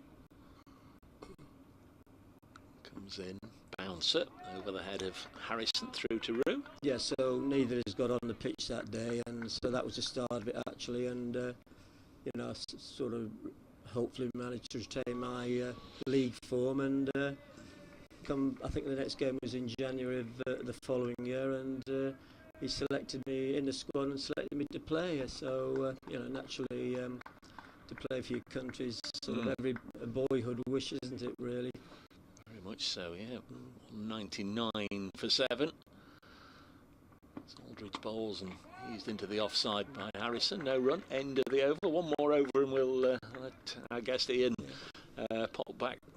I'm just saying on that particular game, if I may mention it, they'd had the Horse of the Year show on it, you know, that month, and oh god, it's probably the worst pitch I'd played on that season. It was so soft, he used to go, it went down about 3 foot, but so that was, you know, I always wanted to play it when I was a youngster. Did he have family and friends there? Oh yeah, they came down, and so yeah, enjoyable experience, and unfortunately it wasn't a particularly good game, but I did have a goal disallowed, and one kicked off the line, so with a bit of luck I could have had a couple of goals, but there we go. And then of course had that bad injury not too long after that. It was Netherlands. Was that before Cruyff's time, or was he there? No, he played. What a good player he turned out to be, didn't he? Wonderful. Not bad. Oh, brilliant. Here's Jake Ball to Ollie Stone. That's driven down the ground for 4 runs, over pitched, and nice free straight drive from Ollie Stone brings the Nottinghamshire 200 up, 203 for 7. So a couple of boundaries in the last couple of overs, just broken the spell after it had been very, very slow and sticky going for Notts after that century partnership between Joe Clark and Jack Haynes. Here comes Ball again. He's there and bowls, and this is driven up to Pretorius at mid-on, but there won't be a run. Excuse my ignorance, gentlemen. When did they get the first batting point? 250. 250. It used to be 200. Changed at the start of last year. Oh, I see. Yeah. So we're going to need to get to 250 at least. Yeah. Somerset with 2 batting points so far. They need another 2 wickets for I see. The full ration of 3. 2 slips and a gully as Ball is there and bowls a slower delivery, which is driven, and Pretorius is after it, but he'll do well to stop it going into the boundary. He does do well, and they come back for a 3rd run, and good running in the end, and 3 runs are taken, 206 for 7. Good cricket all round. Doesn't take much in, does it? Get the crowd involved. They just enjoyed that. The nice shot, the hard running. The really cricket enthusiasts, I think, who come to county games, the county championships, aren't they really? And it's what a wonderful day, wonderful setting, isn't it? And such a lovely afternoon, and brilliant just to be here, isn't it? Really, to be able to be here. Ball this time to Harrison, who defends. There's a good contingent of Somerset supporters up here as well. Really? Yeah. And it's a very generous crowd. This crowd, they've been applauding good fielding from Somerset. They've been applauding good bowling. They're not as one-eyed as some. The opposition don't get much in the way of appreciation at Chelmsford, in my experience. Here's Ball to Harrison, who defends from the crease. Yeah, they've always generally been fairly fair here, haven't they? The sports fans. I think so. Yeah, I think so. They still stop you on your way around the ground here, do they, for the photos? Now and again, people. Yeah, mostly at the forest, at the football, really. Yeah, but it's now still to be recognised at my age, Dave. Especially now, there's nothing much on top now. His Ball. It's in a bowls outside the off stump. No shot from Harrison. End of that over. It was the 58th over of the innings. We've got another 6 before the tea interval. 206 for 7, 9 to Stone, and 5 to Calvin Harrison. Ian, always an absolute delight when you can take a few minutes out of your day to come and join. It's been an anytime, absolute David, pleasure, and I know Thank you. the reaction from our listeners and viewers are always the same. It's an absolute joy to spend some time Thank with you you. very much. Thank you for your kind words, and any time, David. Appreciate it. Nice to meet you, sir. Very nice to meet you. Privileged to watch you play, privileged to share the commentary with you, and we'll let you go for your team. We'll catch up with you soon. Thank you, David. Top man. Cheers. Yeah, very nice to meet you.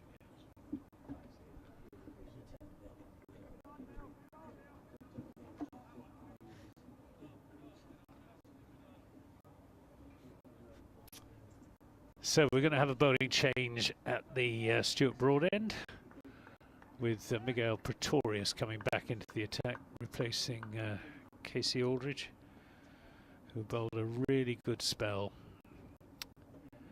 Pretorius is in and bowls, and this is driven, but it'll be cut off at mid-off by Ben Green. Not sure who Ben Green is on for. Probably Casey Aldridge, who's, I expect, gone off for a little bit of a rub down after that spell. It was a really good spell. He bowled fast, he bowled accurately, picked up 3 important wickets. Pretorius in and bowls, and this is cut away, but there's a man patrolling the cover boundary in the shape of Andy Umeed, so it's just a single. 207 for 7. Lovely man. Lovely man, Ian.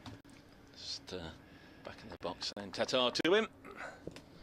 Get him back round, ready for his tea in the committee room.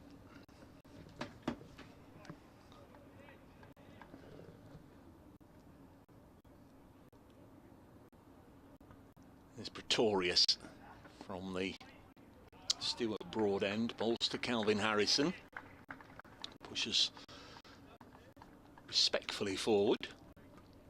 The ball runs along the ground into the gully region. Lammonby, who caught Tom Moores a little earlier, makes the stop. Top scorer in the innings, Jack Ames for 55, Joe Clark made 51. All the top order got starts. Ben Slater 29, Will Young 19, Hamid 15. Next delivery from Miguel Pretorius, scuttles on fairly low, 6 or 8 inches outside the off stump. Harrison has nothing to do with it, goes through to the keeper. So 5 overs to go until the tea break, so we're not that far behind where we should be.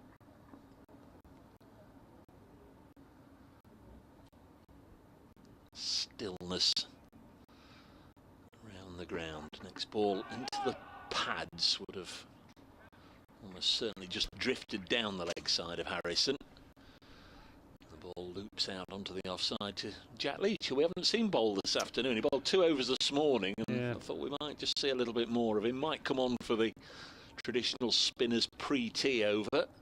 Well, I think the wicket started to fall just at the stage that he might have been brought on. 207 for 7. The home side who won the toss, as Harrison again watchfully pushes it out onto the offside. A real blockathon this from Calvin Harrison, but that's just what was required. 5 from 38 his figures at the moment. Scored 5 and faced 38 balls. Former Nottsman Jake Ball frisbees his cap to Tom Abel, who then hands it on to Neil Mallinder. We'll have Ball to bowl the 60th over.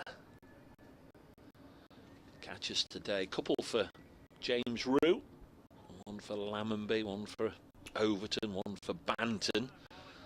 It's a good job Tom Banton caught his off Joe Clark. It would have gone straight through him otherwise. Absolutely drilled at him by Clark to extra cover and straight into the hands. Jake Ball still wicketless, 14 overs at a cost of 54 runs. He's in and bowls down the leg side. It's turned down to deep backward square leg, where Andy Umeed is lurking. It's just a single, 208 for 7. I think that Casey Aldridge spells 8 overs, 3 maidens, 3 for 13. After he bowled his first 6 overs this morning, 1 for 30. Might even have been a couple of no balls in that as well. Yeah, so yeah. He really didn't go for many off the bat. No.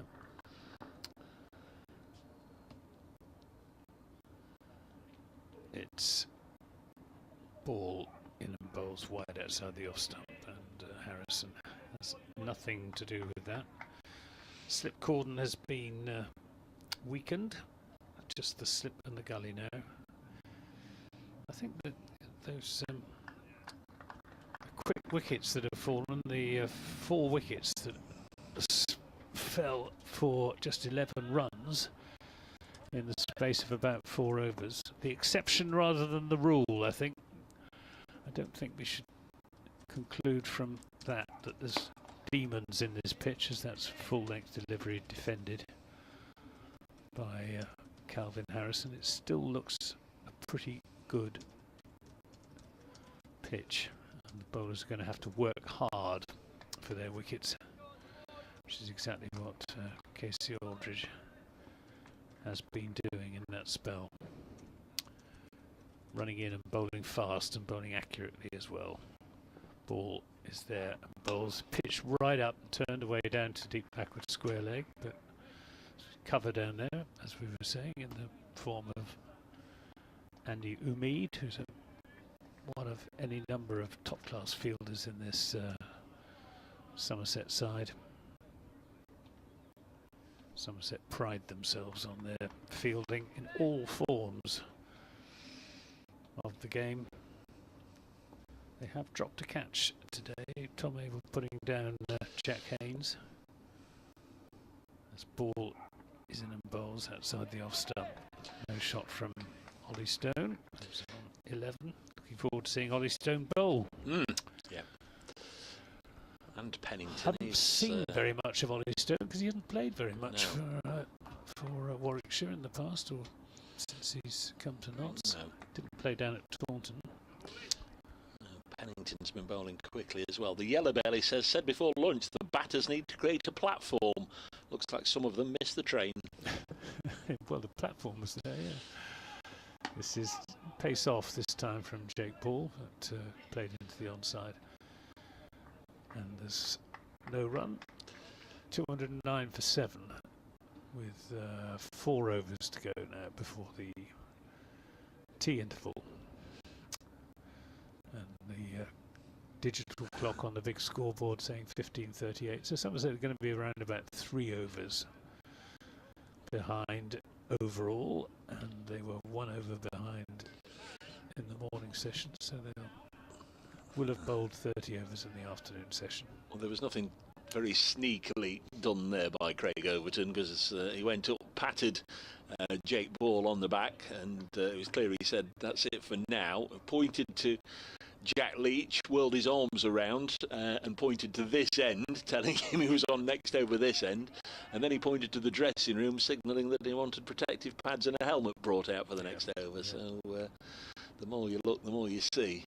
Pretorius from the Stuart Broad end comes into Harrison, who's got lucky here. There are 1 slip, 2 slip, gap, then 4 slip, and it's gone straight through 3 slip. It was deliberately played, but clearly went a lot finer than he wanted it to, and would certainly have... would have been a difficult chance, yeah, because it went low. It was, but might well have been cut off, but he managed to bisect that gap between Abel and Lammonby. Gets a boundary, 213 for 7, and it's taken a lot of hard work, but both Harrison and Stone now into double figures. 213 for 7. Good start to the over for Pretorius, although it cost him 4 runs, and his next one right on the money is blocked. What do you reckon a good score on this pitch is? 300? Keeps you competitive, doesn't it? I mean, it's not absolutely flat. No. It's there's a little bit in it for the quicker bowlers, especially if they put their backs into it and hit the pitch hard, like Casey Aldridge has been doing. It's delivering on its way now, and Harrison defends. We've talked and mentioned the scores from time to time in the county championship. That ICC World T20 game in Barbados has just started. United States versus England. United States are batting. They've been put in by Joss Butler, and England have got a wicket in the first over. The United States 9 for 1 at the end of the first over. A wicket for Reece Topley. Mum and Dad out there watching him. 213 for 7. Next ball driven by Harrison back to the bowler. England's team, by the way, again, no Ben Duckett, Salt, Butler, Bairstow, Brooke, Ali, Livingston, Curran, Rashid, Jordan, Archer and Topley. I think that's unchanged. So Ben Duckett continues his Caribbean vacation. Must be frustrating though. Yeah.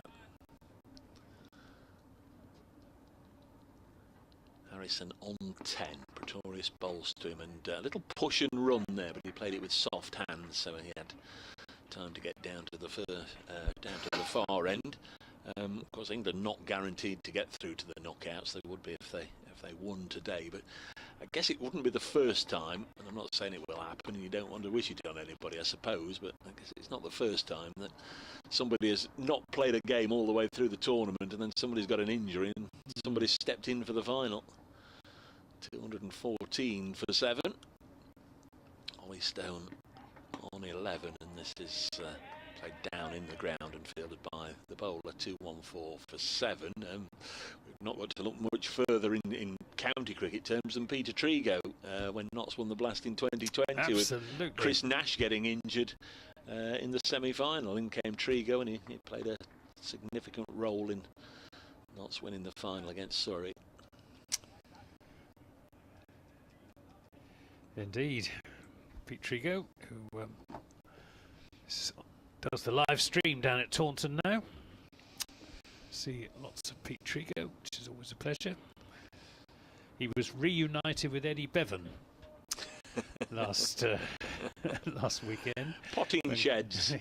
When recalling the time when Trigo put one through the Radio Wales commentary box, as it was that day at Taunton, which unfortunately had a glass window, and Eddie Bevan took the force of the hit in his back. It was actually featured on that week's Have I Got News for You? Wasn't it? Eddie was saying it went all over the world. Yep. Because of course they were live on air, so Yep. the ball's coming and it was a crash. Jack Leach into the attack for his third over, bowling to Calvin Harrison, who's on 11. And it wasn't like here where Hales hit it and it came through an open window and landed on the desk and what have you. It hit Eddie, didn't it? Or the glass. It did. It went through the glass. Something hit Eddie. Yeah. It went through the glass window and hit Eddie who was turning away from it in the sort of small of the back, or his side of his back, and it was quite a nasty blow. He was quite badly shaken.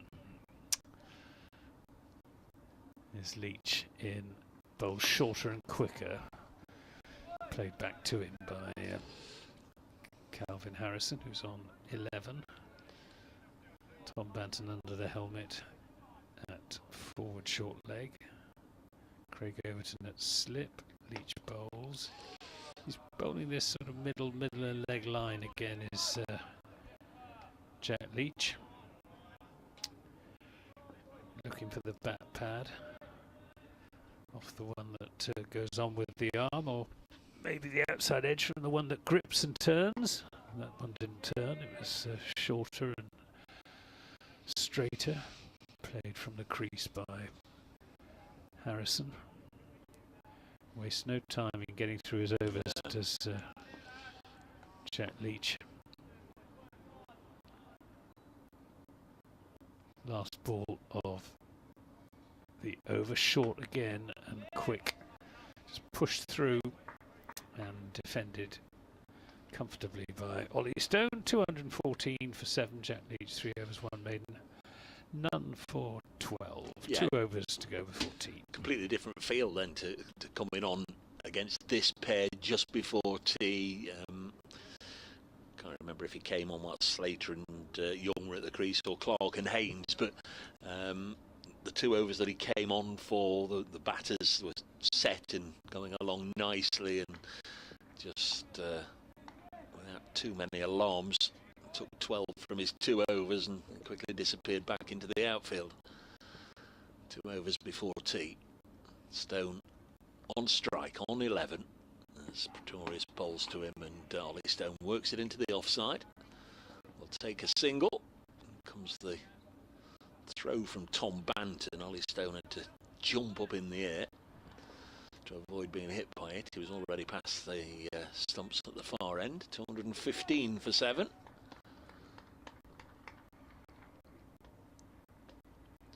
Lots of blue sky around and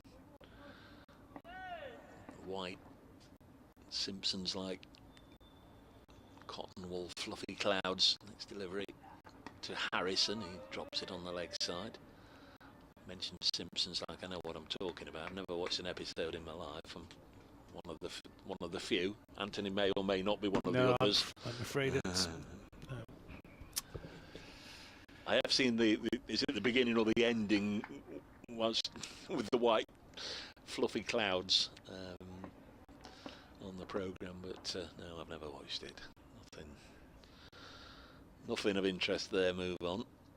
215 for 7, and Harrison was late on that one. In fact, the ball was in James Drew's gloves before Calvin had a little bit of a waft at that one.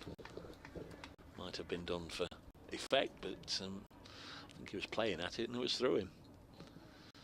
Yeah, it was most peculiar, wasn't it? Almost as if he'd just playing a sort of practice shot after the ball had gone past him, but I don't think it was. It was a genuine effort to hit the ball. There's Pretorius. In again, short, he's gone for the pull and missed it. Tea at Durham, where the home side are 267 for 3 against Essex. Alex Lee is 101 not out. They must have got David Beddingham out though, which is takes a bit of doing this season. Yeah, David Beddingham, who plays club cricket around here. 65 Beddingham made. Failure.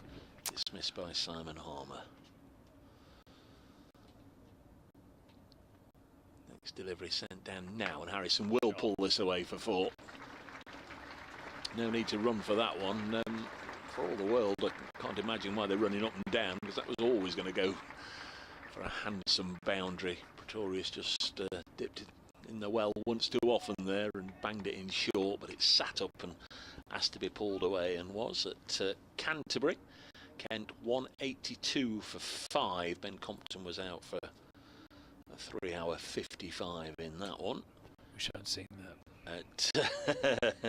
At Edgbaston, Hampshire 213 for 6, and Surrey the leaders 205 for 4 at New Road against Worcestershire. Jamie Smith out for 86 recently. Next delivery on its way and driven again, this time into the offside. Another shy at the stumps by Banton. If he'd hit, that would have been close, I think. Again he missed, and again he does a bit of a tumble turn. He had time to take careful aim there, did Tom Banton. Not too much time, and they got home. 1 over before tea, 220 for 7. Just quickly then, Division 2, Northants 183 for 6 at Cardiff. Middlesex 180 for 4 at home to Derbyshire. Sussex 252 for 5 at home to Leicestershire. And Yorkshire 220 without loss. Adam Lythe 105 not out. Finley Bean 102 not out. 220 without loss. The glorious Gloucester's not so glorious today. Right, last over before tea. To be bowled by Jack Leach to Calvin Harrison. That's a defensive shot. Dave from Cork, formerly Grumpy Git, says, Casey Aldridge, you beauty. Great to see him turning it on. Will he get a run in the team now? I'd like to think so, but Somerset don't seem to think like that. Good to see how quick in the 3 runs per over territory too, as is shorter and quicker from Jack Leach. I guess it's hard to get a run in the team when there's one more match and then a break until September. Yeah, I mean, absolutely. I think a lot depends on Lewis Gregory's fitness as to whether he's fit to be selected for the game against Warwickshire next weekend, as is defended again by Harrison. It's a difficult conundrum for county sides, isn't it? Because you can have too many fast bowlers if they all stay fit and well, and then you sort of lord into, let's give them a rotation. But if you get injuries, you need that size of squad. Leach bowls and his defender. He's certainly done enough to justify continued selection. Casey Aldridge in that spell of 8 overs, 3 maidens, 3 for 13. Really making things happen on an afternoon that was seemingly made for batting. Leach bowls. Harrison again back on his stumps, defending that on the back foot. Banton moves from forward short leg to silly mid-on. Just the one delivery remaining before tea, and Harrison stretches forward. It's another maiden from Jack Leach, 4 overs, 2 maidens, 0 for 12. The players will go in for tea on knots at 220 for 7 as they wander in the general direction of the pavilion, which means that in the afternoon session Nottinghamshire have added 109 for the loss of 4 wickets, so it's it'd be fair to say it's been Somerset's session, thanks mainly to Casey Aldridge with those 3 wickets for 13 in the space of 8 overs. Yep, spot on. Notts will need some runs from the lower order, and we'll see if they can do that when we return in about 20 minutes' time. I hope you'll join us then.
Well, hello everybody, welcome back to Trent Bridge. You join us just in time for the resumption of play here on the first day of this County Championship Division 1 game between Nottinghamshire and Somerset. 2:20 for 7, the home side score at the tea interval. You can have your own opinion on who is ahead if either side has marginally managed to forge an advantage. How many can Notts get and how good a score will that be will unfold over the next 2, 3 or 4 days. I'm Dave Bracegirdle from BBC Radio Nottingham. Anthony Gibson not too far away. Will be back with us shortly as we prepare to get underway. Ollie Stone and Calvin Harrison are at the crease.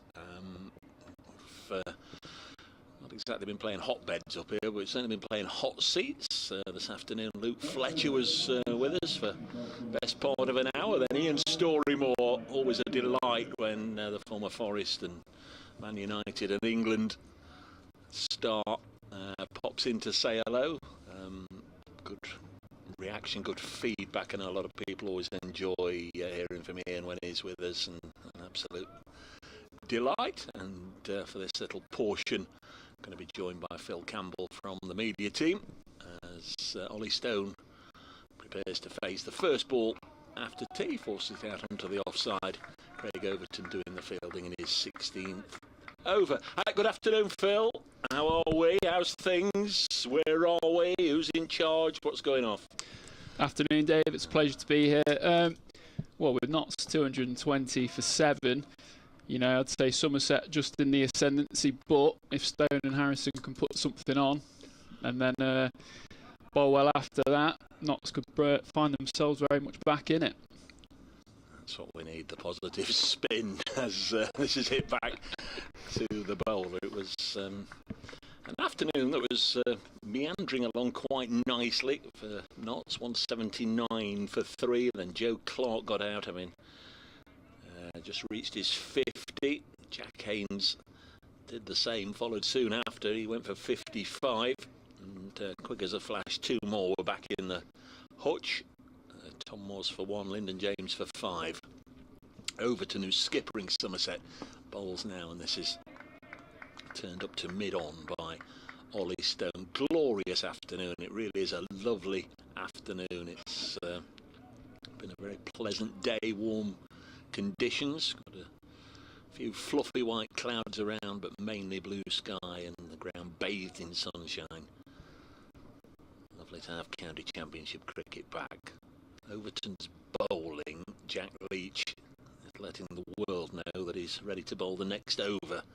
Very vigorous warm-up exercises as Stone defends out onto the offside. And I know you're spending a bit of time, Phil, with the media team this summer as your career moves from one direction into another. Former teacher, now heading headlong into a world of journalism and sports media.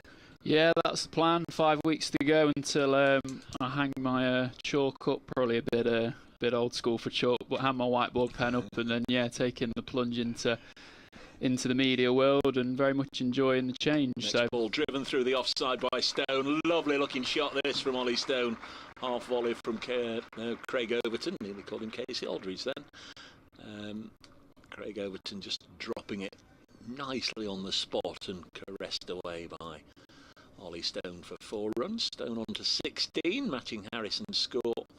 Notts 224 for 7. 1 ball left in this 65th over of the day. Here on BBC Radio Nottingham, BBC Radio Somerset. Wide of the pegs, and it goes through to the keeper. 224 for 7. Overton's figures 16 overs, 1 for 43. And what, apart from children, I presume, what have you been teaching? Maths teacher, so someone's got to do it. But after 5 years, like I say, making the change. 5 years is a long enough stint for me to be teaching. So, a fascination with numbers is it's only got so much of a shelf life, I guess. Yeah, but especially in cricket, a lot of numbers, a couple of milestones today. It all helps. So. 2:24 for 7. What milestones have you got today then? What have you got in your report, in your match report? Well, Joe Clark passing. I'm going to say I'm just anxious that we might have missed one or two. I'm sure you'll have covered them all. Joe Clark passing 8,000 first-class runs. As Jack Leach is going to come on to bowl. Calvin Harrison on strike on 16. This is nudged straight back to the England spinner. And the runs last week, as we were mentioning earlier, Somerset seconds, getting a century. Could have had one for England all those years ago. He's just been very deliberate in setting his leg side field now. The man at square leg has been moved round more into a mid-wicket position. And that short leg side boundary. Harrison on strike on 16. Spinner bowls to spinner and Harrison nudges it to mid-wicket and there's no run. It was against Ireland, those runs, wasn't it, for Jack Leach at Lord's? Comes in again, where's 17? Pushes us to mid-wicket and there's no run yet. I guess arguably is one not out in the Ben Stokes stand at Headingley. Probably even more notorious. This one's dropped on the leg side. Well, there are T-shirts, mugs and everything else that have been adorned with that one not out with the pitch map of his one. These moments on this ground in the past. Highly skilled purveyor of the art of spin bowling. As is Calvin Harrison, who again reaches forward and defends back to the bowler. Jack Kane's 55, the top scorer in the innings for Notts. 51 from Joe Clark. All the top 5 getting really good starts and looking set. This one's tickled down the leg side by Harrison. We'll get just as well. They're going to come back for 2. Harrison is quick. The throw, in fact, was a little delayed and they come back for 2. 18 to Harrison, 2:26 for 7. And Jack Leach now 5 overs, 2 maidens, none for 14. Ollie Stone playing his 50th first-class match. He's on 16. His partnership worth 36. Dylan Pennington and Dane Patterson to come, and all due respect to them. Lots could do with this partnership being extended, certainly for the first part of this afternoon session. Yeah, very handy runs these, and like you say, the next 2 in. These 2 are the ones that are going to get the runs, I think. Next delivery on its way now, and just push back to the bowler. Cricket man? Yeah, very much so. So my dad's a big Derbyshire fan, so grew up watching them. But I've seen, having lived in Notts for the last 5 years, I've seen a lot of Nottinghamshire victories, and the one on Friday night was very sweet for the Outlaws, wasn't it? Poor old Samet. Had some highs and lows on Friday evening. Overton bowls a good delivery, which takes off past the outside edge of Ollie Stone's bat and goes through to James Rue, the Somerset wicket-keeper, who's, as always, kept beautifully today, taking a couple of catches, Ben Slater and Lyndon James, the 2 to fall to the gloves of James Rue. 2:26 for 7. The one to remove Slater was very much one for the highlight reel, wasn't it? Well, it was a little bit of a leg side strangle in terms of the dismissal, but it was really good glove work by the keeper and footwork to get in that position, as this one's worked to mid-on, and there's no run. Like the view up here, I know you've been downstairs watching the first 2 sessions behind the glass in the media room. There are very much worse views. It's an absolute, you can see the whole ground bathed in sunshine. I wouldn't say there's a better seat in the ground, Dave. Don't know, we're not quite in line, but unlike those that are in line, way to our right, the middle tier of the Radcliffe Road stand, we're not getting sunburn. Next delivery is bouncer. Goes safely over the head of Ollie Stone. That's assuming they've not got a cap on and not put the old sun cream on. I can see one or two gentlemen that have discarded their t-shirts this afternoon. Real old sun trap out there. Looking to get a tan.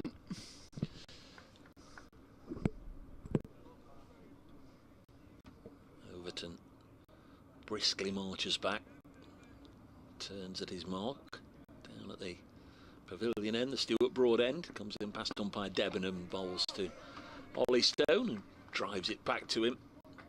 And there's no run on this occasion. So Casey Aldridge bowled a really sharp bouncer to Ollie Stone when the Notts man first came to the crease. No fast bowlers union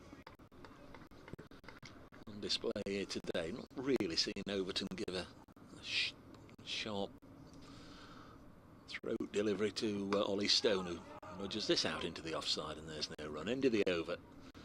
We've had 3 since tea. Lots of advance from 220 for 7 to 226 for 7 here on BBC Radio Nottingham, BBC Somerset, and online through Trent Bridge Live with the Nottinghamshire live stream. Hope you've enjoyed the coverage today, the pictures.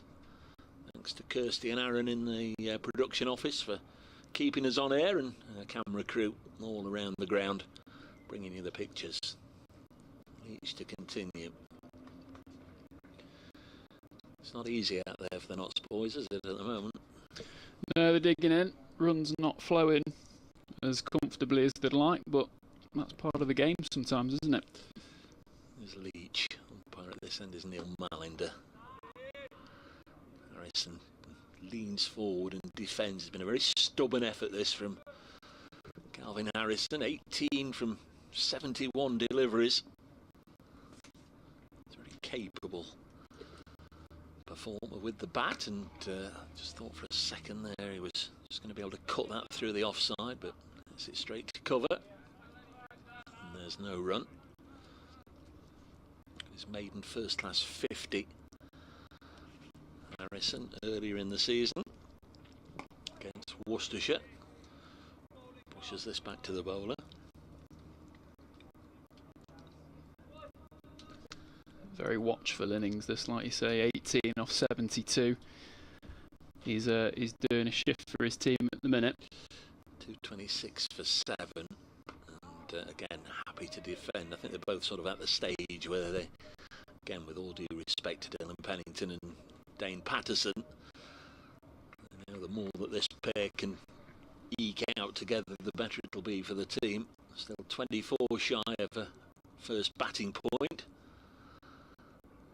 Leach in again, and it's pushed with soft hands and square of the wicket on the offside, and there's no run. A little bit of gentle turn there from Jack Leach into his 6th overall from this Radcliffe Road end, as the shadows from the floodlight pile and away to our right just starts to encroach on the square. End of the over. Tidy stuff from Leach. 226 for 7 at the end of that over. Notts winning the toss. The openers put 26 on, and Notts were going along swimmingly at 71 for 1 before a couple of wickets went down in consecutive deliveries. Slater out for 29. Will Young for 19. After lunch, Joe Clark and Jack Haynes both reached their 50s, and then they followed each other back, and so too did Tom Moores and Lyndon James. So that's got us to this point. 226 for 7. One or two moving around in front of the pavilion at the far end. Take the seats now, and we'll have a good view of Craig Overton in bowls to Ollie Stone. Stone just working from the crease, pushes it forward, and there's no run. Likes his batting, does Ollie Stone, doesn't he? Sure he'll be wanting to get a few more. Currently on 16 off 33. Yeah, you know, you've got a great opportunity, haven't you? It's a decent enough deck once you're in. It's an old ball now. We're in the 69th over. It's a fast outfield, short boundary, sunny day. Chance to... Well, there is that short one from Overton to Stone, who There's a little bit of limbo dancing. Leans right back and has to watch his back as it goes through to the keeper. In that World Cup game in Barbados, United States batting against England. Winner to go through to the quarter-finals. United States put in by Jos Buttler a 69 for 4 after 11. A couple of wickets to Adil Rashid. Toppling Curran with the others. Next one is just turned to mid-wicket. Might be a couple at least here from bat of Ollie Stone. Going to be a bit of a chase out towards the Hound Road stand, and they'll come back for 3. Nicely played. 2-2-9 for 7. That takes Stone up to 19. He's gone one ahead of his partner.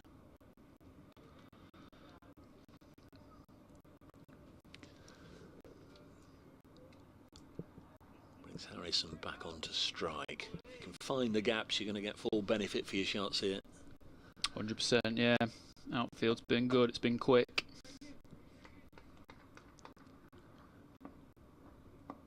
Somerset have bowled their overs at a timely pace. Bless you, sir, as defended. Somebody with a loud sneeze outside. It is. Oh, and again, bless you, sir. It is that sort of weather, hay fever time. A lot of people suffering at the moment. Yeah, Somerset +3 on the over 8.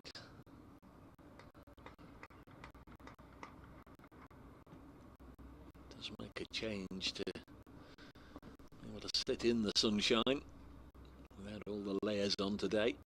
Next delivery is defended by Calvin Harrison. Not grinding out whatever they can get here in this first innings. Any hope of a 350, 400, 450 first innings score seemed to have evaporated, with the middle order just collapsing dramatically from 179 for 3 to 190 for 7, 11 for 4 in that spell.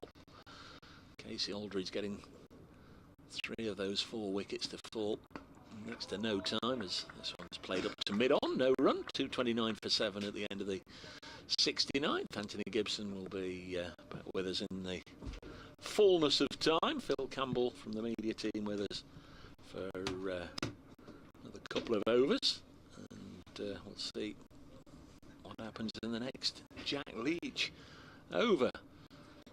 And today, what are you on today? You've got to write the match report, got to do the post-match interviews.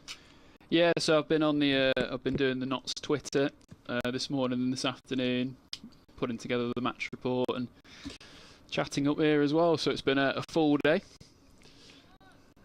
It's a bold move, Anthony, isn't it, to throw away a teaching job to come and sit and watch cricket all day like you do. Oh, well. Is Jack Leach in bowls, and it's defended by Ollie Stone. Yeah, fortunately, I don't have to rely on cricket commentary for the majority of my income. You'd have been a good maths teacher. No, I'm more of an arts person. Degree in history. This is played up to Tom Abel coming across from mid-wicket. There's no run. Specialising in what sort of period? Commonwealth and Protectorate. Civil War and afterwards.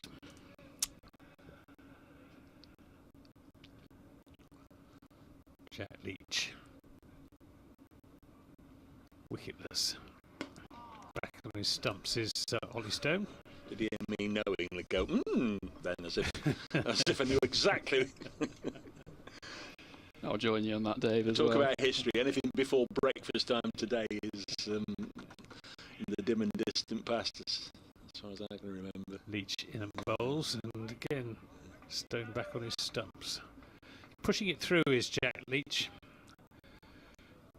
Giving it even less air than he sometimes does. I think this is the influence of England on him. I think he's been asked to bowl a little bit quicker. So it's played up to Kola Cadmore at mid-off. And your feedback from the Somerset faithful today, enjoying what they're seeing? They are, yeah. Very impressed with Casey Aldridge's mid-afternoon spell. Leach is pushing that one through again. Played into the onside. That was a maiden over from Jack Leach. 7 overs, 4 maidens, none for 14. I think has he only conceded 2 runs in this spell? Yeah, I think so, yeah. He was 2 overs for 12, wasn't he? Yeah. Yes, it was. No. But Somerset could do with breaking this partnership. Although they'll be encouraged by how easy these two are surviving on this pitch. Yes, I've made it add up. Yes, it was 2 overs for 12. Casey Aldridge coming back to try and get his 5 for. Bowler of the day so far, hasn't he, Casey Aldridge? Here's another one that first couple of overs I thought, ooh, crikey. Disappeared, didn't he, for 3 boundaries in his first 2 overs. Was a no ball as well, which didn't help. But certainly dragged it back. Now, can he get a well-deserved 5 for bowls? Ooh, wide of the mark there. Tumbling James Rue makes the stop eventually in front of Somerset skipper Craig Overton, taking on the armband. Lewis Gregory not playing. Yeah, I think he's captained them pretty well, Craig Overton. He's hasn't over bowled any of his bowlers. It was ticking for a time or two this morning. There were 1 or 2 moments where I thought, oh crikey, and Harrison's got a boundary here, but that tells you nothing, I know. He's had a little fish at that one about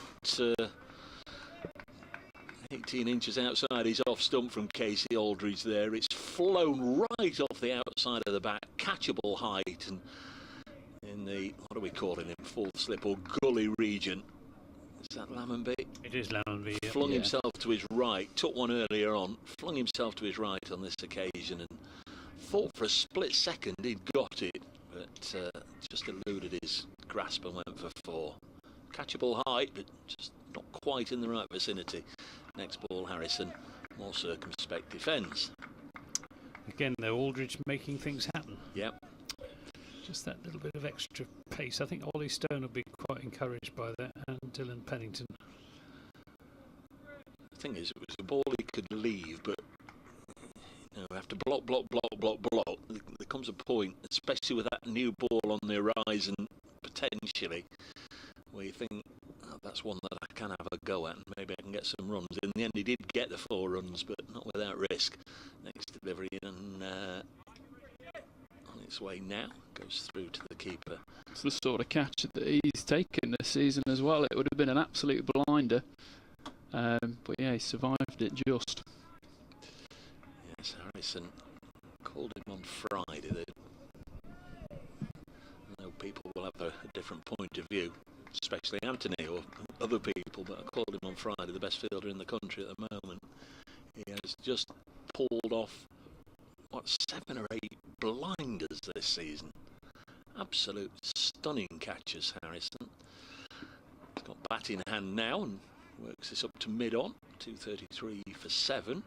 I'll admit, I've seen Craig Overton. Better than Jordan Cox? I see Harrison every game. I see Jordan Cox. Tom Abel? Tom Abel's don't his know copy as book today. Yeah, I don't know as of... Craig Overton? I've seen Craig take some real speckies, as they call them. I can't recall... He maybe has. I can't recall being live at a Tom Abel golden moment. I'm sure they happen. 233 for 7. But that's what happens. You see your team regularly, don't you? But Harrison's been pulling off so many really good catches of the highest order that you think, you know, is there anybody else out there that can take those? But we'll see. He's obviously going to drop 2 or 3 as soon as Somerset bat. Now having given him the big build-up. 233 for 7. As I did this morning when I was looking forward to Clark and Young being reunited and That partnership lasted one ball, didn't it? It did. Much to Somerset's relief after that 392 unbroken partnership at Taunton. Lasted about 2 days, didn't it? Right, Jack Leach is going to. Hang he's on. not going to bowl just yet because he thinks. I'd say get on with it. You can have a new one in 9 overs Maybe time. something wrong with the ball. Tom Abel has a word with Neil Mallender. Ben Debenham joins in. It's red and it's round. What more do you want? Is it going to go through the famous hoop just to check? Yeah. Well, the thing here, Neil Mallender is, well, as you said this morning, the most senior umpire on the circuit. If he looks at it and thinks there's something wrong with it, well, we need a new ball, but they have to go through all this rigmarole. Happy with it.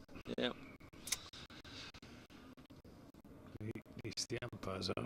Not sure Jack Leach is. Not that it makes much difference at this stage in proceedings anyway, with only 9 overs to go before the new ball is due. But we haven't had nearly as many ball changes this season as in some recent seasons. This is turned into the onside. There'll just be a single as Umeed fields at deep mid-wicket. 234 for 7. Actually, I've not given it a second's thought until just then. At the start of the season, of course, we played with the Kookaburra ball for 2 games. Is there another game lined up? The last. Oh, it's in September. Yeah. Game of the season, or the last? Is it the last game or the last 2 games? I don't know. I think it's the last 2. Yeah. It was 4 games. That's defended well, the onside. We'll look forward to those if dead pitches in September. If they're as enjoyable as the 2 in April. Really look forward to that. Leach bowls shorter and just defended from the crease by Calvin Harrison, who's defending stoutly.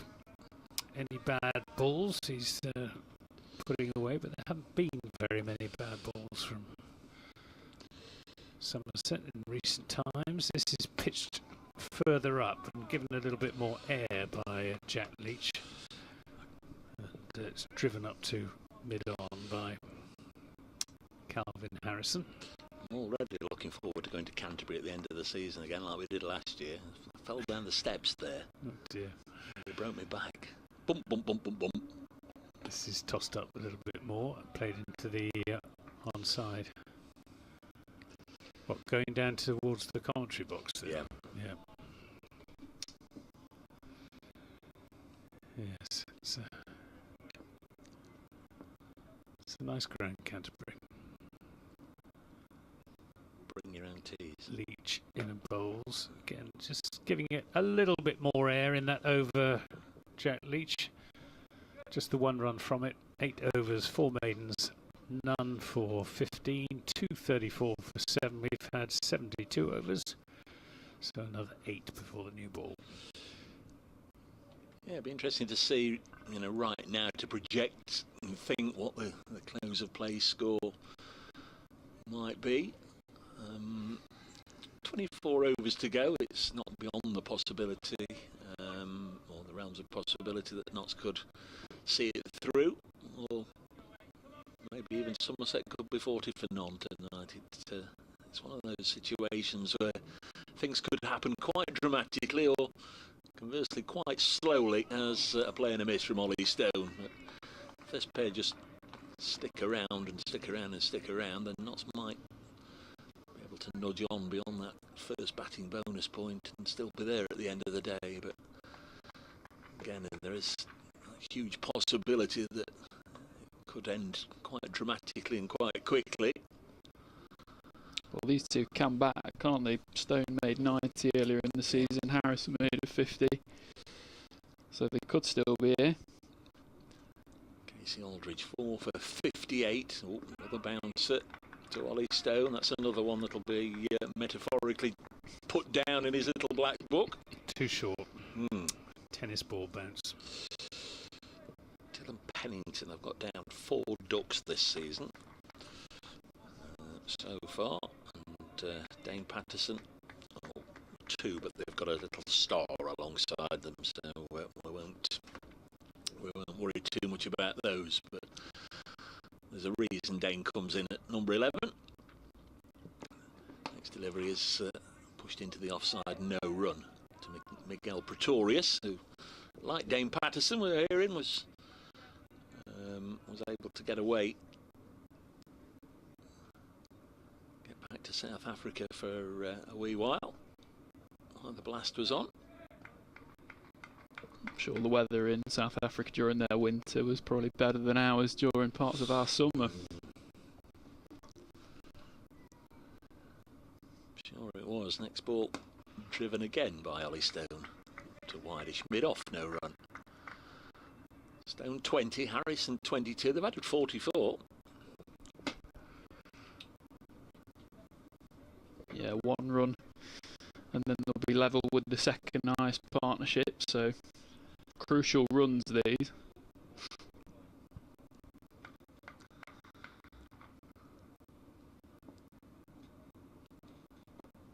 Aldridge turns. Huge tarpaulin propped up the far end, and then a slippery sharp bounce that again causes Ollie Stone just to make evasive action, just sway out of the line of that one. That was a better ball, better bounce. Yeah, it's good height as well, wasn't it? Yeah. Sniff that one. Yeah, talk about tarpaulins, it's not quite of the magnitude of the one down at Taunton at the Botham end, is it? They've had some huge bed sheets down there. It's not a thing of great beauty, that. No. 234 for 7. Next delivery on its way, and Stone gets high on his toes to block it. Bowler comes and retrieves the ball. End of the over, 234 for 7. That's 73 overs here on BBC Radio Nottingham, BBC Radio Somerset. I've heard from Steve Pittard, retired joint landlord of the Rose and Crown at Hughes Episcopi. In Episcopi. Yeah. Better known as Eli's. And he's come up with a trivia question for our listeners. This match, he says, started with the opening overs bowled by Craig Overton and Jake Ball, both England Test bowlers. Who were the previous Somerset duo with England Test pedigree at the time to bowl the opening overs of a championship match? There you are. Tweet us on @BraceCricket or @AntGib. Have you got the answer? I have got the answer, but I'm not going to give it. Well, is it a sneaky one? Is like Jack Leach one of them? He must have opened. No, it's not Jack Leach. Isn't no, right. No. Oh, well, I'll come back to you. No, they're both. Rack the brains on that one. I'm thinking Botham era at the minute, but could be wrong. They're both genuine opening bowlers. Leach is in and bowls, and this one goes on with the arm, but comfortably dealt with by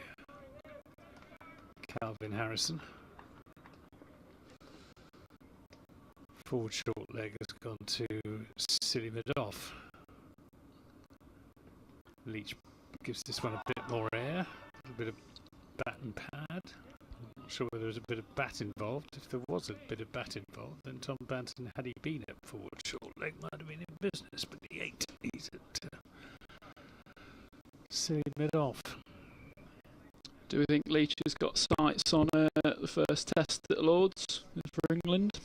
Well, I would have thought he'd still be first choice. I mean, he hasn't done much. He hasn't hardly played much cricket for Somerset. This is only his 3rd game. This is played back to him. He's just picked up the 4 wickets so far, but pitches haven't really been conducive to spin. He's there and bowls. This is driven up to Colin Cadmore at mid-off. I mean, Tom Hartley doesn't take wickets really for Lancashire in red ball cricket. Shoaib Bashir is very much a work in progress.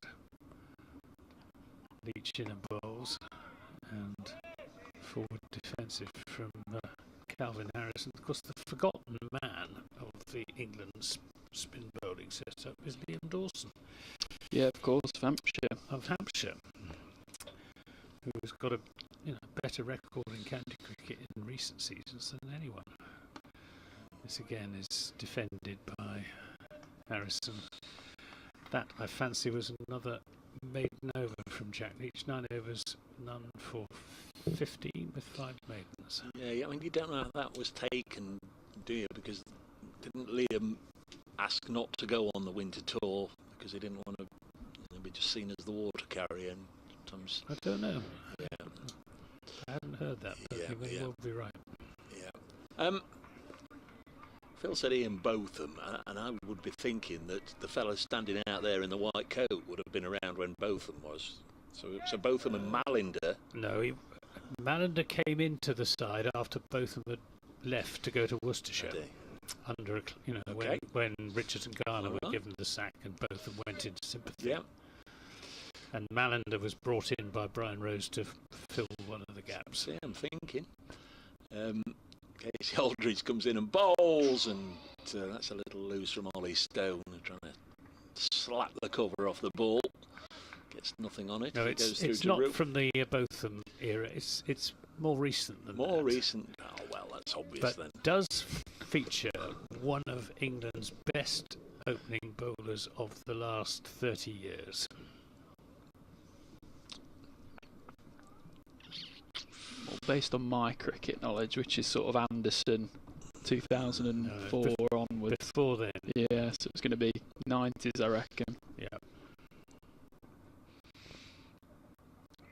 Aldridge bowls, Stone deep in his crease, pushes it straight back to the Somerset number 5. The bowler in question was not born in England. Had to qualify. 2, 3, 4 for 7. That's the score here. Well, I think might have one of them. Having just checked where they were born. Let's have a look at any possible responses. Next delivery on its way now, and driven through the offside for 4 by Ollie Stone. As Anthony said, send your answers into @Brace Cricket or have a look. Oh, no, nobody's. Yeah, I've got the answer. Oh, yeah, well, I haven't. Always, Ian Shepherd's got the answer correct. 2:38 for 7. The Always Look on the Bright Side of Life webcast, podcast. I beg your pardon. Yeah, I had the first one of those. Wouldn't have got the second, I don't think. Fine shot from Stone. He's on 24. He's on strike, and again has to go down very low this time. One of them was Andy Caddick. Oh, crikey. Good grief. Didn't know that Andy Caddick had to qualify to play for him. Yeah. God, dear. And the other one played for Middlesex before he came to Somerset. Much underrated quick bowler who was... His career was hampered by injury. Richard Johnson. That's it. Spot on. 2:38 for 7. Next ball eased into the offside. And there's no run. Nobody had sent me any answers, but my latest tweet, I'd say, has been liked by Sharon Stone. I don't necessarily think it's the same lady I'm thinking of, but if you're listening, Sharon, I'm glad to have you with us. 2:38 for 7. That was a film, wasn't it? Crikey. Well, perhaps she's Ollie's mum. Well, hey, now then. Some relation. Yeah, now there's a bit of thought in that, isn't there? Next delivery on its way now and pushed into the offside. That's going to be, single taken. 2:39 for 7. Why didn't I think of that? Nearly made myself look a chump for a change. 5 overs before the second new ball becomes a possibility for Craig Overton. It's partnership now worth 49. It's becoming more than just an irritation for Somerset. It's becoming a significant factor in the equation. Well, it's been a fight back of sorts from these two for Nottinghamshire, so they'll be very grateful for these runs. Second highest partnership, of course, now. Yeah. Overtaking the 45 from Slater, and who was alongside Slater? Will Young. Will Young, yeah. Put on 45. Jack Leach to bowl his 10th over. Just gone for 3 runs in his last 7 overs. Who is he play next weekend? Warwickshire. Leach to Stone. Stone plays this from the crease. Plenty of encouragement from his Somerset teammates for Jack Leach, the ever popular Jack Leach. Taunton boy, of course. He's in and bowls, and again Stone is back on his stumps. One of those rare cricketers these days who didn't go to public school. I think he'd be the only one in this Somerset side who didn't go to public school. Did you ask Luke Fletcher which public school he went to? Oh, appeal for LBW and given not out. Terrific appeal, but eliciting no response whatsoever from Neil Manander, who just stands there impassively with his arms folded behind his back. Look good from here. I've not got the opportunity of a glance at a replay, but look good from here. Let's see if I'm probably just a bit too late. Shot. This is turned into the onside for 4 runs. Whipped away, just straying onto leg stump there, and that's the 50 partnership between Ollie Stone and Calvin Harrison. 53 in 150 deliveries, so not quick, but very valuable. Very much so, yeah. Really well done, and again the crowd just needed a sniff of something to applaud, to get enthused about. Leach bowls, and Stone is again back on his stumps, which must give the bowler some encouragement. I think so. If I can just get this past the bat, he's going to be plumb LBW. Tries again. Slog sweep, and that'll go for 4 runs off the inside edge. But it's such a short boundary down to the Smith-Cooper stand that fielder down there, Big L Pretorius, had absolutely no chance at all of cutting that off. So successive boundaries, which has rather made a mess of Jack Leach's figures. Well, not made a mess of them, but put them in perhaps a slightly more accurate perspective. 10 overs, 5 maidens, none for 23. 247 for 7. Notts just 3 runs short of a first batting point. Yep, we're going to see if they can get it with Calvin Harrison on strike. He's been left trailing in the wake of Ollie Stone now. 22 to the spinner, 33 to the nasty fasty. And here comes Casey Aldridge from the broad end, and thought I heard something then. It's gone through to James Root. James Root didn't really appeal. No. So Glastonbury next weekend. You'll be vying with the music lovers down in Somerset, for your support next weekend. Somerset will be overrun next weekend. Fortunately, the forecast isn't too bad. Have you been? No, never have. 247 for 7. See you in your tent there at Glasgow as this is pushed back to the bowler. Set the planner for the Isle of Wight festival's on at the moment, and just checked the planner this morning. I've got about 95 different groups that I've never heard of that have recorded at the Isle of Wight festival over the weekend, so there'll be a lot of those being deleted tomorrow, I'm sure.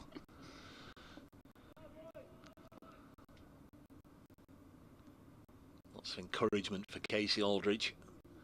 As he bowls now to Harrison, just works it away off the hip, the old bread and butter shot, just dabs it down towards the umpire and escapes to the far end for a single. 248 for 7. Be interesting to see now if Stone, obviously breaking the shackles off that Leach over, whether he's attacking off the pacer as well for Aldridge.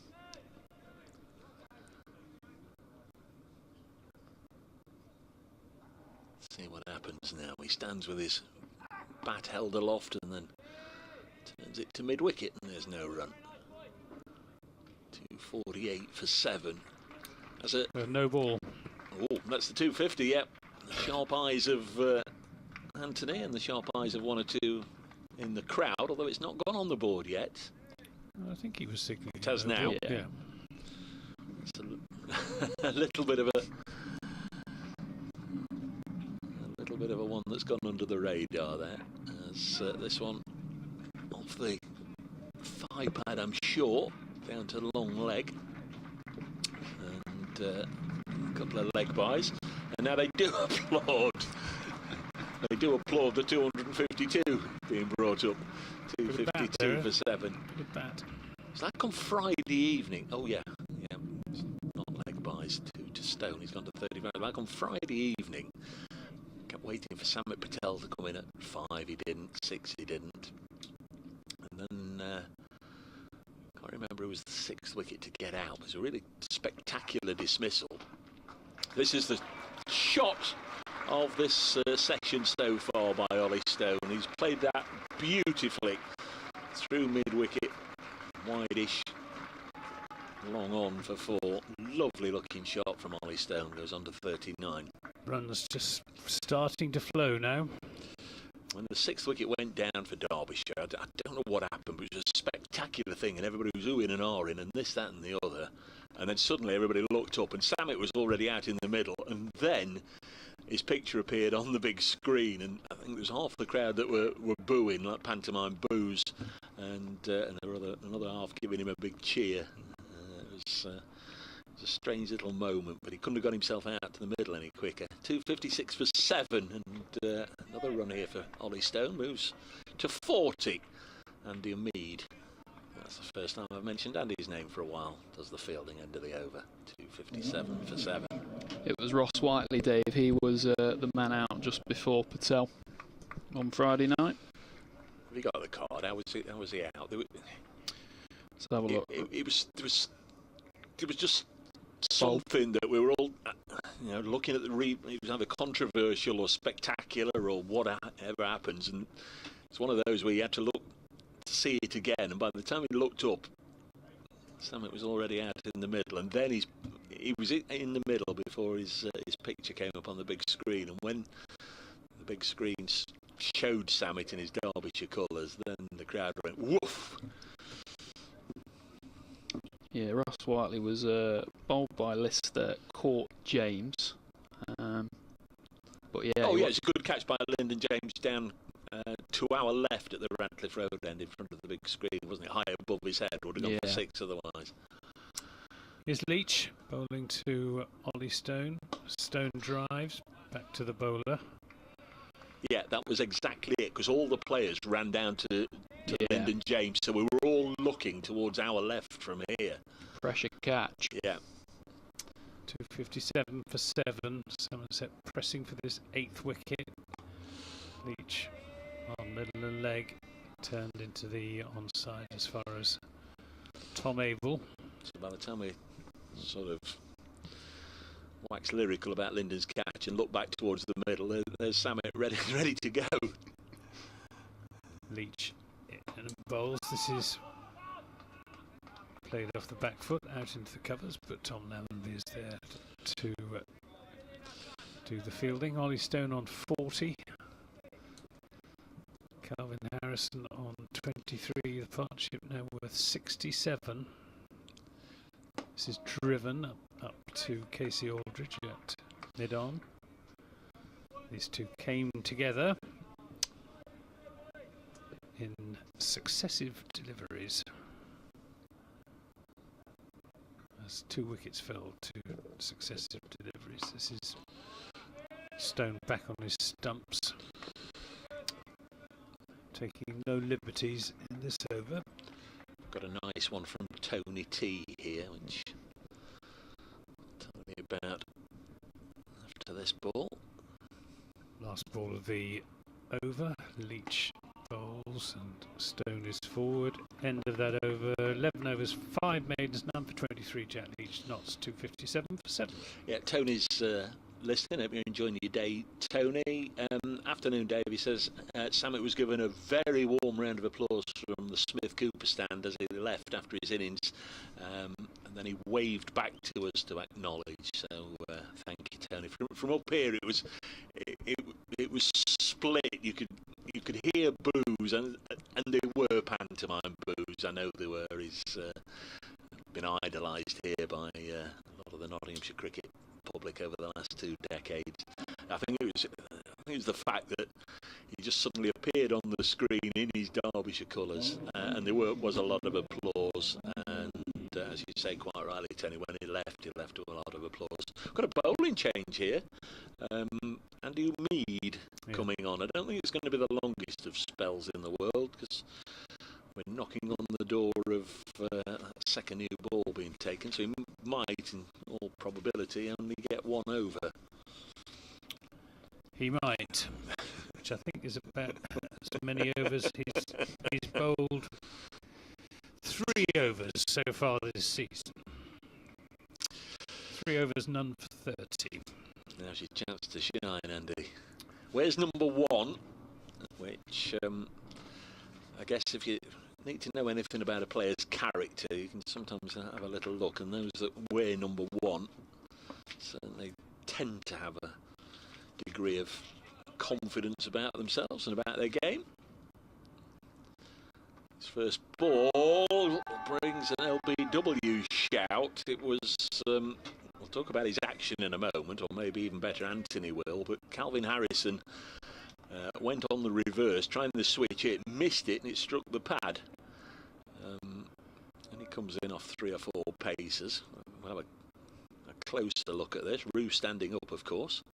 Comes in and is that out the back? The reverse sweep, very, very nearly is caught by Overton, who anticipated it. Good work, and they get a single. Is he trying to bring it out the back? Is he trying to bowl leggies? Good question. He's down in Playfair as bowling off breaks, I think. But I agree with you, it looks more like wrist spin to me. He nearly got a wicket then. Really good effort from Craig Overton. Comes in. He's in Playfair as leg breaks, so let's say leg breaks. He's caught this on the bounce and hasn't fooled anybody. Harrison surviving a second potential impressive catch with that one. Yeah. 258 for 7. Stone on 40. Goes after him and hits into mid-on. No run. Good tumbling stop. Is that Banton again? It is Banton, yeah. In the fielding pads. That big grass stain on his left knee. 2 balls left in the 79th over. Ollie Stone tucks this off his pads and will get a single. 259 for 7 here at Trent Bridge. We're into the second half of the county championship season now. This is match 8 of 14. Another one next week. Notts are at the seaside. Looking forward to that. 259 for 7. Donkey rides and a sticker up for everybody as this one's dropped on the leg side and there's no run. 79 overs have gone. Andy Umeed, take your cap, Andy. Thanks. Have a spell. Have a blow. 1 over, none for 2. Doubt we'll see him again with 1 over left before the second new ball. Nearly did the trick, thanks to Craig Overton's anticipation. It couldn't quite cling on, only just got fingertips to it. A technical chance, I suppose, but not more than that. So last over of spin that we'll see for some time, I suspect, to be provided by Jack Leach. Tom Abel will just go in a couple of practice bowling actions. I don't think we'll see Tom Abel with the new ball. Hasn't bowled this season. He's only played 1 game before this one. That was up at Chester Street. Be a bold move to give him the new ball, wouldn't it? He did get a hat-trick here back in 2018. He did. Admittedly, there were 3 tail-end wickets. You didn't say that when Luke Fletcher was up here. No, he's turned away into the onside for a single. To 60 for 7. Stone on to 42.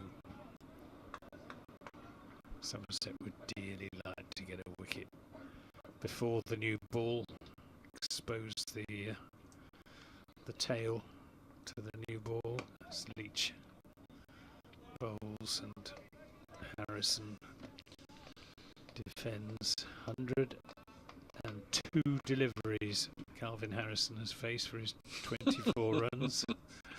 He's doing a job though. Yes. Leach bowls and half forward, bat and pad close together. Not going too hard at the ball, so that if he does get an edge, with any luck, it won't carry to either slip or leg slip for the close fielders. Abel will field this at short mid-wicket. Clouds have almost completely dispersed. Beautiful late afternoon now. What sort of score do we reckon Nottinghamshire will be realistically after, Dave? Leach bowls. Oh, edge! Oh, was it an edge or was it a pad? Pad, I thought, but you might be right. To answer you, Phil, it's the old saying, you can ask anybody in cricket and they always say just as many as they can get, especially in the first innings. If you don't get as many as you wanted, you've just got to bowl a little bit better. Just signs of turn there for Jack Leach. He's there at bowls, just down the leg side. And there'll be no run. It's the end of the over. 260 for 7. Jack Leach, 12 overs, 6 maidens, none for 24. Just watch that ball get thrown off into the abyss. And there it goes, look. Oh, take that with you. So we'll have a second new ball, and I think we'll have Craig, or second new ball taken, Craig Overton. Sure, Ollie Stone, I know he's out batting at the minute. We'll be interested to see how the new ball gets on. I'm sure he'll have hold of one at some point in this match. That what I thought might have been a catch came off the pad out into the offside. It wasn't within reach of Craig Overton. Yes, Overton, 18 overs, all from the Stuart Broad end. Held him back this afternoon until this moment. And we'll be hoping to blow a big hole through the Notts lower order, starting with Ollie Stone, who's on 42. Partnership worth 70. First ball is played back to the bowler.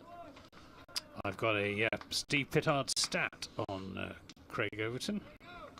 At Trent Bridge, prior to this match, Craig Overton had taken 30 wickets at 18.37 apiece. This is the lowest bowling average, minimum 30 wickets, at Trent Bridge in the modern era, i.e. since 1990. So he likes bowling here, does Craig Overton? For who? For anybody? For anyone. Dane Patterson has the next best average, 19.34. I was just going to say Dane. Let's just push back to the bowler. Yes, Patterson will have taken more wickets than that, but they've cost him just fractionally more than Craig Overton's. Thank you, Steve, for that. Phil, tell me that the media team are aware of that spotlight that's on in the Hand Road floodlight. There is one rogue bulb on, isn't there? And it's been on for several weeks. It's in the last few blast games, just wide of the off stump, through to the keeper. I will pass that on. I'm sure that's running up an electric bill somewhere.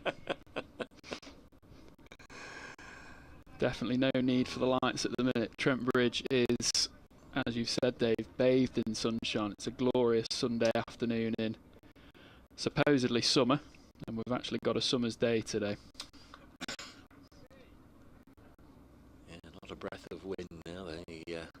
Nottinghamshire flag and the Somerset standard, which is 9 times its size, hanging limply. This is driven up to wideish mid-off, and there's no run with the Wyvern on. I'm not going to be drawn.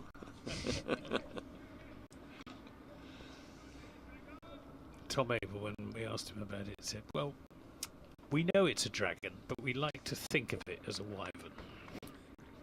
Quite why, I don't know. Why the confusion then? Why does some call it a dragon and some call it a wyvern? Because the supporters club used to be called the Wyvern Club. Okay, 260 for 7. Next one is just pushed into the offside by Nottinghamshire's number 9, Ricky Vessel's old number. And as it was, the wyvern is a sort of inferior heraldic beast to a dragon. Dragon is just about at the top of the pecking order. So the supporters club called themselves the Wyverns. Okay. But it became attached to the main club. You've answered a question I was just about to ask what a wyvern was. This goes through to the keeper. It's a heraldic beast with 2 hind legs and then 2 wings, where sort of forearms would be your front legs and 2 wings instead of front legs. Whereas a dragon has 4 legs and breathes fire. You remember them both well, don't you? We do. Yeah. There's J. Ball, Esquire, coming back into the attack. Late of this parish. He used to have number 28 when he played for Notts. Now he's halved that. That's because Tom Abel here is number 28 for Somerset. And you wouldn't want to take the number of a distinguished former captain. He'd like a wicket, wouldn't he, Jake? He'd like a wicket today. He certainly would. He's bowled pretty well. Luke Fletcher saying he didn't think he was quite at his best. But, he's bowling better now than he was earlier in the season for Somerset, getting through his action better. He's in bowling to Harrison, who turns this into the onside, but only as far as Andy Umeed. At mid-wicket, we've got 2 slips and a gully, in deference to the fact that Jake Ball's got a new ball in his hand. Somerset really need to do the business with this new ball to wrap this innings up. Ball bowls and Harrison solidly forward, as so often. Batted really well as Calvin Harrison. 108 deliveries now, just looking at the scoreboard. Really stuck in. He certainly has. His best of the season is 52 balls in and bowls, and this is wide half volley, which is fortunately for Somerset hit straight to Jack Leach at extra cover. Well, we've already seen one record partnership by Notts against Somerset this season. I just had a little look at the 8th wicket partnership against Somerset, wondering what it was, how far they'd have to go. Expected it to be a long way off. Well, it's a long way off. 220 is the Nottinghamshire 8th wicket record against Somerset. Goodness, his ball in and bowls. There'd be no run there. Who was that? George Keane and Robert Winrow at Trent Bridge in 1935. And I wasn't here now. No, I have to confess, neither of those names rings a bell. Wasn't quite such an epic period in Nottinghamshire's cricket history as the previous decade, was it? Just another 150 runs to go for these two to get anywhere near that. His ball to Harrison, who cuts this, and that'll be 4 runs. Yeah. Short and wide from Jake Ball. Well, we've been talking about this business of bowling 1 bad ball and over, and that was the bad ball for this over. Just relieves a little bit of pressure, doesn't it? It does. It's a poor delivery. Might have got away with it with the old ball, but the new one just came on a little bit nicer. Retrieved by Tom Lemonby. It's a long way over there, isn't it? Of course, we're on a pitch towards the Smith Cooper stand, and towards the Larwood and Vaux seems quite a way away. Jake Ball, last ball of the second over the new ball. He's there and bowls, and this comes off a thick edge down to fine leg, just lobbed in by Miguel Pretorius, which shows how short the boundary is down there to long leg. Another run is taken, 265 for 7. Calvin Harrison will keep the strike. He's on 29, and Ollie Stone the other end 42, and the partnership now worth 75. Things looking good for England. They've bowled the United States out for just 115, 115 all out. So England looking good for a place in the quarter-finals. Chris Jordan 4 for 10, doing most of the damage there against the US of A. Harry Brook in interview saying they needed a good battering over the US, so they've done half of the work there. 265 for 7 here as Overton bowls. Harrison plays it down one bounce to Lamonby at, what are we calling that? It's more fourth slip than golly, isn't it? Ollie Robinson has just brought up his century for Durham. 2 Ollie Robinsons, of course, about, but the Durham one, the Durham wicketkeeper, has just gone to his 100. 359 for 4, Durham against Essex. Alex Lees earlier out for 113. So good times for Durham at the moment. Promoted, of course, at the end of last season. This one's run to the offside. Kent 235 for 8 against Lancashire, who not play next week.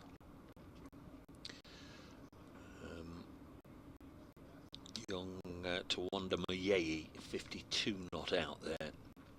Ben Compton earlier made a 3-hour 55 for Kent. At Edgbaston, Hampshire 273 for 7. Their top scorer today was Fletcher Middleton with 74 at the top of the innings. Next delivery sent down, defended again by Nottinghamshire's Calvin Harrison. At New Road, Surrey recovered from the first over loss of Rory Burns. They're currently 270 for 4. Dominic Sibley 76, Jamie Smith 86, Ben Folkes 43 not out, Dan Lawrence 43 not out for the defending champions. And Division 2, well, all the scores on the BBC website and app. As Harrison runs it to Mead at backward point, sent back. I will tell you though that Yorkshire have lost a wicket just with Finley Bean, Mr. Bean out for 164. Adam Lythe 128 not out. The wicket has just gone down, so they put 307 on for the first wicket. They're 307 for 1, Yorkshire against the glorious Gloucesters. Harrison on 29. The partnership is 75. Again, he's played it to a Mead at backward point. Can you move a little bit, Andy? He'll be saying. Just keeps running the ball into that area and not getting anything for it. It's not exactly a picture of happiness, Craig Overton, at the moment. I don't think he's enjoying this very much. He's ticking a little bit this morning when he had one go down and he had one that he thought was a nick behind, not given, and one or two other little moments. He's trying his absolute hardest, but getting absolutely nothing out of this pitch. It's fun when he's fiery. Here he comes again.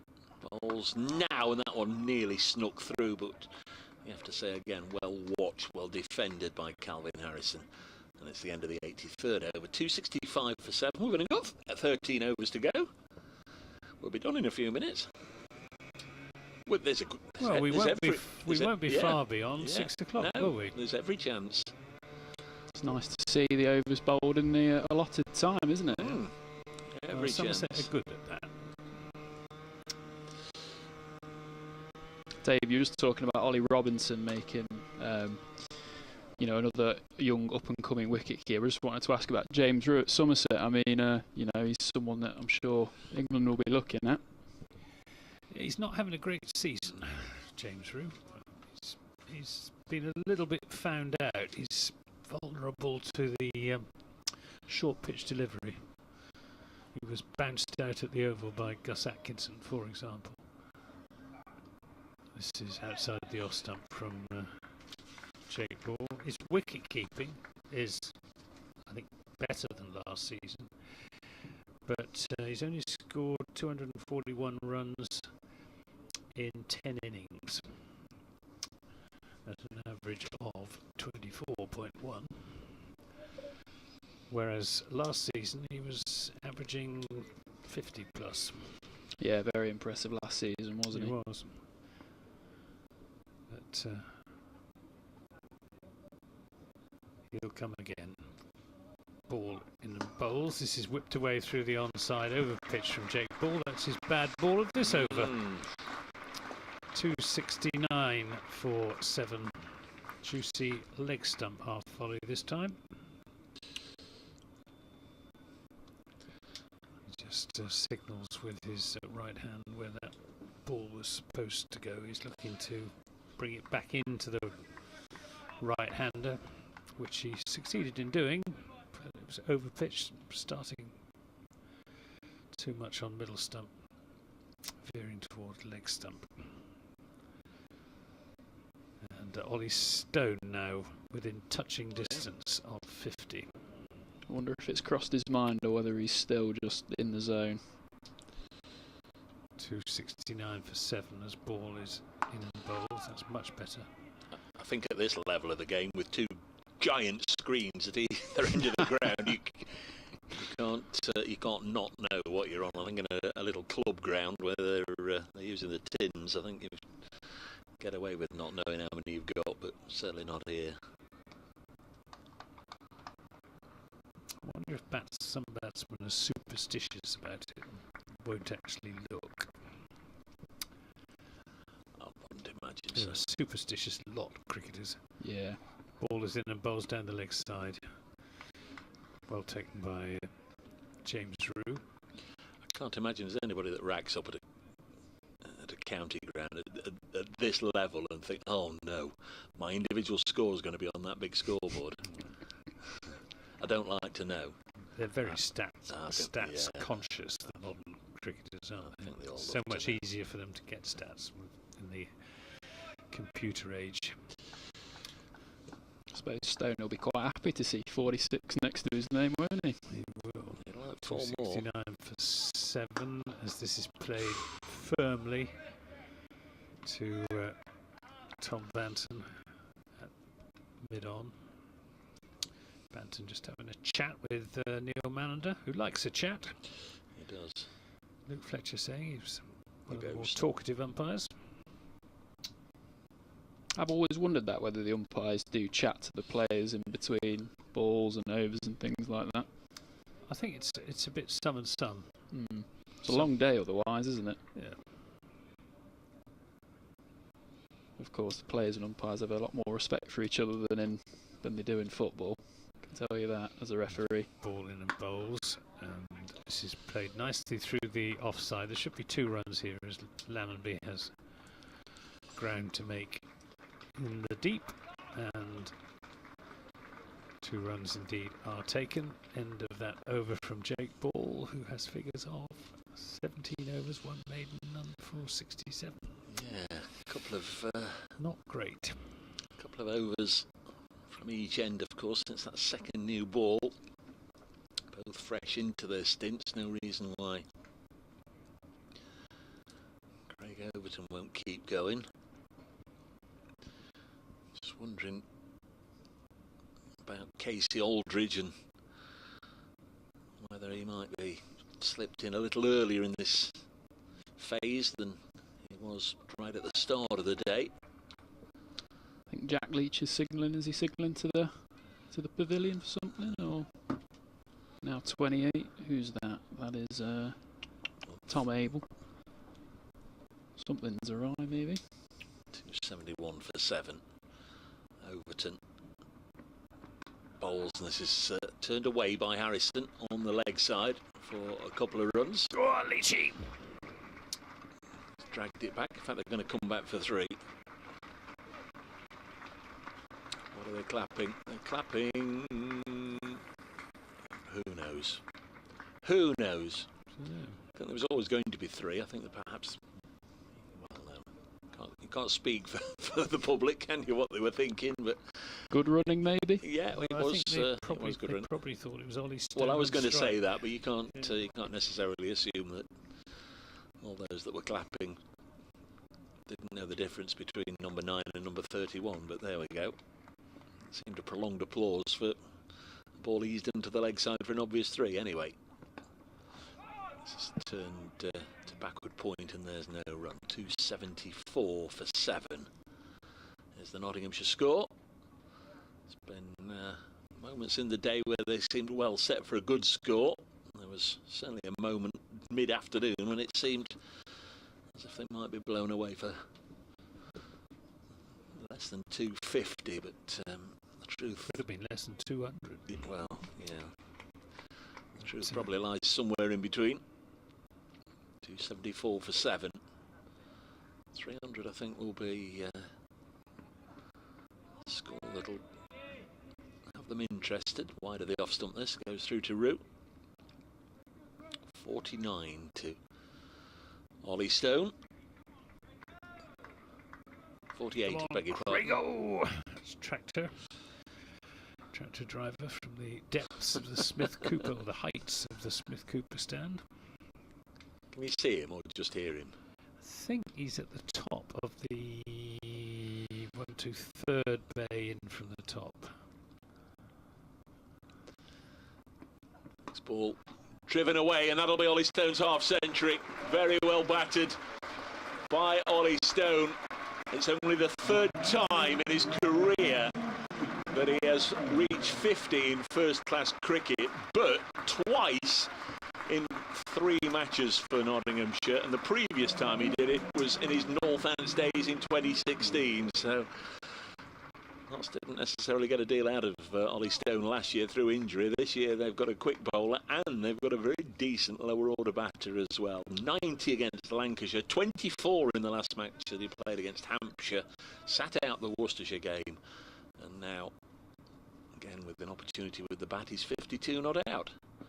Next delivery sees him turn it on the leg side, and he set off running, and Harrison was on his heels a little bit. Mead shies at Jack Leach, beg your pardon, shies at the stumps and misses. And so he's home. 279 for 7. Partnership worth 89. Yeah, he's batted very sensibly. He's kept the good balls out and put the bad balls away. One can ask no more. Didn't see his figures. I was enthusing over the quality of his shot, but it matters not. We'll go for you in a moment. Played and missed a couple of times, but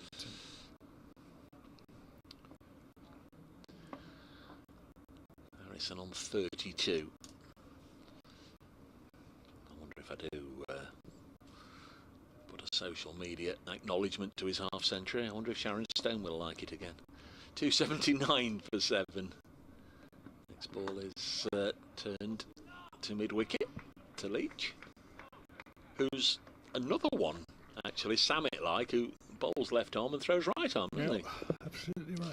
End of the over, 279 for 7 after 85. 11 overs remain in the day. Yeah, he bowls left-handed, bats left-handed, throws right-handed. Just looking, Dave, Ollie Stone, 8 boundaries as part of his half-century off 89 balls, and then his 90th ball was the single to take him off strike. You're very kind. Thank you so much. So we're going to have another Jake Paul over. But he's not been bowling with much threat. Jake Paul hasn't looked, in all honesty, like breaking this partnership. Overton has looked the better bet. Just a slip in the gully now. Close catches. 1, 2, 3, 4 saving 1. Ball in and bowls. This is turned away for 4 runs.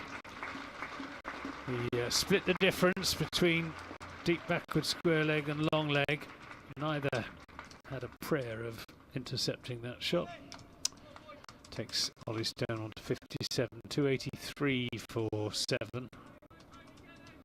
He's now the top scorer for Nottinghamshire during this innings as well, overtaking Jack Haynes.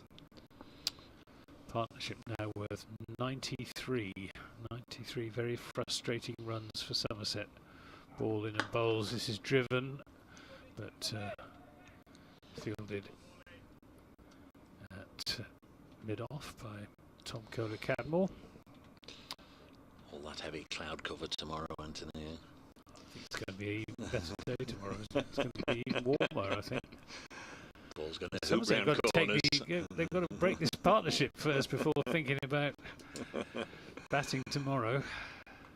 Going to hoop round corners tomorrow. Jake Ball bowls a slower ball, a shorter ball, which is just nudged. Came off the shoulder of the bat, but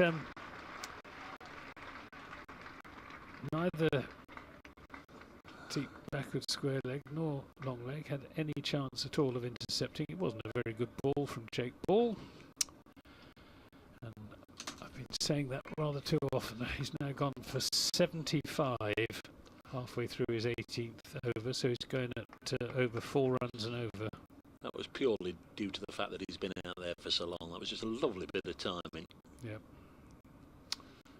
Ball in and bowls again on leg stump. Much better delivery that from Jake Ball. It's now his 2nd highest career score. It was 60 set in 2016. Then he got that 90 against Lancashire for Notts a couple of matches ago.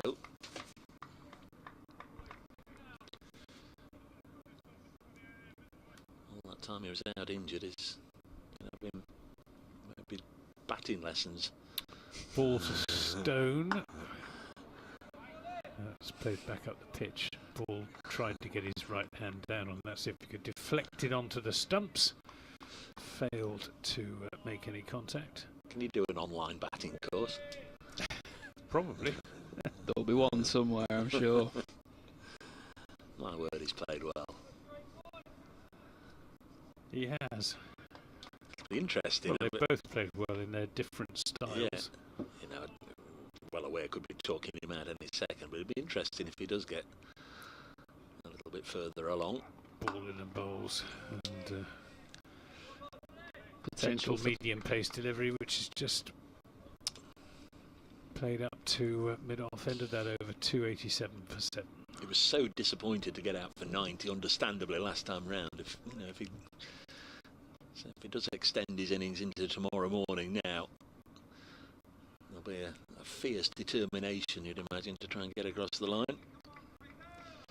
Headley Harrison congratulating Ollie Stone. Very useful cricketer. Let's hope he stays fit. Well, he's fitting well, Headley, since coming back into the side. The 4th match of the season at Edgbaston. He's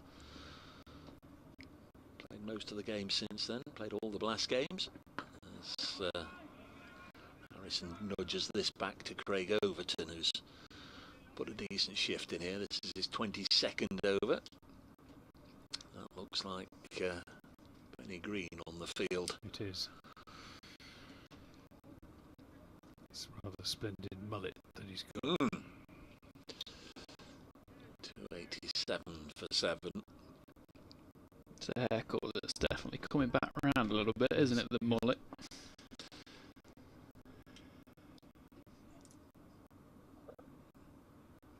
Next delivery on its way. Harrison plays it up to mid-off, and there's no run. Wasn't ignoring you. I was thinking of a suitable response about haircuts and the fact that I've long since stopped considering what sort of style. Did you have a mullet back in the day, or? No, I don't think we ever went. It was in the RAF. Oh, of course, yeah. In the RAF. Short back sides. Yeah, no room for anything other, I think. Shot back and sides and do as you're told. 287 for 7. As Calvin Harrison turns this away. Chance for Benny Green to stretch his legs after a couple of sandwiches and a slice of cake. And 2 more. What they're clapping now? That's the partnership extended to almost 99. Yeah, exactly. They're clapping the 99 partnership. 289 for 7. Practicing, aren't they? Yeah, we had them clapping earlier in the season just to stay warm. I think today they're doing it because they've almost got out of the habit of clapping Nottinghamshire milestones and achievements.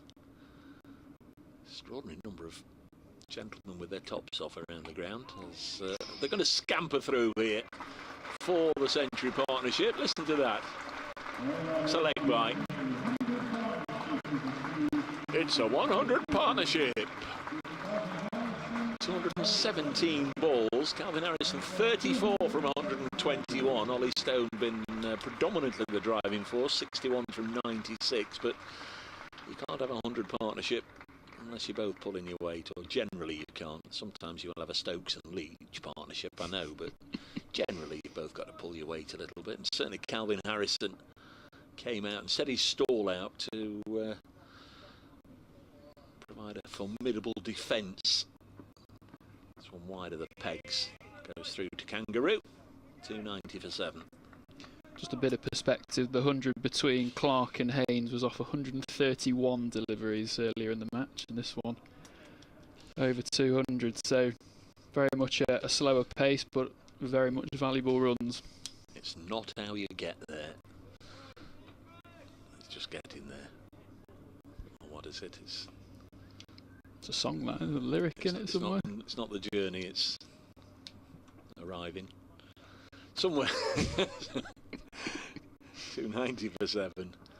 Some through to the keeper. At the end of the, where are we? The 87th over, 9 to go. Yeah, and Craig Overton cutting a slightly dejected figure as he wanders back to his position at slip, taking his cap from umpire Debenham en route. Callum says, I'm not sure what Ollie's done over the winter, but I'm glad he's done it. He's looked great with the bat all season. Thank you, Callum. Pretorius coming back into the attack. 2 for 54 in his 16 overs. And he's run in tirelessly. He's had a good break since Somerset's last championship match when he suffered concussion. Ducking into a bouncer from, I think it was Ben Rain. Here he comes into Harrison, who slightly late on that shot, runs off the face of the bat down into the ground through to James Rue. I mentioned it the other day, one of the matches, somebody was chatting with. This isn't a great period in county cricket for left arm quicks, is it necessarily? No. There's not that many around. Luke Wood, when he plays for Lancashire, is probably the standout name, but can't really make a case for too many on the county circuit. Pretorius bowls and a drive and a miss from Calvin Harrison. Just tempted into going for the off drive on the up, but much to Somerset's continuing frustration, failed to find the edge of the bat. I think being a number 8 batsman just crept in a little bit there, didn't it? And that was a good delivery as well. Yeah, good tempting delivery. Just on the full side of a good length, encouraging the drive. He's there again and bowls. This is played off the hips out into the onside. Tom Abel fielding. Yeah, I'm just trying to think of left. Tom Lammerby bowls left arm seam up, but only occasionally. James McElroy of Glamorgan is a useful prospect. Just trying to think who else. There's not that many around. No. Pretorius bowls, and this comes off the thick edge of Harrison's bat out into the offside. And Ben Greenfield's single, 291 for 7. You know, there's no need for people to get in touch. We have discussed it a little bit. We know there's Reece Topley and Sam Curran away there with England. Now being followed by Sharon Stone. Hello, Sharon. Tell us, got to be a relative. Pretorius in a bowl. So play and a miss by Ollie Stone. So he's produced 2 plays and misses in this over, has Miguel Pretorius. Tony T, honestly don't think Calvin Harrison's getting enough credit for his patient approach with the bat. He's played the supporting role very well on more than one occasion this season. He has indeed, Tony. And I think if you've heard regularly, as I know you have, I'm a big fan of Calvin Harrison and everything he brings to the game. Pretorius to Stone, who drives. Not particularly well timed, which means they've got time to jog through for a single. 292 for 7. That was the 88th over of the day's play. So 8 remain. Yes, as I said a minute or two ago, I mean, he set his stall out as soon as he came out, didn't he? I'm not going to be dismissed cheaply here. Put a high price on his wicket. Block. I'm here. Need somebody at the other end, and then we'll crack on. And they've done that nicely. Casey Aldridge going to replace his captain from the Stuart Broad end with 8 overs left in the day. Just speaking of Calvin Harrison's batting, when Nottinghamshire played Hampshire here and Lyndon made 106, he was very much a partner with Lyndon. 25, 89 deliveries and helped Lyndon James get to a first century of the season. So he definitely can bat, he definitely can play that supporting role. And he's shown that again today, hasn't he? Stone drives this to mid-on. Of course, it was his batting that first got the attention of the Notts coaching staff. That 100 here for the Oxford students, the MCCU side. 4 years ago now. 292 for 7. Stone on 62 on strike. Pushes again into and through the offside. 4 more. Again, the thud of the new leather cricket ball clattering into those wooden boundary boards over on the Bridgeford Road side. Nice looking shot from Ollie Stone. It's clickety click. 66 for the Nottinghamshire number 9. Partnership worth 106. Been very enjoyable to see County Championship cricket back today. Got to get in a different sort of mindset for watching a 4-day game, as this is again driven in the V by Stone. No runs. Do you think the Somerset batsmen will be looking at this thinking, well, these two might have made these runs, but we can go and get some ourselves? Yeah, I mean, I think the Notts attack has got that extra edge of pace about it, which may prove a point of difference. Next one is played out into the offside, and there's no run. Because we were saying earlier, cricketers by and large are generally a confident bunch, and I think everybody out there will be licking their lips at the chance to going out there and batting on it. Likewise, the bowlers will be licking their lips at the chance to have a little bit of a bowl, especially with the new ball. It's when you get into the 60th or 70th over of the innings, you haven't taken a wicket yourself, the runs are piling up on the board. That's when it's tough. That's when you need characters. As Stone helps us into the offside, you need somebody to stand up and say, I'll have a go, Skip. But I think we've got all the makings of a good game as we generally have here at Trent Bridge. Somerset with balance of power, you'd say, over the last decade or so over Notts. Notts did get a win down at Taunton, was it 2 or 3 years ago now, but they've been few and far between. The one before then was 1985. This one is driven again by Stone for 4 more. Repeat of the one earlier in the over. Lovely looking shot. There's a gap there, Somerset, you know. There's a gap on that offside. 300 up, 300 for 7.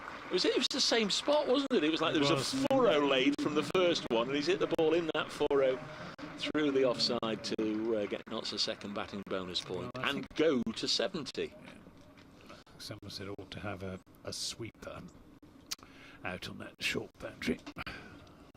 That boundary as well takes these two to 110, which is the largest partnership of the Nottinghamshire innings, taking them past the 108 of Clark and Haynes. So very, very, very, very valuable runs from these two, and that short boundary has been helping, I think, as well. Yes, it certainly has.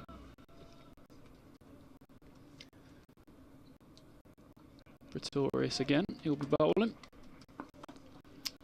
Bowling 2, Calvin Harrison, who's on 35. Pretorius in and bowls. Good ball on off stump, played into the covers to Ben Green, who is on in place of, I'm not sure who, Tom Banton possibly.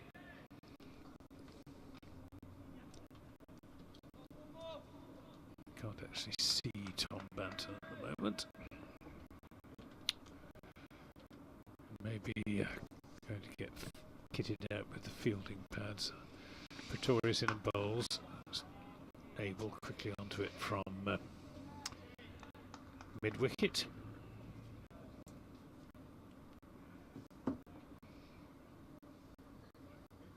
Sun has momentarily been obscured by a cloud, which is unusual for this evening session.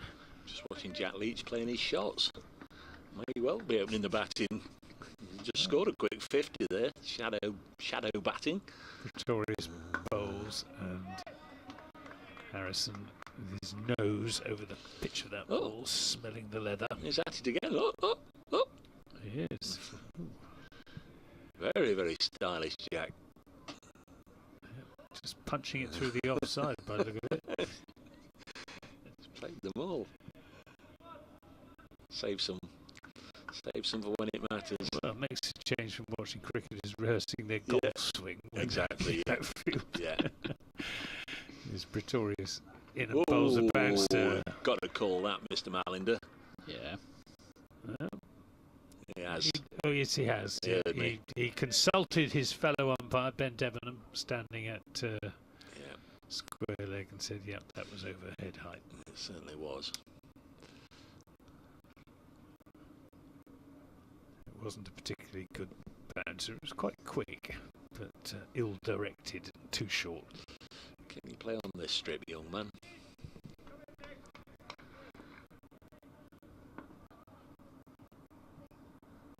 Pretorius, tall and strong. Slightly knock-kneed approach. He's in and bowls, and must be frustrating for these Somerset bowlers. They've tried everything they know to make the breakthrough in this partnership. But not even very much encouragement being offered by the two Nottinghamshire batsmen, let alone that breakthrough that Somerset are seeking. Here he comes again. Oh, bowled him! That is the end of Calvin Harrison, clean bowled by Miguel Pretorius. Maybe a little bit of extra pace there from Pretorius, accounting for Calvin Harrison, who loses his off stump to a good ball from Miguel Pretorius. But a fine innings for his side from Calvin Harrison, 35 from 134 deliveries. with 5 fours. That's a terrific partnership between himself and Ollie Stone has wrested the initiative back from Somerset, who very firmly had it in their hands when the 7th wicket fell back at 192. Yeah, wonderful innings from Calvin Harrison at the crease for 2.5 hours or thereabouts. 134 balls faced, 5 fours. Terrific act of defiance from Harrison. Useful runs as well, 35. Dylan Pennington on his way out to the middle. Not totally beyond the realms of possibility that Somerset might have to bat this evening, but we're getting in that sort of vicinity. I think there's about 5 overs left. So things would have to happen quickly. Opposite of a commentator's curse there. We're just saying they've not offered up many chances by them 2 potential spectacular catches, and then off stump, out the ground. He just played inside the line of that. Just watching the replay. It's not actually the replay. It's the live stream is a little bit behind the what's going on out in the middle. That's a good ball from Pretorius.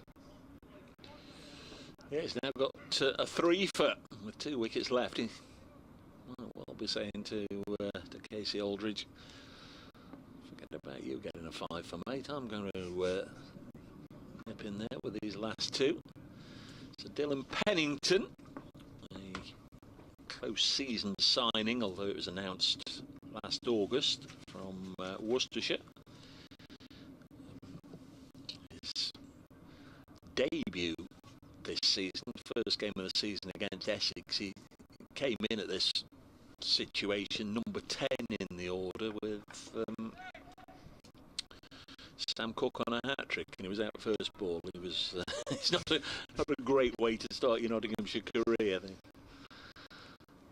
3rd man out to a hat-trick. So 302 for 8 as Pretorius is into Pennington, who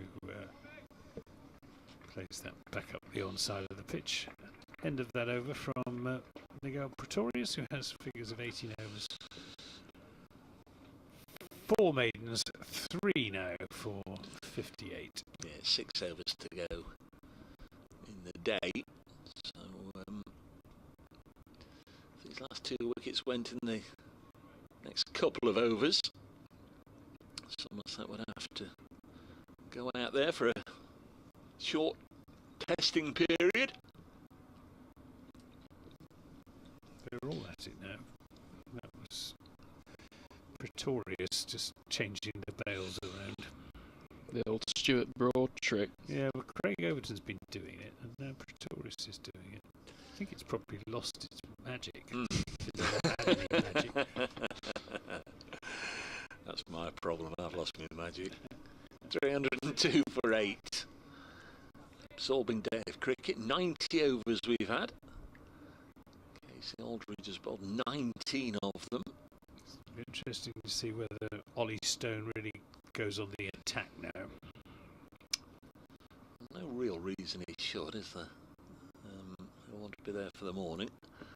Next delivery, well, you're not going to attack that. It was short. It actually died on James Rue as well. Bowling going around the wicket. Yeah. It's Casey Aldridge. Yeah, he's not exactly totally gone a bodyline field. He has got the skipper in there at sort of a leg gully in case he has to fend one off his ribs. He's going to bowl short, I think. Yeah, looks to be the plan. There's a long leg and a deep backward square. Another bouncer. Stone pops another one in his notebook for tomorrow or later on in the contest. It's quite generous from Neil Mann to that as to whether it was overhead height. Yes, Aldridge has certainly lined himself up to get a few back. He's banged in 3 or 4 round about the nose area of Ollie Stone. Coming round the wicket, and it's even more intimidating. Comes in again and bowls, and Stone just withdraws the bat inside that rising delivery. That one went sort of shoulder height past on its way through to Root. 302 for 8 knots. Both sides have got 2 points, 2 bonus points. Somerset 1 wicket away from a third. Nottinghamshire a long way, 48 runs away from a third batting point. Mark the Mod in Sevenoaks. Great comeback from Notts. They're very much in the game here as the next one's run into the offside. Thank you, Mark. 302 for 8. Ollie Stone on 70. Might need, as Phil was suggesting, not necessarily to go all out on the attack, but he might need to play the bulk of the deliveries. Make sure he gets the opportunity to come back tomorrow morning. On strike again, and punches this to wide-ish mid-off, but it's another no ball. 2 more of the total, 304 for 8. It's one area where Somerset haven't been quite on it today. 24 extras. Let's have a little look how many no balls have been bowled. Aldridge and Pretorius have been the leading offenders. Next delivery on its way now. And Stone being outside the off stump. Let's have a look. So 18 runs have come from no balls, so on 9 occasions they've overstepped between them. 2 runs for every no ball. 304 for 8. Time of day when we have to thank Kirsty and Aaron in the production team for pretty much keeping us on air, looking after the live stream and the graphics and providing the replays. Thanks to all the camera crew all around the ground. Next delivery into the ribs of Stone, and he deflects it down to long leg for a single from the final ball of the over. So he will have enjoyed that, so will not. Casey Aldridge didn't. No. He's just kicking at the bonus foot marks, annoyed with himself for letting that one drift down the leg side to allow Ollie Stone that single to keep the strike. Hopefully we'll be greeted with another nice sunny warm morning tomorrow, so we'll be on air just before 11. One or two, what's the technical phrase? One or two technical issues this morning, but Aaron will be back with highlights of day 1 and the post-match interviews from today on Trent Bridge Live from about 11:15 tomorrow morning, if you can join us then on the live stream. Otherwise, Anthony and myself will be here from just before 11 for the commentary. Pretorius to Stone. Plays that back up the pitch. Won't get a run. Anthony will be telling us all about his night clubbing in Nottingham, I'm sure. Clubbing, no pubbing. Pubbing. Can take you to a few clubs if you want. No. Is it Scotland tonight? I'm a great fan of Nottingham pubs. Yes. Have you got your kilt? It's Scotland on tonight, isn't it? Is it? Against Hungary, yeah. Big game for them. Pretorius in. Bowls edged and put down by a diving James Rue. He's clattered into Overton, who's asking for the physio or somebody to come out, but he's winded, I think, by looking at him. Hopefully he's okay. It was definitely a coming together of keeper and slip, but it was at catchable height, and for a moment it looked to be in, and then it wasn't. So a life for Ollie Stone on 71. He'll be disappointed. Well, James Rue, he doesn't miss much, but that was a very definite chance. They both went for it, didn't Ollie they? Stone as well. Yeah, maybe Overton going across. Just put him off. Just watch the. It's not the replay, but. Ooh. Do you think he'd have caught that if you think Overton might have got in the way there? Or hard to say, isn't it? Yeah. Certainly clattered into him. I mean, Overton should really have left it, I think, to James Rue. I think it was more James. Overton went for the catch, didn't get there, because he was going across in front of James Rue. I don't think there's any great damage done to James Rue. Jamie Thorpe, Somerset physio. I'm sure you don't think like that, do you, though? If you see it, it's instinct. If you think it's within your wingspan, you're going to go as well. And he doesn't often field at first slip, Craig Overton, either. His second slip is his habitat. 305 for 8 as Pretorius is into Stone, who plays this into the onside. Miggy Pretorius doesn't look particularly happy. Well, that's a 4th wicket. It could have been. Could have been. And then it would have been a race for the fifer, wouldn't it? It would. I've got Casey Aldridge penciled in as my interviewee of the day. In fact, I think even if Pretorius does pick up another wicket, it'll still be Casey Aldridge, as he bowled so well in mid-afternoon. Pretorius in and bowls a short one, and Stone ducks out of the way.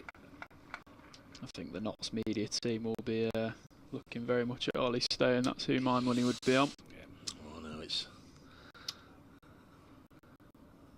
avoid the not out batsman. Superstitious, isn't it? Yeah. Don't go anywhere near the overnight not out bat. Not quite so particular about that as they used to be, in my experience. This is full of length, driven, and gets away with that, does Pretorius. That could have been driven down the ground for 4 runs by Ollie Stone instead. Just playing around his front pad slightly and played it straight to Jack Leach, who's at a deepish mid-on. Last ball coming up of the 92nd over. Pretorius in and bowls, and this is played into the onside. So Casey Aldridge will have Dylan Pennington to bowl at, with 4 overs remaining. So 1 ball will make that 3 overs remaining, 2 for the change of innings. So the most that Somerset are going to have to face this evening is 1 over. Yep. So Pennington's only faced 1 ball yet to get off the mark. His highest score for Notts, 17. Does have 1 first-class 50 from his Worcestershire days. That was down at Chelmsford. A couple of years ago, Jake Libby was at the other end, got a double 100 for the pairs. Supported him nicely. 305 for 8. There's the score now then. Dylan Pennington, are you prepared to stay on strike and block these 6? As first one is defended. Guess he's almost got to play the role of night watchman here right now. Just protect both Ollie Stone and make sure Notts don't lose another wicket. I wasn't going to say protect Dane Patterson, but protect Ollie Stone, keep your wicket intact. And yeah, just looking up the no ball stats. Miguel Pretorius has bowled 4 of them, and Casey Aldridge 5. Here is Aldridge. Comes in now, bowls, and Pennington pushes it into the offside. Fielded by Banton, and there's no run. Able at first slip, Overton at second, and the gap to Lammonby. Andy Omid at backward point.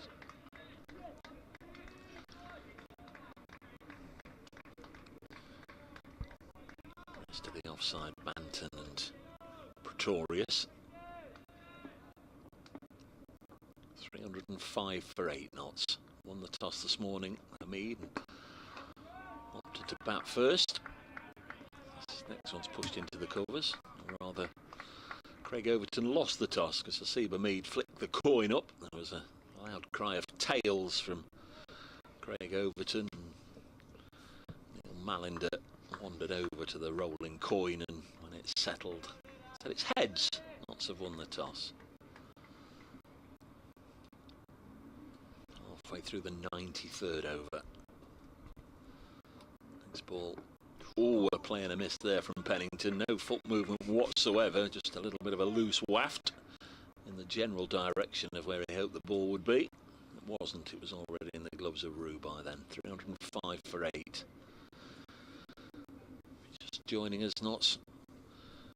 111 for 3 at lunch. Fairly even opening session. With Hamid, Slater and Young all dismissed in double figures. Clark and Haynes either side of lunch. Each reached their half century, then both got out. As Pennington gets his first run into the offside. Now then, they're going to settle for 1. You'll have to settle for 1. Banton there quickly. Pennington off the mark, 306 for 8. Tea time score was 220 for 7. With 4 wickets going down in that afternoon session. 3 of them to Aldridge, and then since then, Notts have had a pretty good final session here. They've only lost the wicket of Calvin Harrison, but that was after a partnership of 112 for the 8th wicket. Ollie Stone has survived. Stone was 12 not out at tea. He's on strike now. Final ball of the 93rd over. Walks across his crease and plays it crisply up to mid-on. No run. End of the over. 306 for 8. 3 to go. And Somerset will not have to bat this evening. They'd dearly like to knock over these last 2 wickets in the 3 overs that remain. They had the ideal chance in the previous Pretorius over. Catch put down by James Rue, or maybe being fairer to James Rue, a combination of Craig Overton and James Rue, and rather belatedly, Tom Abel has gone into first slip, who's a much more experienced first slip than Craig Overton. Go Miggy, says Tom Abel, and it's Pretorius to Pennington. This is driven away through the offside, over pitch from Pretorius, and a handsome off drive from Dylan Pennington. Tom Lammonby giving it everything he's got in order to overtake the ball, but it's a fast outfield here at Trent Bridge, getting faster by the hour under the influence of this lovely sunshine. First team to be dismissed today in Division 1, Hampshire, 298 all out. That's at Edgbaston. 3 wickets for Hannon, Dolby, Miles and Barnard. 298 all out Hampshire. 310 for 8 here at Trent Bridge. Pennington on to 5 with that handsome off drive. Pretorius in and bowls, and gets this one to bounce on. Pennington was in the air for a time, but landing well short of Tom Banton, coming in from extra cover. Strike that, what I've said, because Kent dismissed just before them for 244 at Canterbury against Lancashire. 3 wickets for George Balderson, 3 for Nathan Lyon. Oh, I'd forgotten about Nathan Lyon. Notts playing Lancashire next week. He didn't play in the match here, he was rested. Pretorius bowls, and this is played into the offside, presumably rested on the instructions of Cricket Australia. You wouldn't, otherwise you wouldn't rest an off spinner. Bizarre, isn't it? Absolutely bizarre. Next week, Dave, you could be seeing 1,200 test wickets at Southport if Lyon and Anderson both play. Quite the feat. It'll be lost on me, Phil, I promise you. Umid going back at deep square leg. Pretorius in and bowls, and Pennington drops that into the offside. Think about a single, but it's not there. Banton comes quickly across. Somerset have stuck to their tasks pretty well. Two big partnerships for Nottinghamshire.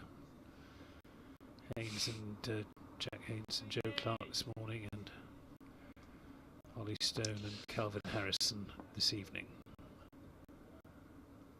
Pretorius bowls. This is driven. It'll just be a single though, because he didn't time that as he would have hoped, Pennington. And Lammonby was able to get across to stop it from mid-off. Enjoying himself, Dylan Pennington, didn't he? I saw him bat a few times for Worcestershire, and he's not a bad batsman. I think his career average is around about 10, but you don't get the opportunity to score big runs very often if you're coming in at number 10. This is punched up to Lammonby, who sends in a return to the keeper's end. It's, well called that by Ollie Stone. Yeah. He keeps the strike. You say well called, I say why. I know there's a single there, but if Ollie Stone had just stayed where he was, Dylan Pennington would be on strike for the last over. If the wicket goes... No, Ollie Stone would be on strike. No, he's taken the single, so Stone is on strike now. If he hadn't taken that single, he'd have been at the non-striker's end. Pennington would be on strike. If the wicket goes, Stone would still be there in the morning. Oh, I see what you mean. He's running the risk. So now, Pennington, effectively a night watchman. Yeah. I've got all the faith in the world in Ollie Yeah. Stone, but he should be at the non-striker's end here for the last over. 312 for 8 as he gets off strike with a single. All's well that ends well, said somebody far cleverer than me. 313 for 8. Poor old Jack Leach again has been loosening up for 20 minutes, but he's not going to get the chance. In fact, sorry. Wearing a very faded, it's Tom Abel in the faded cap. And I take it all back, because I was thinking there was only one over left. There was two. So forget everything I said after good morning, everybody. Next ball is cut away by Pennington, who's having the time of his life at the moment. That's a lovely looking shot. Made his debut here, Anthony, back 6 years ago now, in one of those ill-fated pink ball games for Worcestershire. I don't know if you were covering those for Somerset at the time, but yeah, I did the one at Chelmsford. Cold and horrible, and nobody here, and you couldn't see it. And never caught on, did it, the pink ball? no, but Dylan Pennington made his first class debut with it on this ground. Got rid of Chris Nash, I think was his first wicket, if memory serves. This one's played up to mid-on. 317 for 8. A certain gentleman by the name of J. Clark got a double 100 for Worcestershire. Wonder what happened to him. Joe Clark. 317 for 8. It's no wonder they all want to come and play here. They've all got such a rich history of having done well here for the previous clubs. Halfway through the 95th over. Next delivery is defended out onto the offside by Dylan Pennington. Just sneaking now into overtime. 18:01 says the clock on the digital board. Thanks to everyone for their company today. We very much enjoyed Luke Fletcher popping in to share his thoughts in his own infectious style. Lovely to catch up with Ian Storymore when he joined us. This is pushed into the offside. No run. Thanks for coming in to say hello, Phil. First time up here, and hope you've enjoyed your last hour with us through this session. 317 for 8. And good luck with all you do with the media team for the rest of the summer. Yeah, it's been. I've really enjoyed being up here, watching you two at work and seeing how it's all done and chipping in with a few stats. Yeah, you know, when people ask you about it, do emphasise that 4-letter word, work. as Aldridge bowls again. Ooh, chipped uppishly, and they don't take a single this time. And that's the end of the 95th over. It's nothing but graft. This has been carefully rehearsed and written and programmed and everything over the last 2 or 3 weeks, so it's run as smoothly as it has today. There's absolutely nothing that's off the cuff, I promise you. Isn't that right, Anthony? Absolutely. I'll be telling anyone that listens that it's work as I look to get into the commentators union. I'll be telling them. No, don't get liking it that much. Don't get liking it that much. Right, last over. Yep. Last one. Big old Pretorius will bowl it from the Ratcliffe Road end. 2 minutes past 6, the digital clock on the scoreboard says. And I was just thinking Somerset would probably have settled for this when Craig Overton lost the toss this morning. This is bounces on Ollie Stone out into the offside. Certainly after when that partnership between Jack Haynes and Joe Clark was going along so smoothly. I always think that's a strange one if somebody said, well, you know, would you settle for 317 for 8 at the end of the day? And I think, well, if there were 300 for 3, then yes, I'd settle for that. Pretorius in and bowls, and this is stroked nicely into the offside. It'll just be a single as Jake Ball comes in off the boundary to do the fielding. 318 for 8. But if we'd had them 65 for 7, no, I wouldn't have been happy if they closed on 317 for 8. But it's, you know, it's a pretty good pitch. And it's what you do in response, isn't it? I mean, the toss out there, you know, whoever wins the toss has got a choice to do what they want, but whether you're batting first or bowling first, you've just got to do it well. I would have said game's pretty evenly balanced at the moment. Yeah, agree with you. Pretorius into Pennington, who gets on top of the bounce and plays it to Jake Paul, who's not quite sure where it's gone, but didn't go very far. He's not had a great day, Jake Paul. I think the highlight is probably being whistled at by Luke Fletcher. He's down in the outfield. I was most impressed with Luke Fletcher's two-fingered whistle. Very, very envious of anybody who can do that. Yeah. Here's Pretorius to Pennington, edges just wide of a diving Craig Overton down to the third man boundary for 4 runs. Pretorius looks to the heavens. What have I got to do to take my 4th wicket? 322 for 8. Just get a good night's kit, mate. Come back in the morning, fresh, ready to go again. Convince the skipper that you should open from this end rather than Jake Ball or anybody else. He's young and strong and fit. And you'll get your rewards. Ollie Robinson's getting his rewards, and it just seemed like 5 minutes since I said he'd reached his 100. He's 145 not out for Durham at Chesterley Street. 440 for 4 up there. Essex getting a bit of a biffing today. Batting day by the sound of it up there. 2 balls remain. This is the first of them from Pretorius to Pennington, who gets an under edge which almost goes back onto his stumps, but he survives. Even if the sun's out, it'll be cold at Chesterley Street. It always is. Ground staff are ready. Not sure Martin Emerson would agree with that. I think the sun always shines on the Roca Riviera, doesn't it? 20 degrees is enough, that's what he says, isn't it? Crikey. I have seen matches up there where all the players have been in bob blats. Yeah, me too. Matches up there where there's been flakes of snow falling. Right, last ball of the day. Yep. Pretorius to Pennington. Pennington runs this again, wide of slip, down to the third man boundary for 4 runs. Pretorius wipes his brow. Tom Abel goes and gives him a consoling pat, and Nottinghamshire finish the day on 326 for 8. Standout performance for Notts. Ollie Stone 74. Standout performance for Somerset.